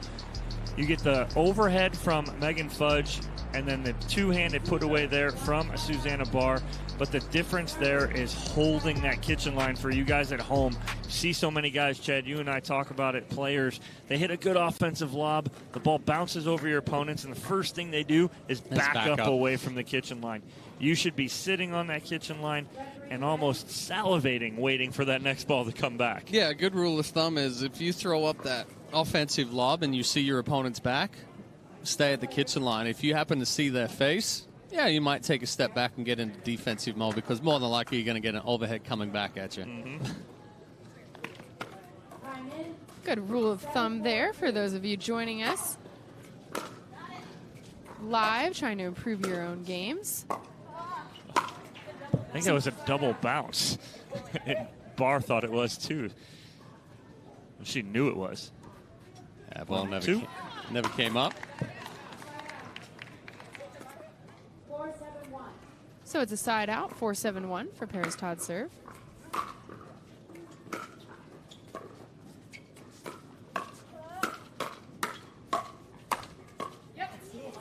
Good sequence, good combination right there. Jarjing with the nice drop down at Barr's feet, and then Todd stepping up and putting on the pressure. 5-7-1 for Paris Todd. Oh. Jarjing just getting too big there after an excellent drop from Todd.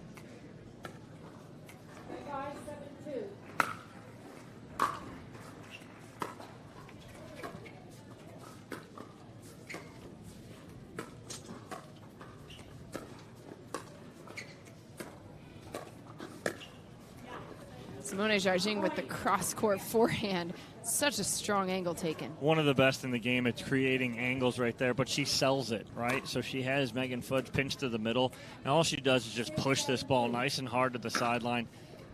Fudge can't even get a paddle on it. Todd rushing up to that kitchen line. There's another good drop, but just moving a little too quickly. Ends up running herself into a tougher ball. And a nice ball there from Barr at that.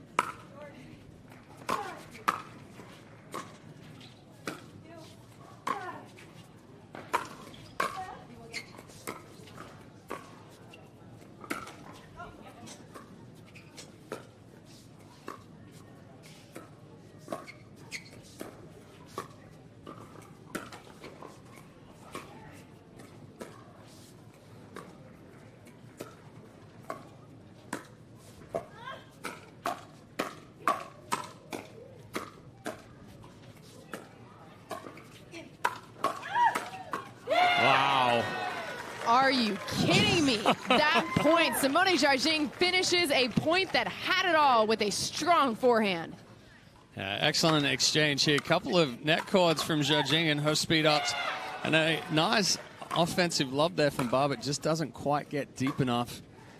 But defense on point from both, and then offense there from Fudge.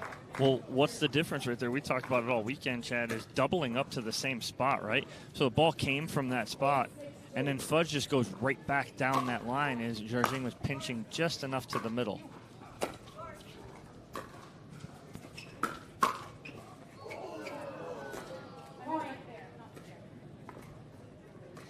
So getting a little help off the net is Megan Fudge. Makes it a 9-6 lead here for Barr and Fudge. I believe we're going to get a timeout here from Jargin and Todd with a 3-point deficit for them here in game one. Correctly called, Dominic Catalano. So a timeout called on the court here. So let's take a look back. Some really great moments already between these two teams. But my goodness, this was the point that had it all, which makes it our Vlasic firefight of the match. Yeah, we see defense and offense from both teams. As that offensive lob from Susanna Barr trying to push Todd and Jargin back, but a nice move from Todd. With a strong overhead, and then Jargin stepping over for the finish. But it's Barr and Fudge that are out in front right now. So if you've been with us all day long or throughout this 2023 APP Tour season, you already know what I'm about to tell you. But for those of us who are first-timers, Susanna Barr and Megan Fudge coming through the consolation bracket. So not only do they have to win 2 out of 3 of these games to 11, but then they would have to go on and win the championship tiebreaker game to 15. That's because this is a double elimination tournament. Todd and Jargin have yet to lose. So you have to beat them twice today on Championship Sunday if you are Susanna Barr and Megan Fudge and want to take home that gold medal.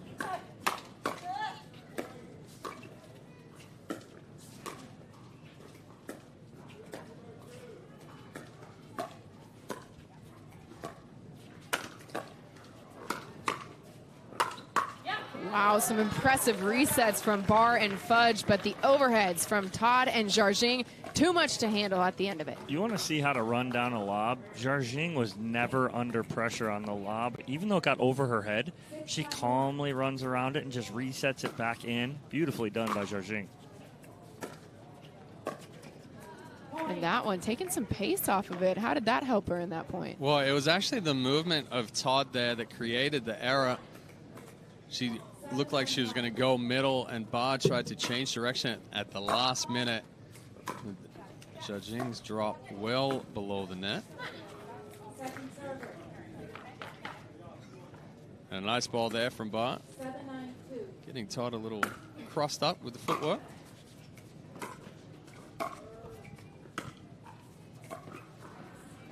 Again, Barr thinking she's going to be able to take that ball out of the air, and then at the last second having to let it bounce, and then just gets jammed up enough.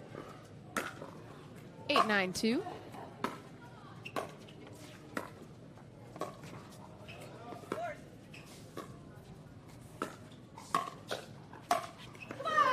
spot by Susanna Barr down the middle. A nice attack there from Barr. This time reaching in, taking that ball nice and early, goes right into the body of Todd. Tries to reset.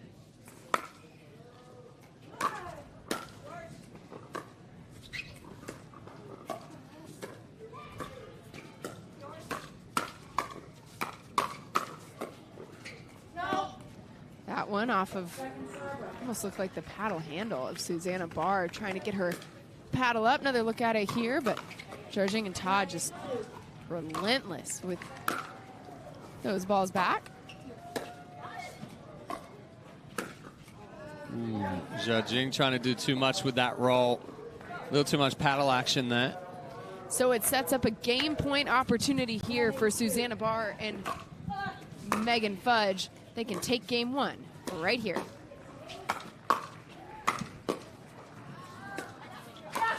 Megan Fudge coming across the court. Two-handed backhand, putting it away. I thought Todd had this ended right here on this two-hander, but Fudge, the amazing reset, and then she's like, I got us here. I'm going to finish this, as she runs across and puts it away. Impressively put together game one for Susanna Barr and Megan Fudge. They take game one 11-8, while they take a breather in between games here on championship court. Elsewhere in the world, Chris Powers is one of the top female pros in the AARP Masters division. When she needed it most, Chris found great support in the pickleball community and in turn, a second calling in life. This is Pickleball Stories presented by AARP.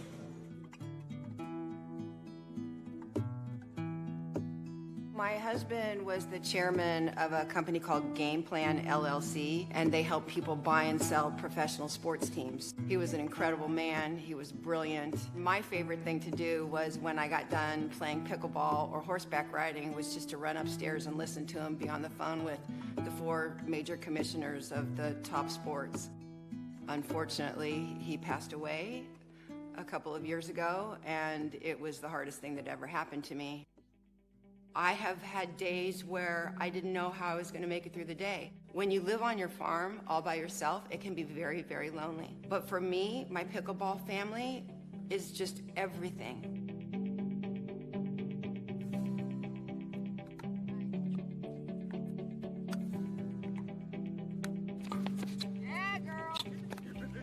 Pickleball has always been dear to me for the last 6 years. It's always been a friendly sport. And then now I play the Super Senior Pro, and I just really love pickleball so much because I look at it as chess on concrete. Thank you guys so much for coming. I really hope that you enjoy the farm. We're going to work really hard on our pickleball for a couple hours tonight, but I mean, we always have a great time.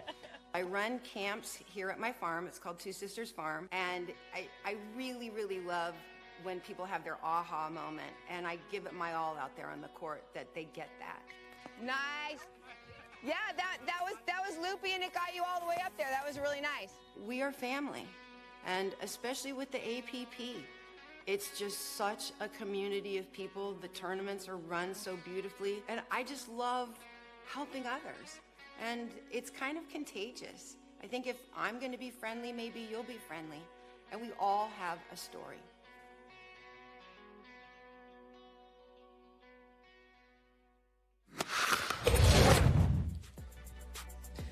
I love that. Such a cool feature there on Chris. APP Sunmed Atlanta Metro Open. As you can see, more than 700 total participants. We have handed out some hardware, and now down to our final gold medal match on this championship Sunday. Women's doubles, game 2 underway.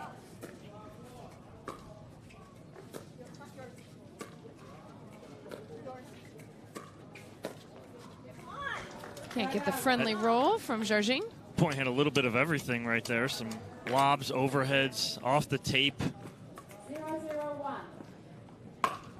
So it's a side out, 0-0-1 for Barr and Fudge.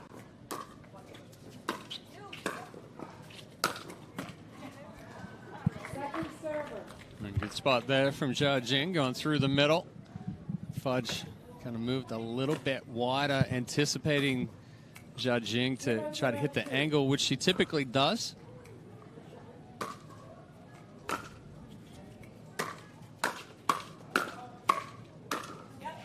Paris Todd that time finding a sweet spot in the corner behind Megan Fudge. Another look.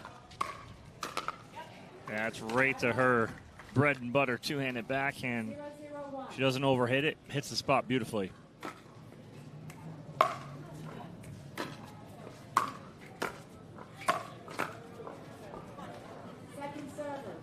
Nice ball there from Barr with a heavy topspin on the forehand down the feet of Todd.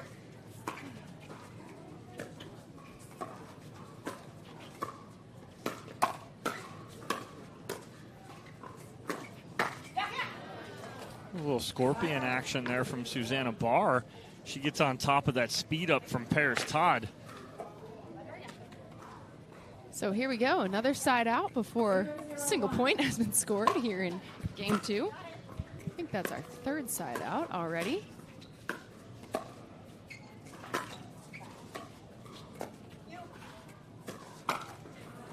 Ah, there we go. Megan Fudge and Susanna Barr breaking the streak. Yeah, nice spot there from Fudge. Todd just trying to do a little too much. You see this paddle get all the way back behind her. When it's so tight to the body, it's hard to get that out in front. So it's 1-0-2 for Fudge's serve. Two missed serves back to back. Ball confirmed out after it was originally called so on the court. So side out here, Paris Todd with the serve.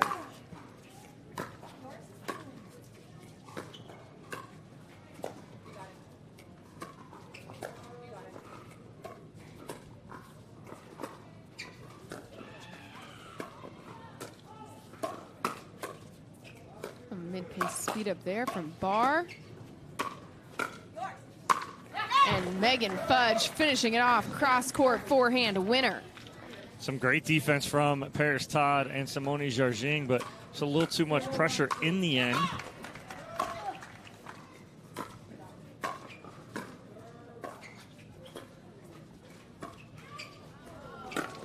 The roll off the net, and then Simone Jarging, impressive recovery to get the ATP.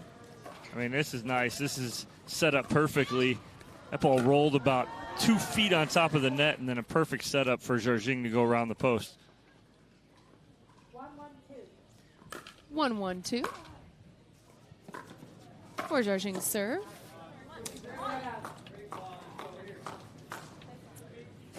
A little bit of confusion there in the middle. So it's a side out here. Megan Fudge with the serve.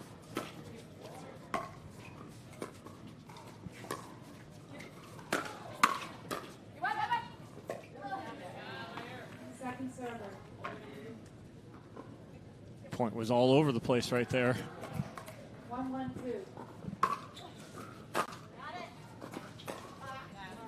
Good return there from Paris Todd. Nice and deep. Put a lot of pressure on Susanna Barr. 1-1-1. So it's a side out. 1-1-1.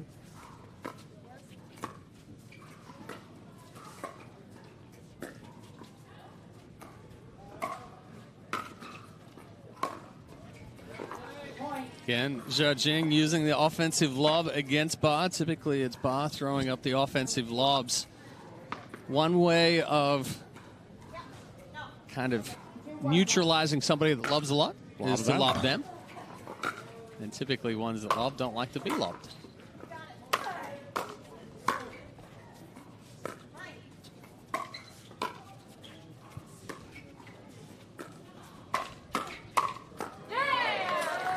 At time, no lobs, just power. That's a good 1-2 combo right there as Barr starts to speed up with the two-hander, and then Fudge comes over and just finishes to the sideline.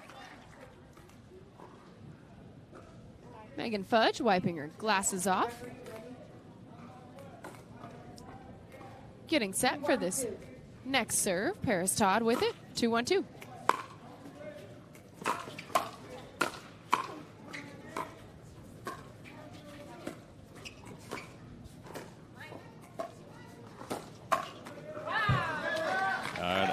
Again, Wrong spot there. If Todd's going to speed up down the line, she has to close back line. She speeds up from the middle here behind herself, and it just opens up the line there for Bar.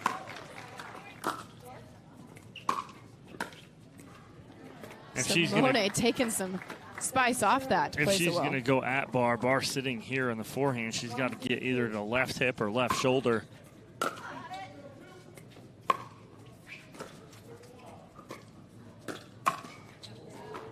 That time Susanna Bar with the forehand, but into the net. Yeah, she was actually out in front of that one. A little bit slower pace speed up there from Zhajing. 2-1-1.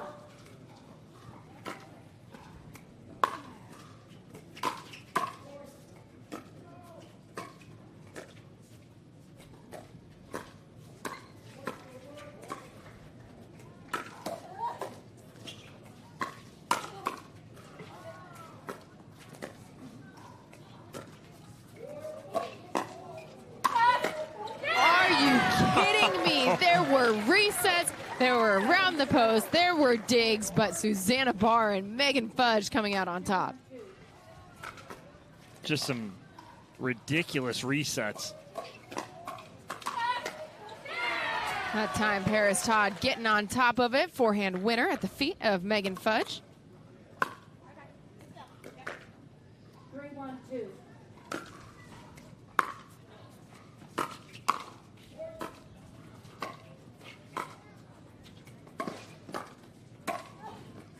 Simone Zhajing letting that one go as Bar's forehand sailing long. Well, and that's just recognition of how high the speed up's coming from. Once that ball gets below the net and you hit with a certain pace, very tough to keep it in.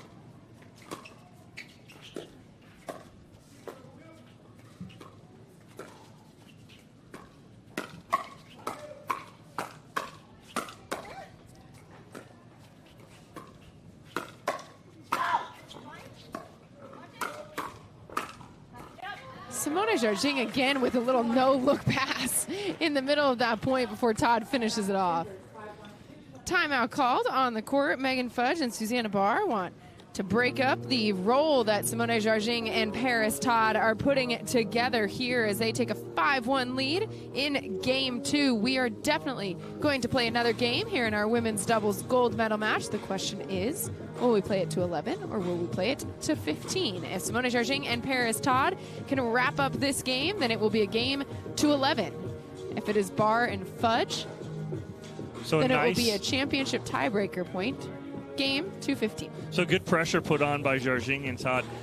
What usually happens, though, is they usually don't have to hit an extra 2 balls, and that's what's happening right now because Bar and Fudge are resetting nicely. But right now what's happening is the resets aren't as good as Bar and Fudge would like them to be, and it's giving more and more opportunities to Zhajing and Todd, and they're getting these putaways, and it's giving them a 4-point lead here. 1 timeout remaining. Servers, 2 timeouts remaining. Simone Zhajing and Paris Todd. Chad, you mentioned the injury, of course. We see Zhajing's paddle hand taped up there. One of the things I was curious about was how was that going to affect their play in the middle of the court today? How have you seen it? Well, I mean, they've started off a little bit slower in Game 1. They have made the adjustment of being more aggressive here in Game 2. That aggression paying off as they find themselves with a 5-1 lead. But a side out for Megan Fudge and Susanna Bar straight out of the timeout that they called. That would be called a successful timeout. You call the timeout and you get the side out immediately. Now you got to score.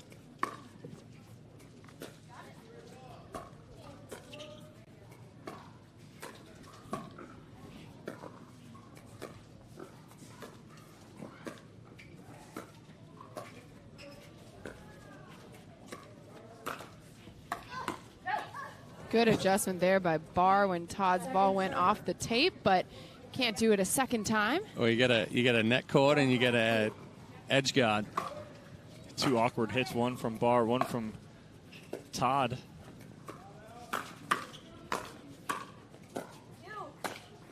Great job by Megan Fudge coming back to her side of the court to cover it before finishing with a forehand winner. Yeah, that's just an excellent spot there from Fudge going back behind Zhajing.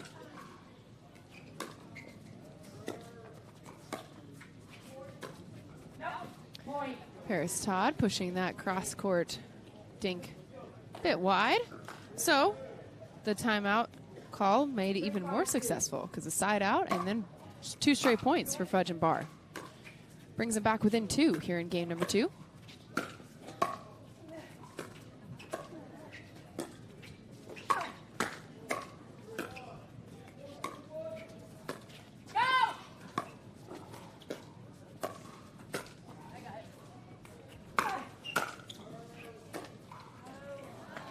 Two more offensive lobs there from Zhajing. First one going over the left shoulder of Fudge, and then the second one going back through the middle.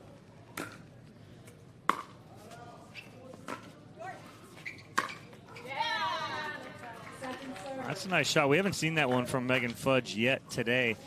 Held that for the right time right here, but have to get one more.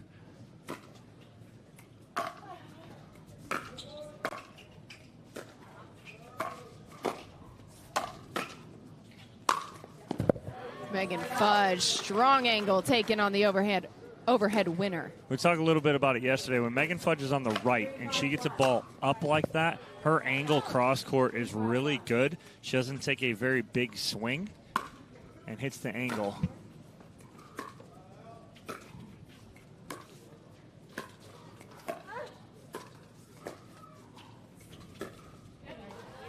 Little love off the net there for Paris Todd, but either way would have been a hard one for Barr and Fudge to get to because it was splitting the difference between the two of them.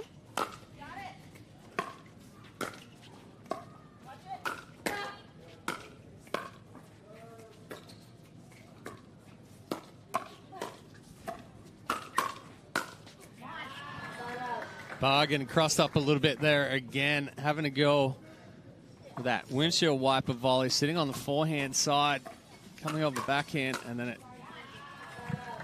starts that firefight from Zhajing and Todd. Excellent ball there from Fudge. Yeah, great pressure, kept Paris Todd back. Almost skipped it off the baseline right there. Been stuck on 5-3 here for a little bit.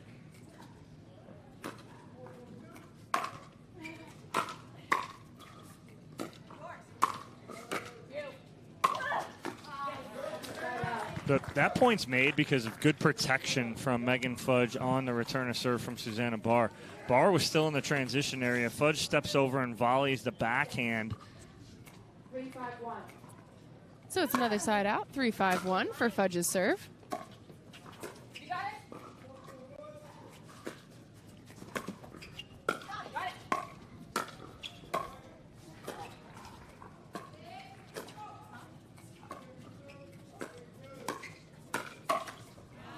Susanna Barr with the forehand, but can't get it over the net. That one Jan Barr up just enough, right inside that right shoulder.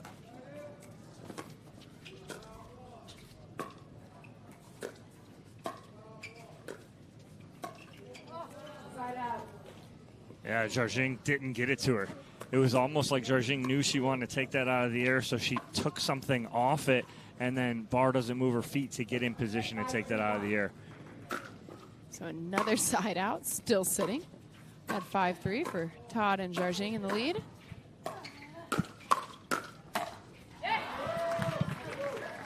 Susanna Barr with the forehand there, not just making it over the net, but perfectly placed at the feet of Paris Todd.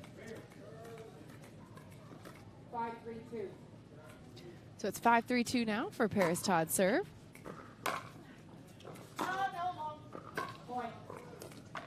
And so we move on to 6-3 here. Paris Todd and Simona Zhajing extending their lead here in game 2 of our women's doubles gold medal match in Atlanta.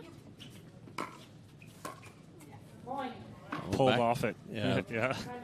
We're both saying the same thing at the same time, right? We both saw her back leg drop and pulls right off it. Yeah, tough position there to have back-to-back errors there from Barr. But yet, typically her errors come from when she either backs away and then gets really tall, or she just gets tall there at the kitchen line. And that ball starts dropping, and she ends up hitting the top of the ball There's been adjustments from Bar and Fudge on this run where Zhajing and Todd were just speeding up into the wrong spots, and they're countering exceptionally well, but there's also been those errors. Let's take a look at some of the highlights that we've gotten from Simone Zhajing and Paris Todd already today. Well, yeah, they've been playing very clean in this second game. It was a little back and forth in that first game, but very clean in this second game, and noticed a little bit of Simone Zhajing giving it back to Bar and Fudge with the lobs. She's had about 3 successful ones to set up some really good points. So nice job, and they're in control here in game number 2 by 4. Paris Todd and Simone Zhajing with 7 gold medals as a team in women's doubles here on the 2023 APP Tour, trying to make that number 8 here in Atlanta. If they continue and win this game number 2, then we will go to a game 3 to 11. Win that, and they are your gold medalists.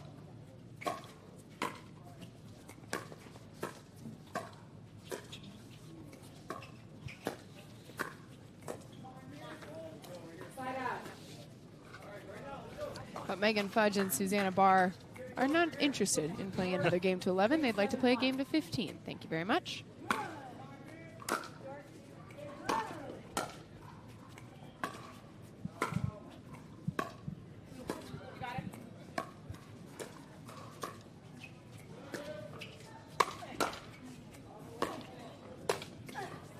What a get there from Megan Fudge after the overhead that Simone Zhajing reset, but then Zhajing with the perfect placement here at the feet of Susanna Barr. Can't dig it out.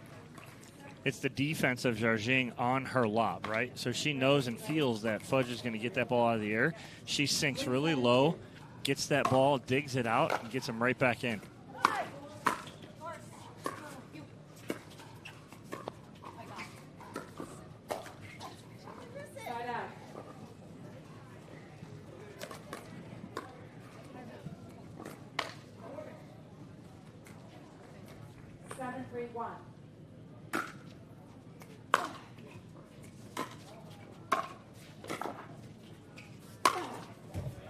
Another big overhead there from Fudge, and it's the sharp angle. No chance to get that one back.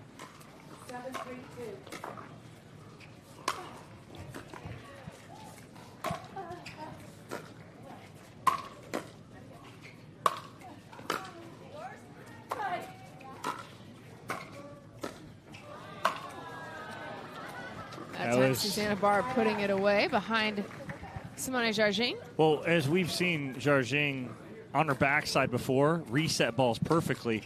That's the smart move. Go away from her. She's still got her paddle in her hand sitting right there. If you go at her, she may get a paddle on that. Simone Zhajing dangerous no matter where she is on the court. It's one of the reasons Paris says she loves playing with her so much. She looks up to her as a veteran of the game, as a pro here in pickleball, and right here in Atlanta was when they first matched up together in 2022 in women's doubles.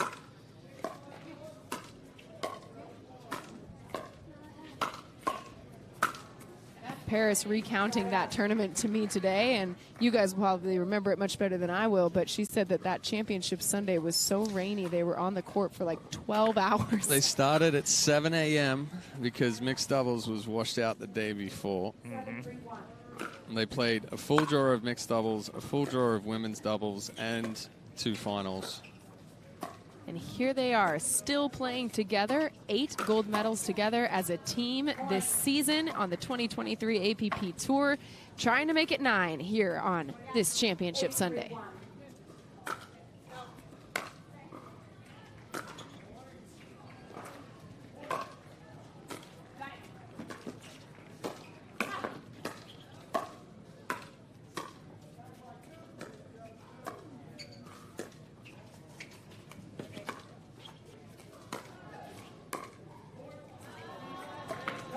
So Zhajing starts off with the 3rd shot lob. But it's the defensive Fudge that keeps him back in it. And then she throws up another offensive lob. Just continuing to push Barr and Fudge away from the kitchen line. 9-3-1. 9-3-1, the score for Zhajing's serve.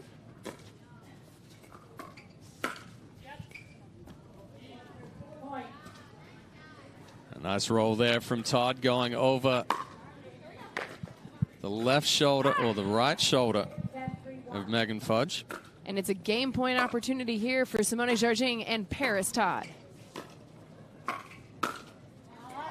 That ball sailing long, though.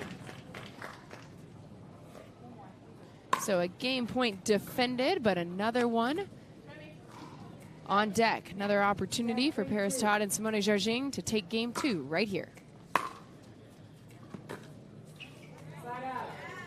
Well, now they got some work to do here. Megan Fudge and Susanna Barr get the ball back on their side, trailing by 7 points. But as you always say, you start a comeback 1 point at a time. 1 point at a time. Can't get them all back at once here now. No 3-point shots. No. It's not a touchdown. You don't get 6. Be good if they did right here for them, because it'd be 7. Extra point. Too late to make new rules in this sport, or?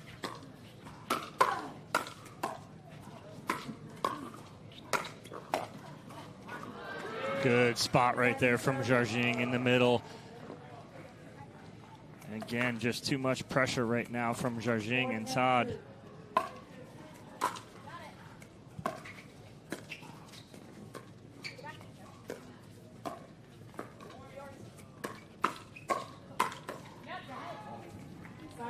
A good move there from Fudge. She knew that that ball was going to be dropped shorter in front of Barr, trying to get her to scramble forward.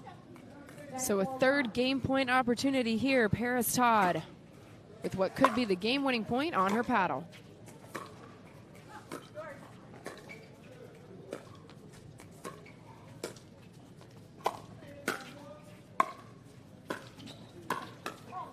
Oh, but Megan Fudge flips that right in a spot that Paris Todd can't get out of the way of or get her paddle on the way she wants to. Well, that's the key. Can't get out of the way of, because that ball's definitely going out off the paddle of Megan Fudge, but again, in a good spot.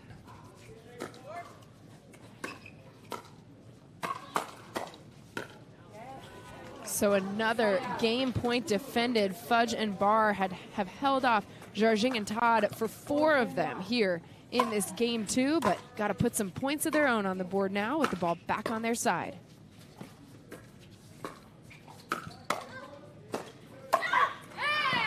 That's one way to do it. Susanna Barr with authority.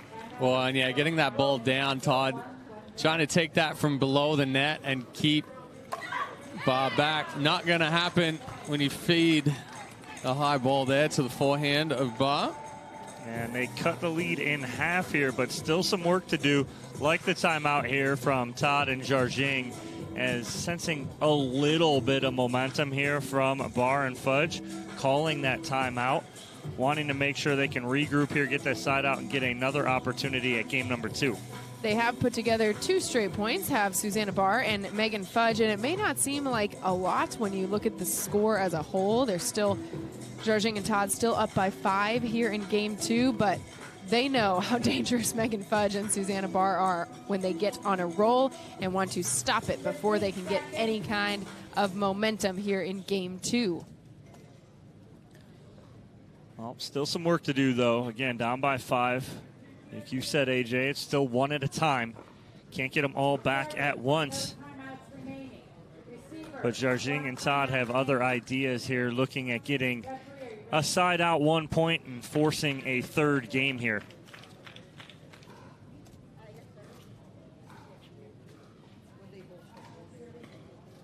Simone Jarging and Paris Todd, like you said, Dom, just 1 point away from forcing us to a game 3. We will be playing another game, regardless, here in women's doubles. But the question is, are we going to play it 2-11 or 2-15 next? If Susanna Barr and Megan Fudge manage to complete this comeback, we'll go to 15 to decide who wins the women's doubles gold medal. 5-10-1, the score for Susanna Barr's serve.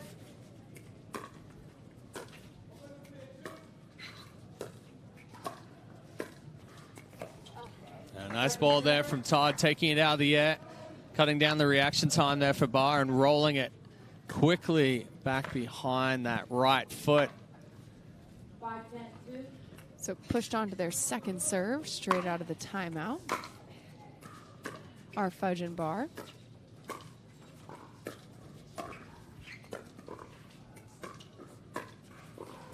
That's a good spot right there from Megan Fudge in the middle. It's been, I'm not going to say a weakness, but it's been a spot where Paris Todd and Simone Jarging, after yesterday and into today a little bit, have been a little hesitant.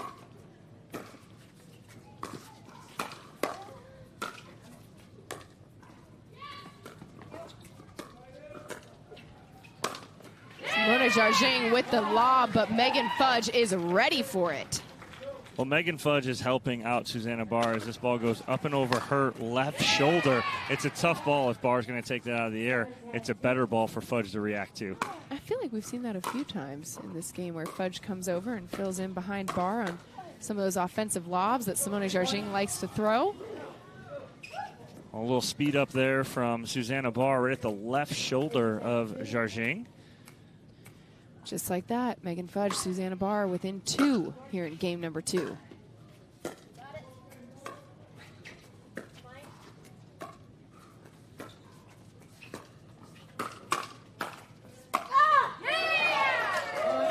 And Susanna Barr, the forehand, perfectly placed to get herself and her teammate within 1 here in game 2. Yeah, momentum completely swung to the other side right now. Jarging and Todd flat.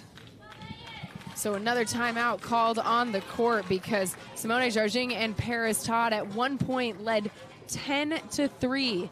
7 points they were ahead by here in game 2, but Susanna Barr and Megan Fudge go on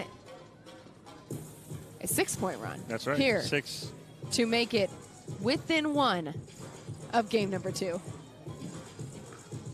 Let's take a look at how Barr and Fudge have fought their way back into this game 2. Well, it's not trying to get everything back at once. It's like we talked about, you know, you can't score 3-pointers. There's no touchdowns. It's 1 point at a time, staying in the point, battling, playing good defense, and then turning that defense into offense. As right there, Megan Fudge with that overhead off the lob from Simone Jarging and forced the second and final timeout from Todd and Jarging. But the good thing for Jarging and Todd is second server here for Fudge and Barr. So 9-10-2, the score for Fudge's serve.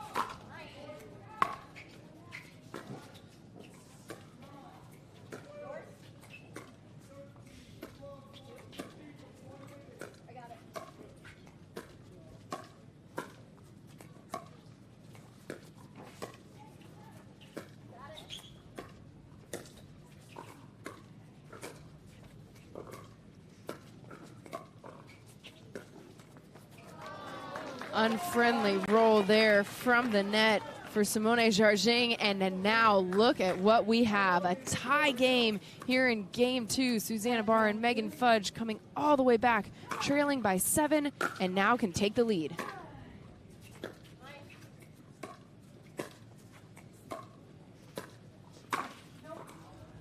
Yeah, it's just a little too passive pickleball for Jarging and Todd. Like there's no intensity. The ball movement isn't there. Fudge and Barr able to really put pressure on right now.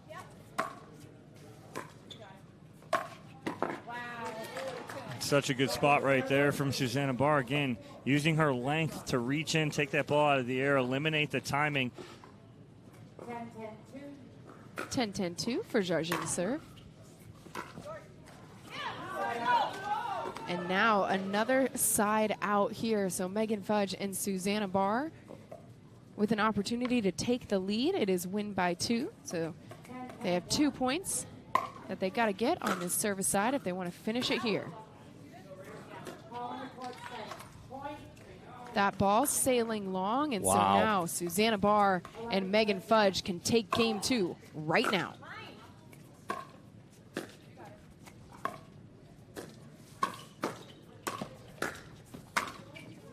And Megan Fudge with the backhand down the middle to win it for herself and Susanna Barr, coming all the way back from trailing by 7 to force us to a championship tiebreaker game to 15 right here on Championship Court in women's doubles.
save time when we buy and book online at discounttire.com. Which means more time. Wait, take a check.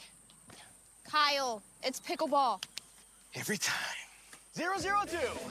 Get 30% shorter average wait time when you buy and book online at discounttire.com.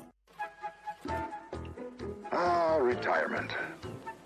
It's not all one big vacation. It's great to find purpose by trying a new activity.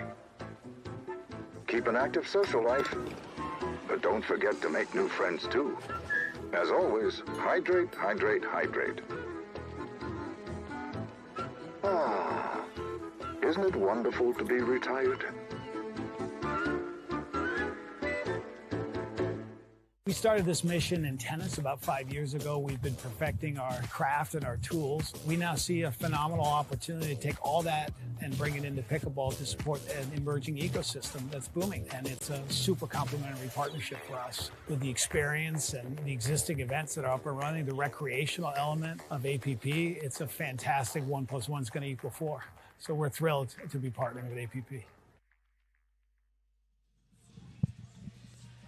What a way. We're on our way to ending things here at the women's doubles gold medal match, the 2023 APP Sunmed Atlanta Metro Open. These people getting every bit of the show that they deserve here in Griffin, Georgia. Players taking a break before we head to our championship tiebreaker game to 15 to decide who is going to take home the gold. This is already shaping up to be a classic. The last stop?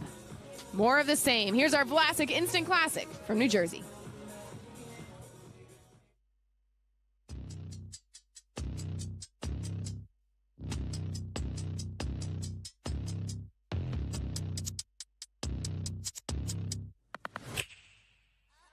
Bet when I land, they gon' tell me it's luck again. See that I'm winning, it's harder to watch. I'm setting the stage, you should give me my props. You ain't got no soul, you lacking the spirit. You talk out your neck, I'ma show you I'm with it. I've been really here for you to sit and watch me win again and win again and win again. I know it's probably getting on me and when I'm sitting in, so if I ever win again, there's nobody the minimum, I didn't have to sell my soul. Oh, yeah, please don't play no games with me. It was never about the fame to me. They needed the best, so they came to me. Whoa, who the best in this thing? Tell them, yeah, that's me. Tell them who win the vibe, say, yeah, that's me. And if I'm taking a shot, I don't miss. Who knew I would be at the top like this? And no one made my goals for me. But I'm exactly where I'm supposed to be. Cause it's the path that God chose for me. So even if some doors close for me, I still won't let y'all close to me. So please step back where you're supposed to be.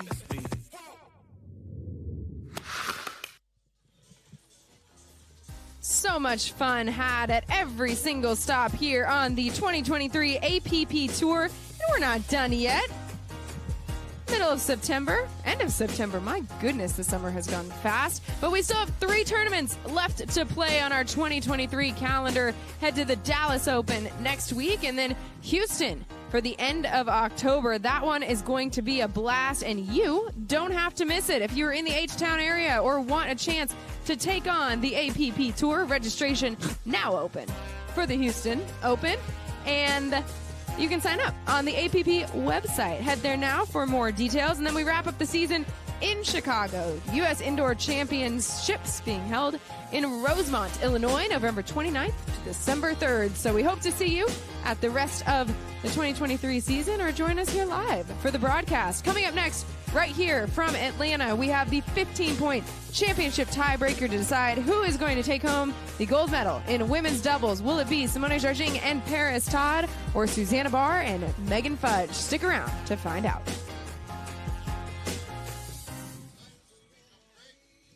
The Pro XR pickleball paddle answers the age-old question of how to get paddle speed and control with the same paddle and one grip, and this is it.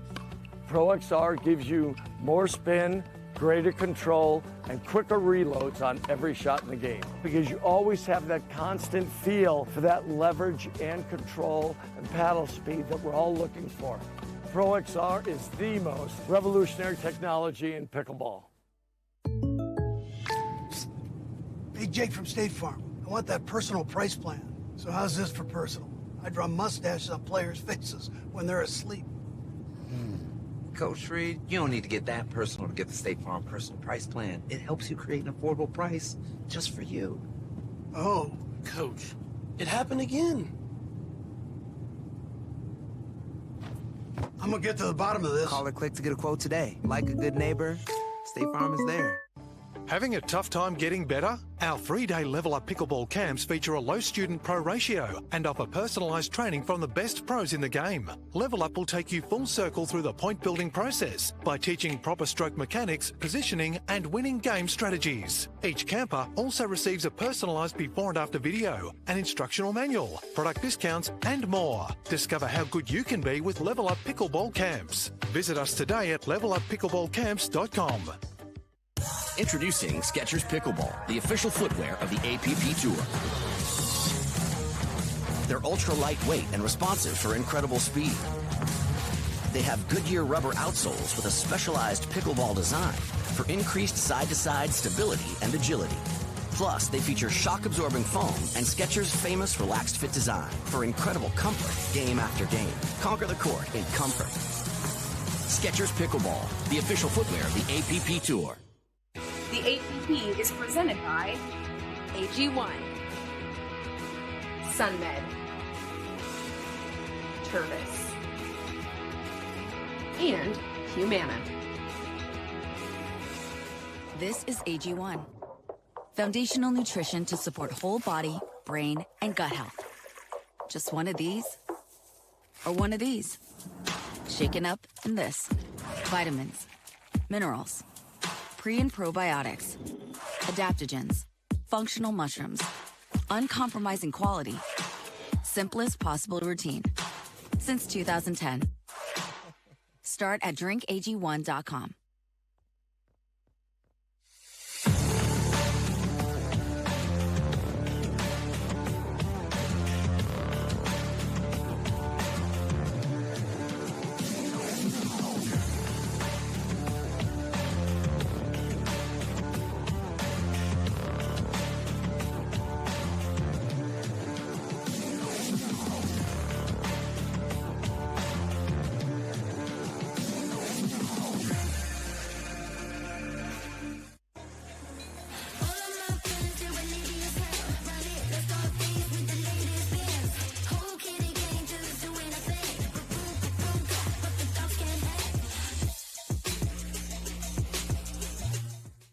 Sunmed, premium hemp wellness for targeted relief and recovery, daily calm and relaxation, a better night's sleep, and brighter days. Discover modern wellness products for every part of your day and every step of your journey.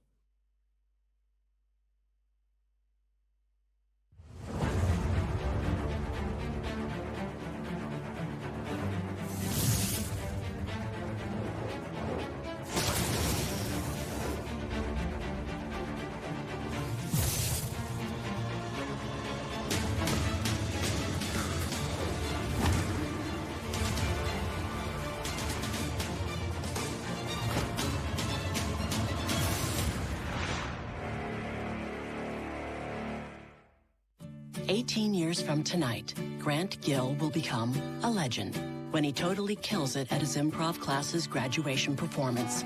Knees will be slapped, suds will be sprayed. People won't know what hurts more, their cheeks or their sides. That's why he's already keeping himself in shape and razor sharp today with health tips and wellness tools from AARP to help make sure his health lives as long as he does. Because the younger you are, the more you need AARP.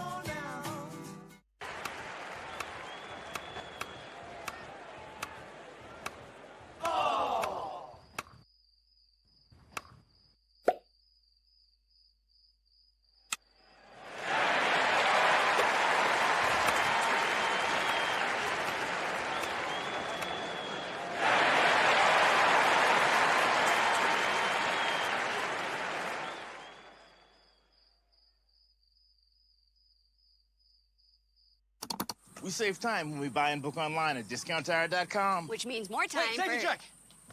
Kyle, it's pickleball. Every time. 002. Get 30% shorter average wait time when you buy and book online at discounttire.com. The APP is presented by AARP, Franklin, Lea Rivet, and Pickleball United.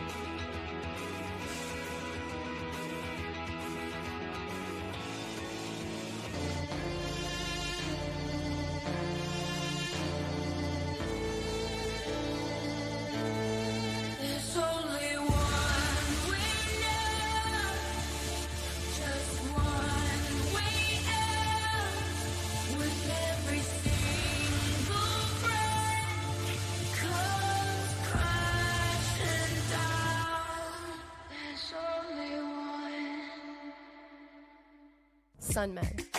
Premium hemp wellness for targeted relief and recovery, daily calm and relaxation, a better night's sleep, and brighter days. Discover modern wellness products for every part of your day and every step of your journey.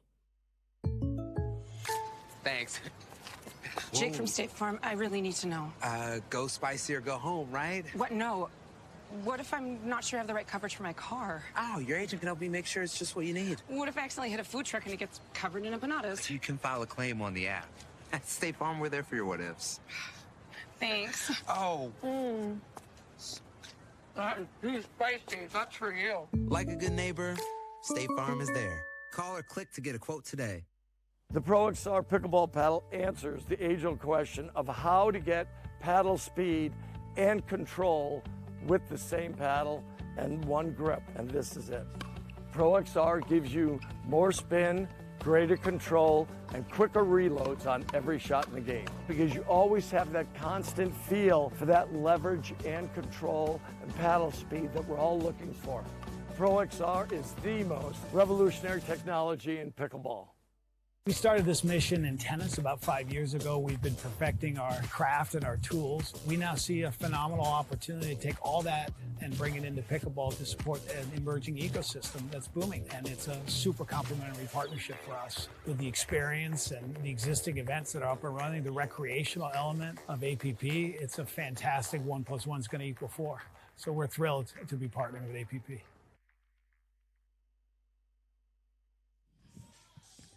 Welcome back to the 2023 APP Sunmed Atlanta Metro Open. We've got a championship tiebreaker to decide who takes home the gold in women's doubles, and that is because Susanna Barr and Megan Fudge worked their way back through the consolation bracket to punch their ticket to Championship Sunday. So they take the first 2 games over Paris Todd and Simone Jarging, but it's a double elimination tournament. So Todd and Jarging with another opportunity here. It all comes down to this. If you are Todd and Jarging, what do you have to adjust from the games to 11 in order to get the better of Fudge and Barr? Well, they've got to fix that communication. They're up 10-3 in game 2 right there and just became flat. Stop talking, stop moving, stop being aggressive. So they either come out and be aggressive or Fudge and Barr are going to continue just taking it to them. Certainly what they did in the first 2 games, like you mentioned, the lead that they had in game number 2, but none of that matters now. Championship tiebreaker game to 15. It's going to be Susanna Barr with the serve to get us started.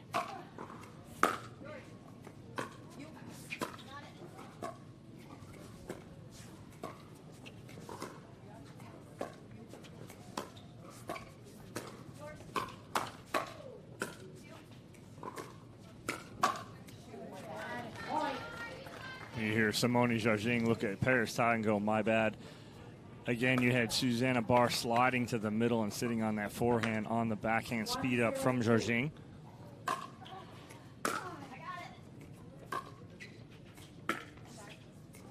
Unfriendly roll there for Simone Jarging. So it's a 2-0 lead for Barr and Fudge to start us out on our championship tiebreaker game, 2:15. Nothing's really changed since the end of game 2. They're still flat.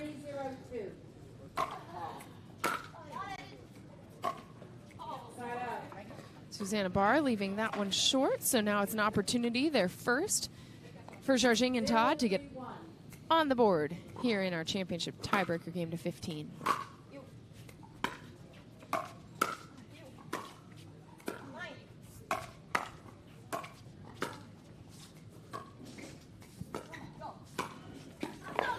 That time, Megan Fudge with a lot of pace, a lot of power, and great placement there in the middle. Simone Jarging taking a second to just warm up on the court. That ball out of her reach. Another look at it here.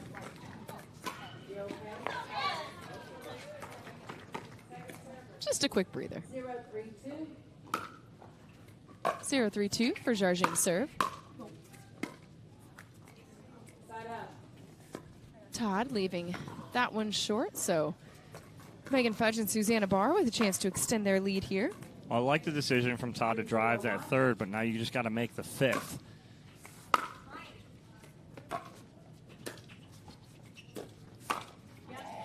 Harris Todd with the well-placed two-handed backhand in the corner. Another look. Yeah, Fudge is not able to get enough on this because that ball is dropped nicely by Jarjing. She just got to reset that and get back into the point. Just pushes Barr and Fudge onto their second serve, though, and as you see on that second serve, take advantage. 4-0-2 for Barr's serve.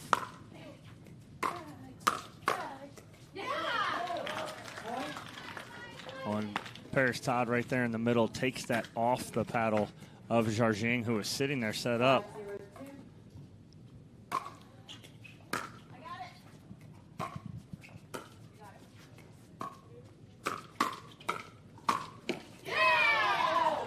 Yeah, just wrong spots from both Jarjing and Todd. Fudge and Barr at this point just getting balls back. 6-0-2 for Barr.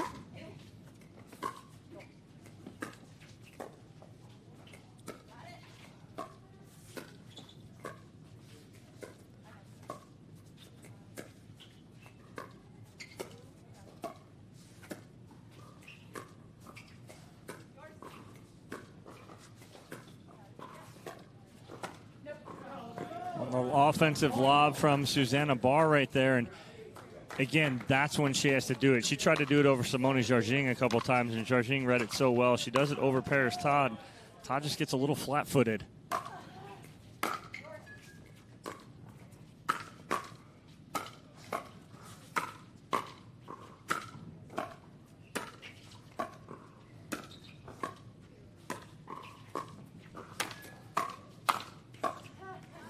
Simone Jarjing with some great height, great ups there to get on top of that ball.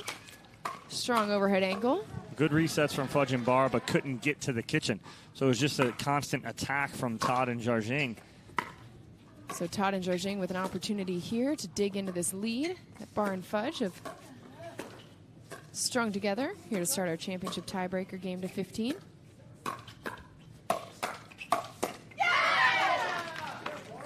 Nice speed up there from Barr. Todd not expecting it. Barr getting that ball inside the left shoulder. Pushes them onto their second serve. Simone Jarjing with it. Well, I said earlier when she hit that third shot drive, I like that because it allows you to step into the fifth then after on a block. She's just flat-footed on the third right there.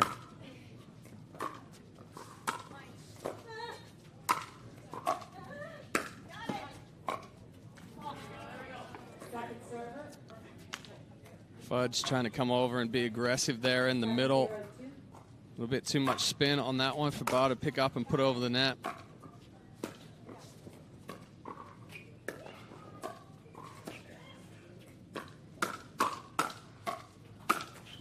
Simone Jarjing with the powerful forehand right into the center mass, as you guys always like to say, of Megan Fudge. Well, right there, who controlled the middle? And it was Jarjing. So when Jarjing controls the middle, they're going to be in points, especially when she's on the left side.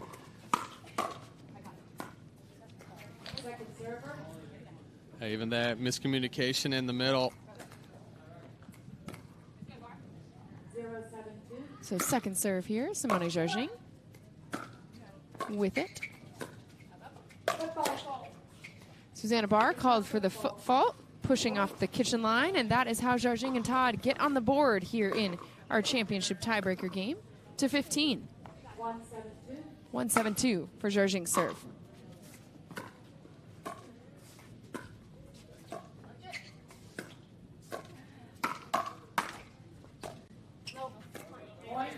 Barr pushing that one just a little bit wide. As we've seen in that last game, the last thing you want to do is give any team any hope. Both of these teams so dynamic, so strong.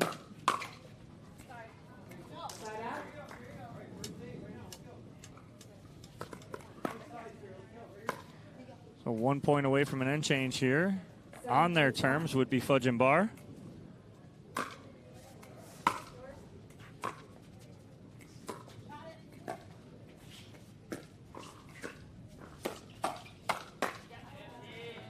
Good adjustment there from Todd with the speed up. Firstly at Bar and then getting on top and hitting down.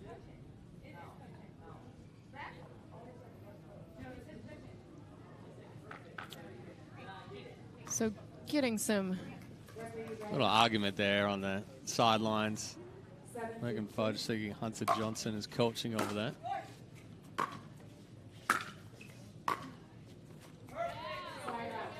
side out here. So it's going to be Todd and Jarjing with another chance. They have scored the last 2 points. Fudge and Bar got off to a 7-0 lead, but Todd and Jarjing scoring the last 2.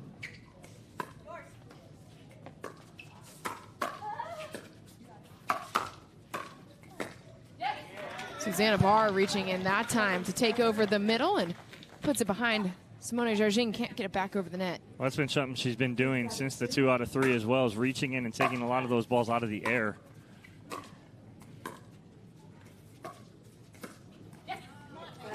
A good ball movement there from Barr and Fudge.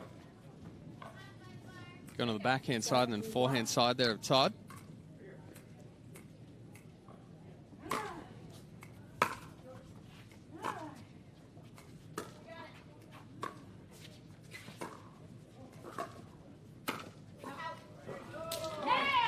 Well, it took them a little while to get that point and get the end change on their terms, but they finally do. So an end change here in our championship tiebreaker game to 15. Susanna Barr and Megan Fudge have controlled this championship tiebreaker game to 15 from the opening serve.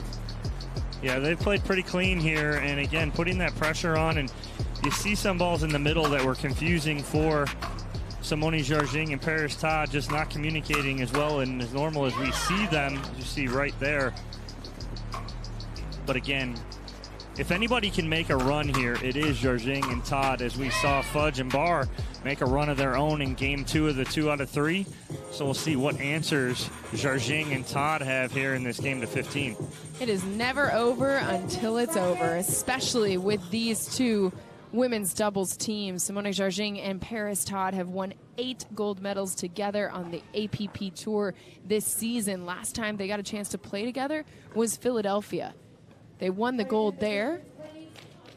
Chad, correct me if I'm wrong. In Newport, didn't Fudge and Barr have Jarjing and Todd on the ropes, like up, like in the 2 out of 3? That in they the were, 2 out of 3, they ended like, up losing in games 2 and 3. Yeah, it was. They were up like 8-2 or something, and Jarjing and Todd came all the way back and won that whole match. Nobody knows better than the team serving the ball right now just how dangerous Todd and Jarjing are when they get into a rhythm. Trying to keep them from it here. A little bit of help from the net there as well. That ball kicking up. And a big serve there from Susanna Barr. Todd not able to catch up to that one. Well, that's the give and take right there of the big serve and going for it. Is you could get some mistakes, but then you also have some mistakes on your own.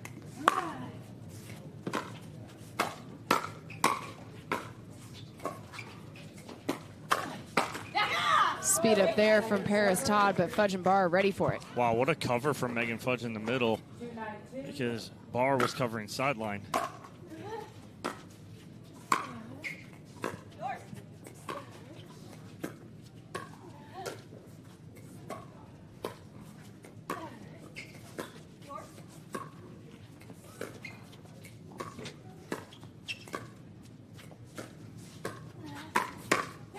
That time, the speed up, well placed, well timed by Paris Todd in the middle, and in a spot where Megan Fudge can't get it back over the net. Well, in a spot shot you didn't see right there on the replay, Simone Jarjing saved that whole point. There was a ball behind her that she saved.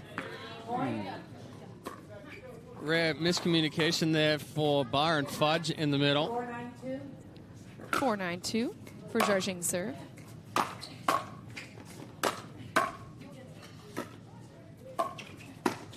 Paris Todd mixing it up with the drop. Simone Jarjing filling in the middle with a strong forehand. Well, that's a good read from Jarjing. She was on her toes in the middle here on that second ball. She doesn't go, but then she waits for the third and then pulls that cross court. Such a smart decision.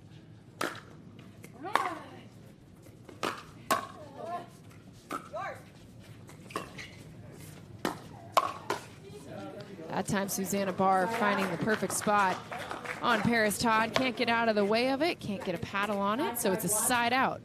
Fudge and Barr with the chance to extend their lead here.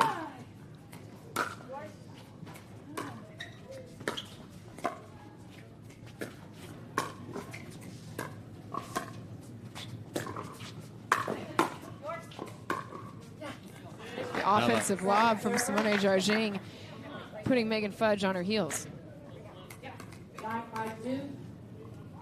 9-5-2 for Barr's serve.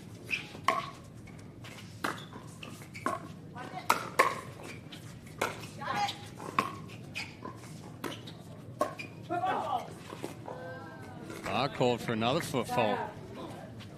So one on an overhead, that one on a dink as she was trying to recover to get back up to the kitchen line. You good? Yeah, you good? Yeah, okay, let's do it. 5-9-1. So it's a side out, 5-9-1 for Jarjing's serve.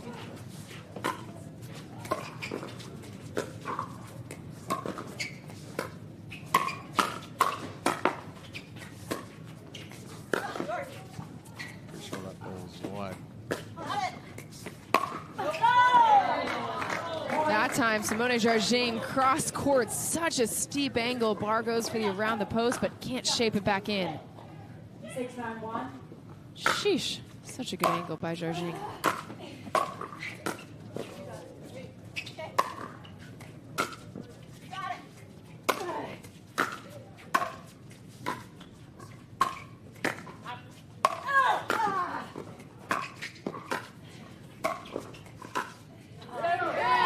Excellent defense there from Barr. And some heavy topspin there to the backhand side of Paris Todd. 6-9-2. Pushes them onto their second serve, so it's 6-9-2 for Paris Todd. You got it. You got it.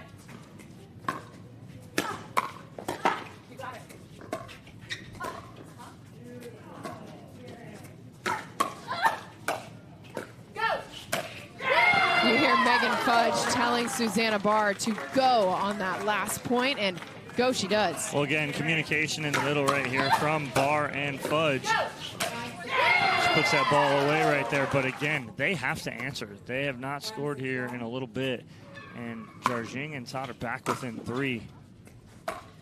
It's a 6-2 run currently for Jarjing and Todd. At one point, Barr and Fudge led 7-0 here in this championship tiebreaker game to 15.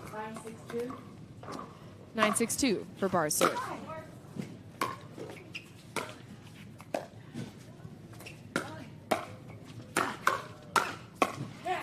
A better combination there from Jarjing. They've picked the intensity up the last few points, being more aggressive going into the body of Barr and Fudge.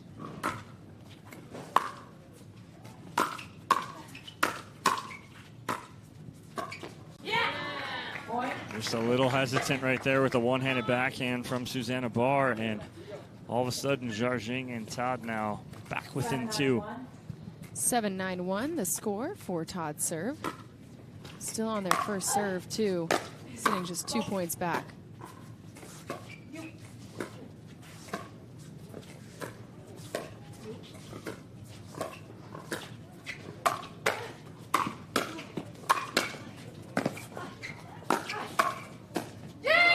Some great resets there in the middle by both Todd and Jarjing, but Fudge and Barr relentless on that point. You're right on it, AJ. And there's some great resets from Todd and Jarjing. That point should have been over a while ago, but great defense.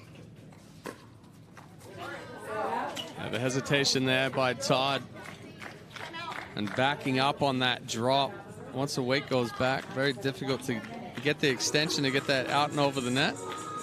Only offensive timeout here from Barr and Fudge. We always love a good offensive timeout. Again, it was 7-0. Now it's a 7-2 run by Jarjing and Todd, and they are right back in this. So offensively, Barr and Fudge with the serve back, but now want to talk about it and kind of regroup. Understandably so, because like we have mentioned, this entire championship tiebreaker, and really in the best 2 out of 3 too as well, is that these two teams know just how seriously you have to take the other one. It can be match point, and until you get it, it is not over. So Susanna Barr and Megan Fudge taking a minute here to collect their thoughts and get ready for their service side. Chad, what do they have to lean into in order to find some rhythm again here in the championship tiebreaker? Well, it's going to move the ball around a little bit more. They've got to get Jarjing and Todd off balance. Kind of be a little bit more aggressive at times as well. They did have that really good run to start this one where they're catching Jarjing and Todd back on the heels. I want to talk about Erie. 7-point lead for Jarjing and Todd in that second game. Came all the way back, did Fudge and Barr. Fudge and Barr, 7-point lead here in this game to 15. And Jarjing and Todd are coming back.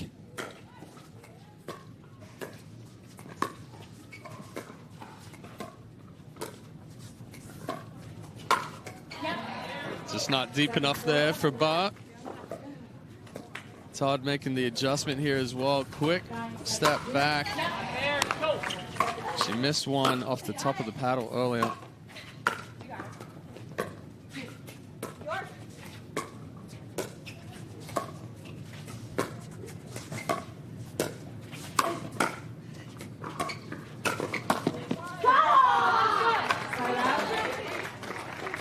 Wow. That is a aggressive pull from Simone Jarjing, and Megan Fudge had a lot of room to work with, but this shocked her.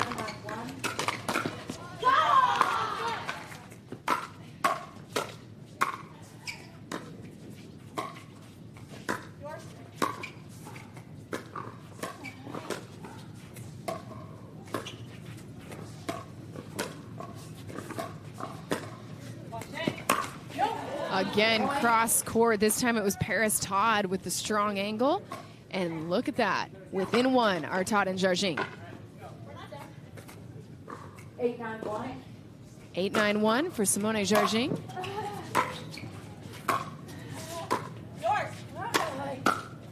Oh, too much there from Barr. It was the reset in the middle. Fudge made the direction change and went at Jarjing in the transition area. Got that ball down, and then Barr tried to pin Todd back. 9-9-1. Ties us up here in our championship tiebreaker game to 15, 9-all.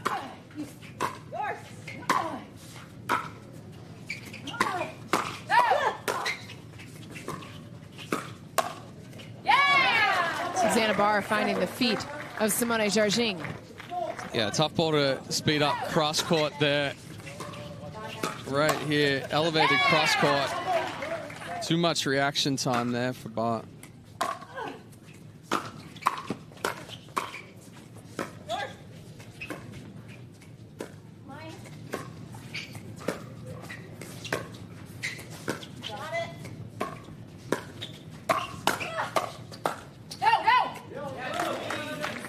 Fudge calling Barr off of that one as it sails just a little wide.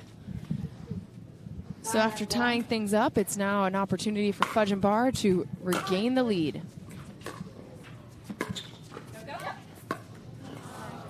A little unlucky there for Barr.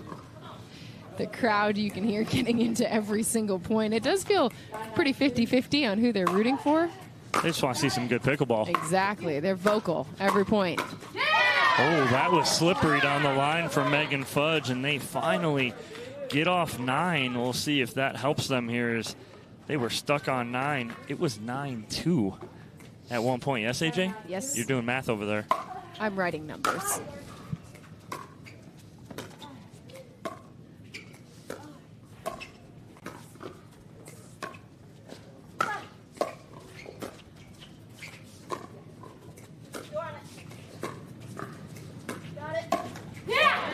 That one came out too flat there from Bar.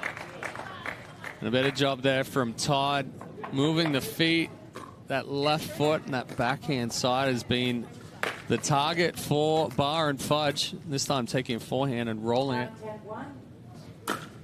So Simone Jargin with another chance to tie things up for herself and Paris Todd in our championship tiebreaker game to 15.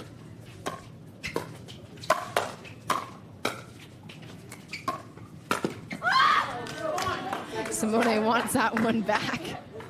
Well, that's one of her bread and butter right there. She's stepping into that and eliminating the time, going right at Susanna Barr.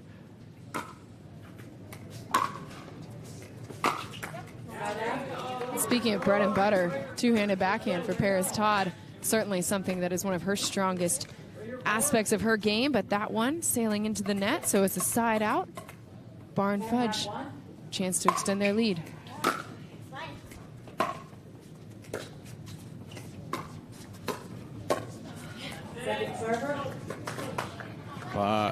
Getting jammed up there. Just inside that left foot.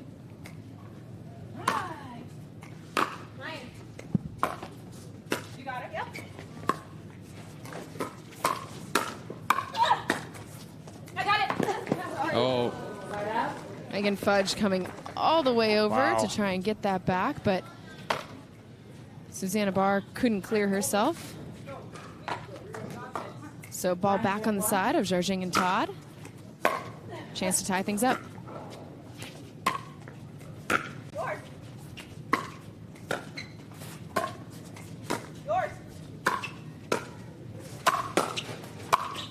Susanna Barr right back at the middle, and then the reset from Todd, but then Barr takes a stronger angle on that forehand winner. Take another look.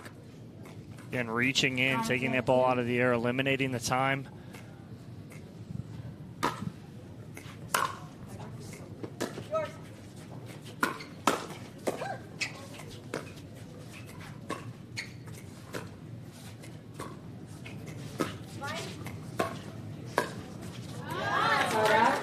That's that spot, Chad, you talked about. It's that inside left foot right there where Susanna Barr targeted there. If I was Barr or Fudge, I would go with the left foot of Todd every single time, whether she tries to take it on the forehand side or the backhand side. Forehand side, she's missed a few, and on that backhand side, she's popped it up higher. Simone Jargin doing a good job getting on top of that ball. On the flip side, if I'm Jargin and Todd, I'm going at Barr right in between the feet as well. 10-9-2, the score for Megan Fudge's serve. Again, that's 3 in like the past 7 points that Todd and Jargin have got off the top of the tape, and then no answer for Barr and Fudge.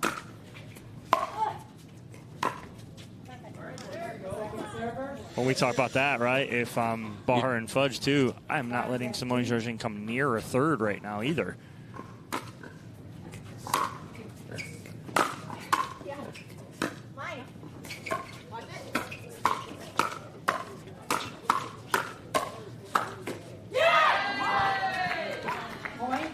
A better ball there from Todd to end that one. She goes right into the right hip. Oh, actually just above the left hip. Jams Fudge up even on the backhand side there. So it's a tie game here, 10-all in our championship tiebreaker game to 15. Todd sending that serve sailing long, so side out.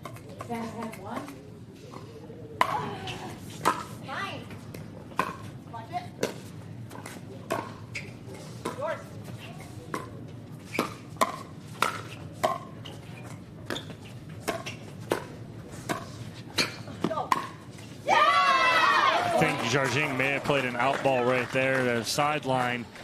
She was fully committed to it, though, right here.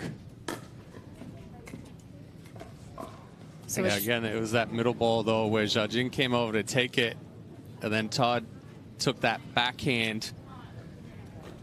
So it's been that consistent ball in the middle that's thrown them off. 11-10-1. 11-10-1 for Barr's serve.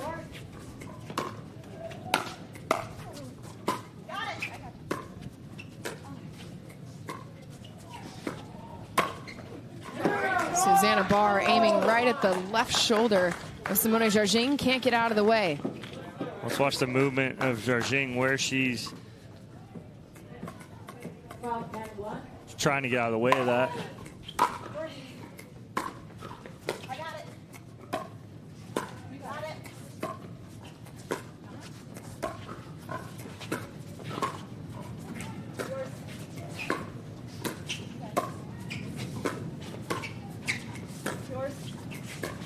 That ball just skidded. That's a great pressure dink there from Jargin in a big spot.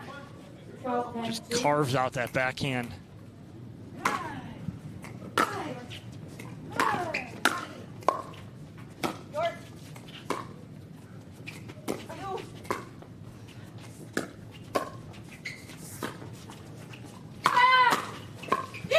Paris Todd with the offensive lob, and it works out for her and Jargin, forcing the side out. Well, it's a good offensive lob because it's going to land deep. And so Megan Fudge taking it out of the air, she's sitting back in the transition area or even deeper.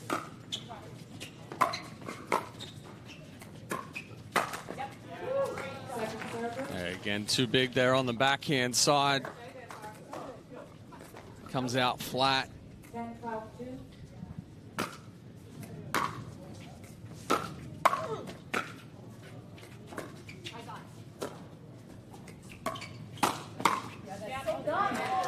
Great placement there by Megan Fudge, recognizing Jargin still pulled out wide, finding a spot out of the reach. Well, that's the bad spot there for Jargin, but she takes that, and you saw her after the ball went past her, she should have taken it down the line. But she takes that cross court, and the natural place for that ball to come is back in the position where she just left.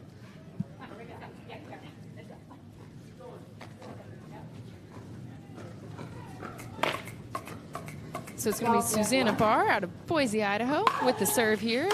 12-10. Sitting just 3 points away from winning this championship tiebreaker game to 15. I got it.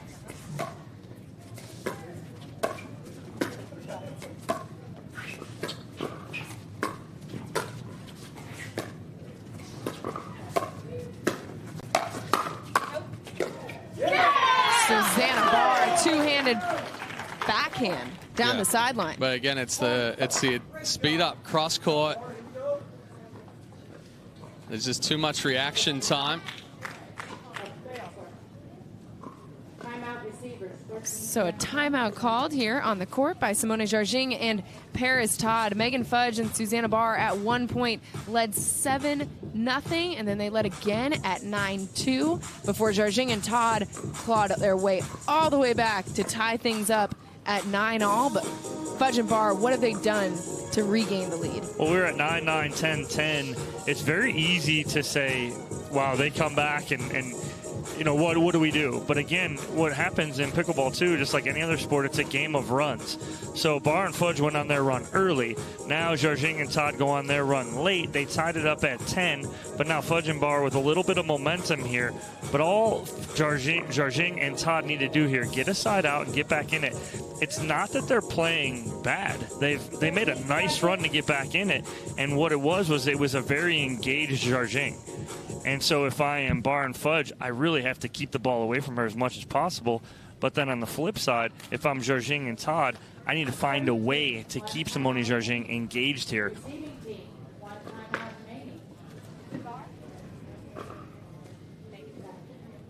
So Susanna Barr going to get us started out of the timeout with the serve. Her and Megan Fudge sitting just 2 points away from winning the doubles, winning the gold in women's doubles. Little change of pace there from Jargin, rolling it down the left foot of Susanna Barr. 13-10-2.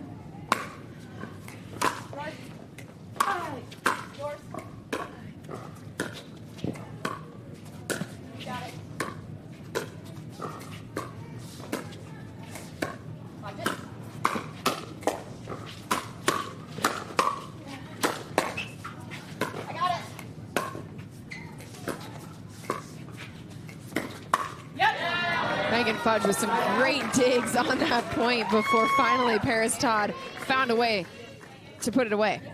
And I know she finishes that there. That was dangerous, though, because she was trying to prove a point there. Megan overhits that.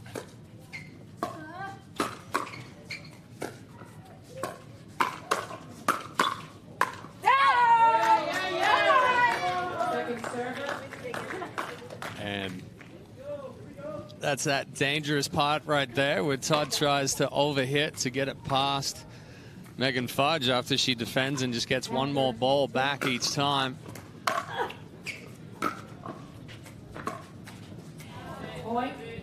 Just no legs right there from Susanna Barr. She stood straight up through that.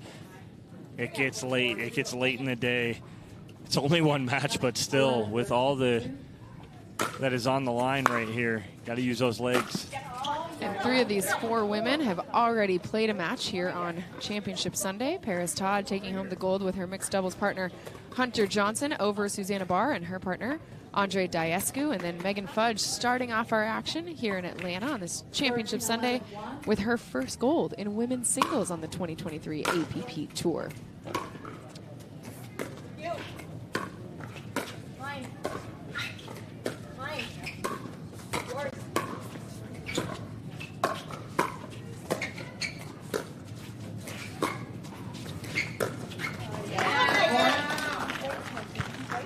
Ball got a little deep on Jarjing right there, and then off the back foot, just catches the top of the tape.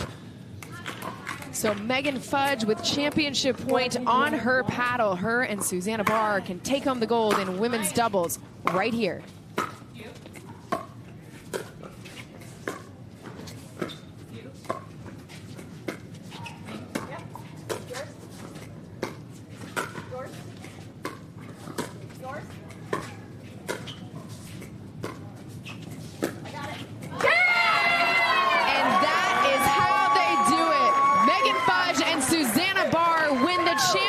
Tiebreaker game to 15 to win the women's doubles gold medal here in Atlanta. What a battle, what a comeback from Jarjing and Todd to make this game to 15, an actual game. They were down 7-0, came back and tied it at 9 apiece and 10 apiece before Barr and Fudge finished it.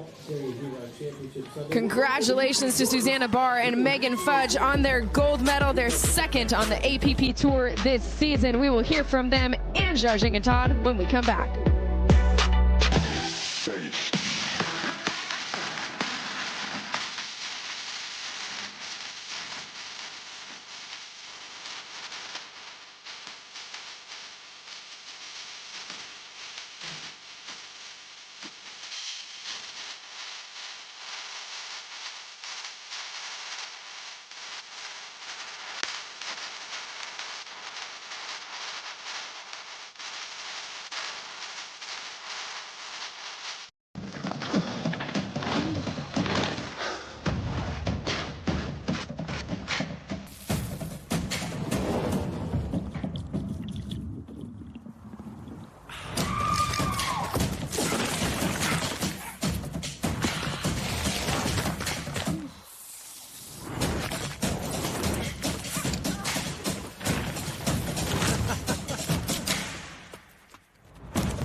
Introducing Skechers Pickleball, the official footwear of the APP Tour. They're ultra lightweight and responsive for incredible speed. They have Goodyear rubber outsoles with a specialized pickleball design for increased side-to-side stability and agility. Plus, they feature shock-absorbing foam and Skechers' famous relaxed fit design for incredible comfort game after game. Conquer the court in comfort. Skechers Pickleball, the official footwear of the APP Tour.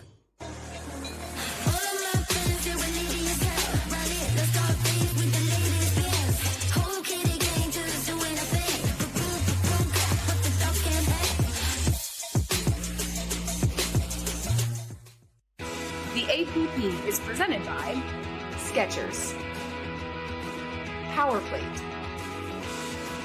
Yola, and Humana. And here is your Boca Raton championship point for Susanna Barr and Megan Fudge. Yeah, congratulations to Megan Fudge and Susanna Barr. taking the gold for the first time again, Simone Jargin and Paris Todd. It was the ball movement, it was the control and the consistency that gave them the win here. AJ McCord is courtside with all 4 ladies. A hard-fought women's doubles gold medal match here in Atlanta to finish things off. The crowd here in Griffin, Georgia, bringing the heat all day long. Also bringing the heat, these 2 teams on the court. My goodness, treating us to the championship tiebreaker game to 15. Susanna Barr, Megan Fudge, you end up winning it. We're going to get to you in just a second. But now, Simone Jargin, Paris Todd, we have had so much fun watching you guys play together on this 2023 APP Tour. Today, what was it that Susanna and Megan were able to do just to get the edge, especially in that championship tiebreaker? I mean, there's just play better. I did not perform. I let Paris down today, so, but, you know, that's how it goes. Paris, you talk all the time about what a joy it is for you to play with Simone. Today, that certainly was tested, but what is the thing that you guys always come back to in those hard moments?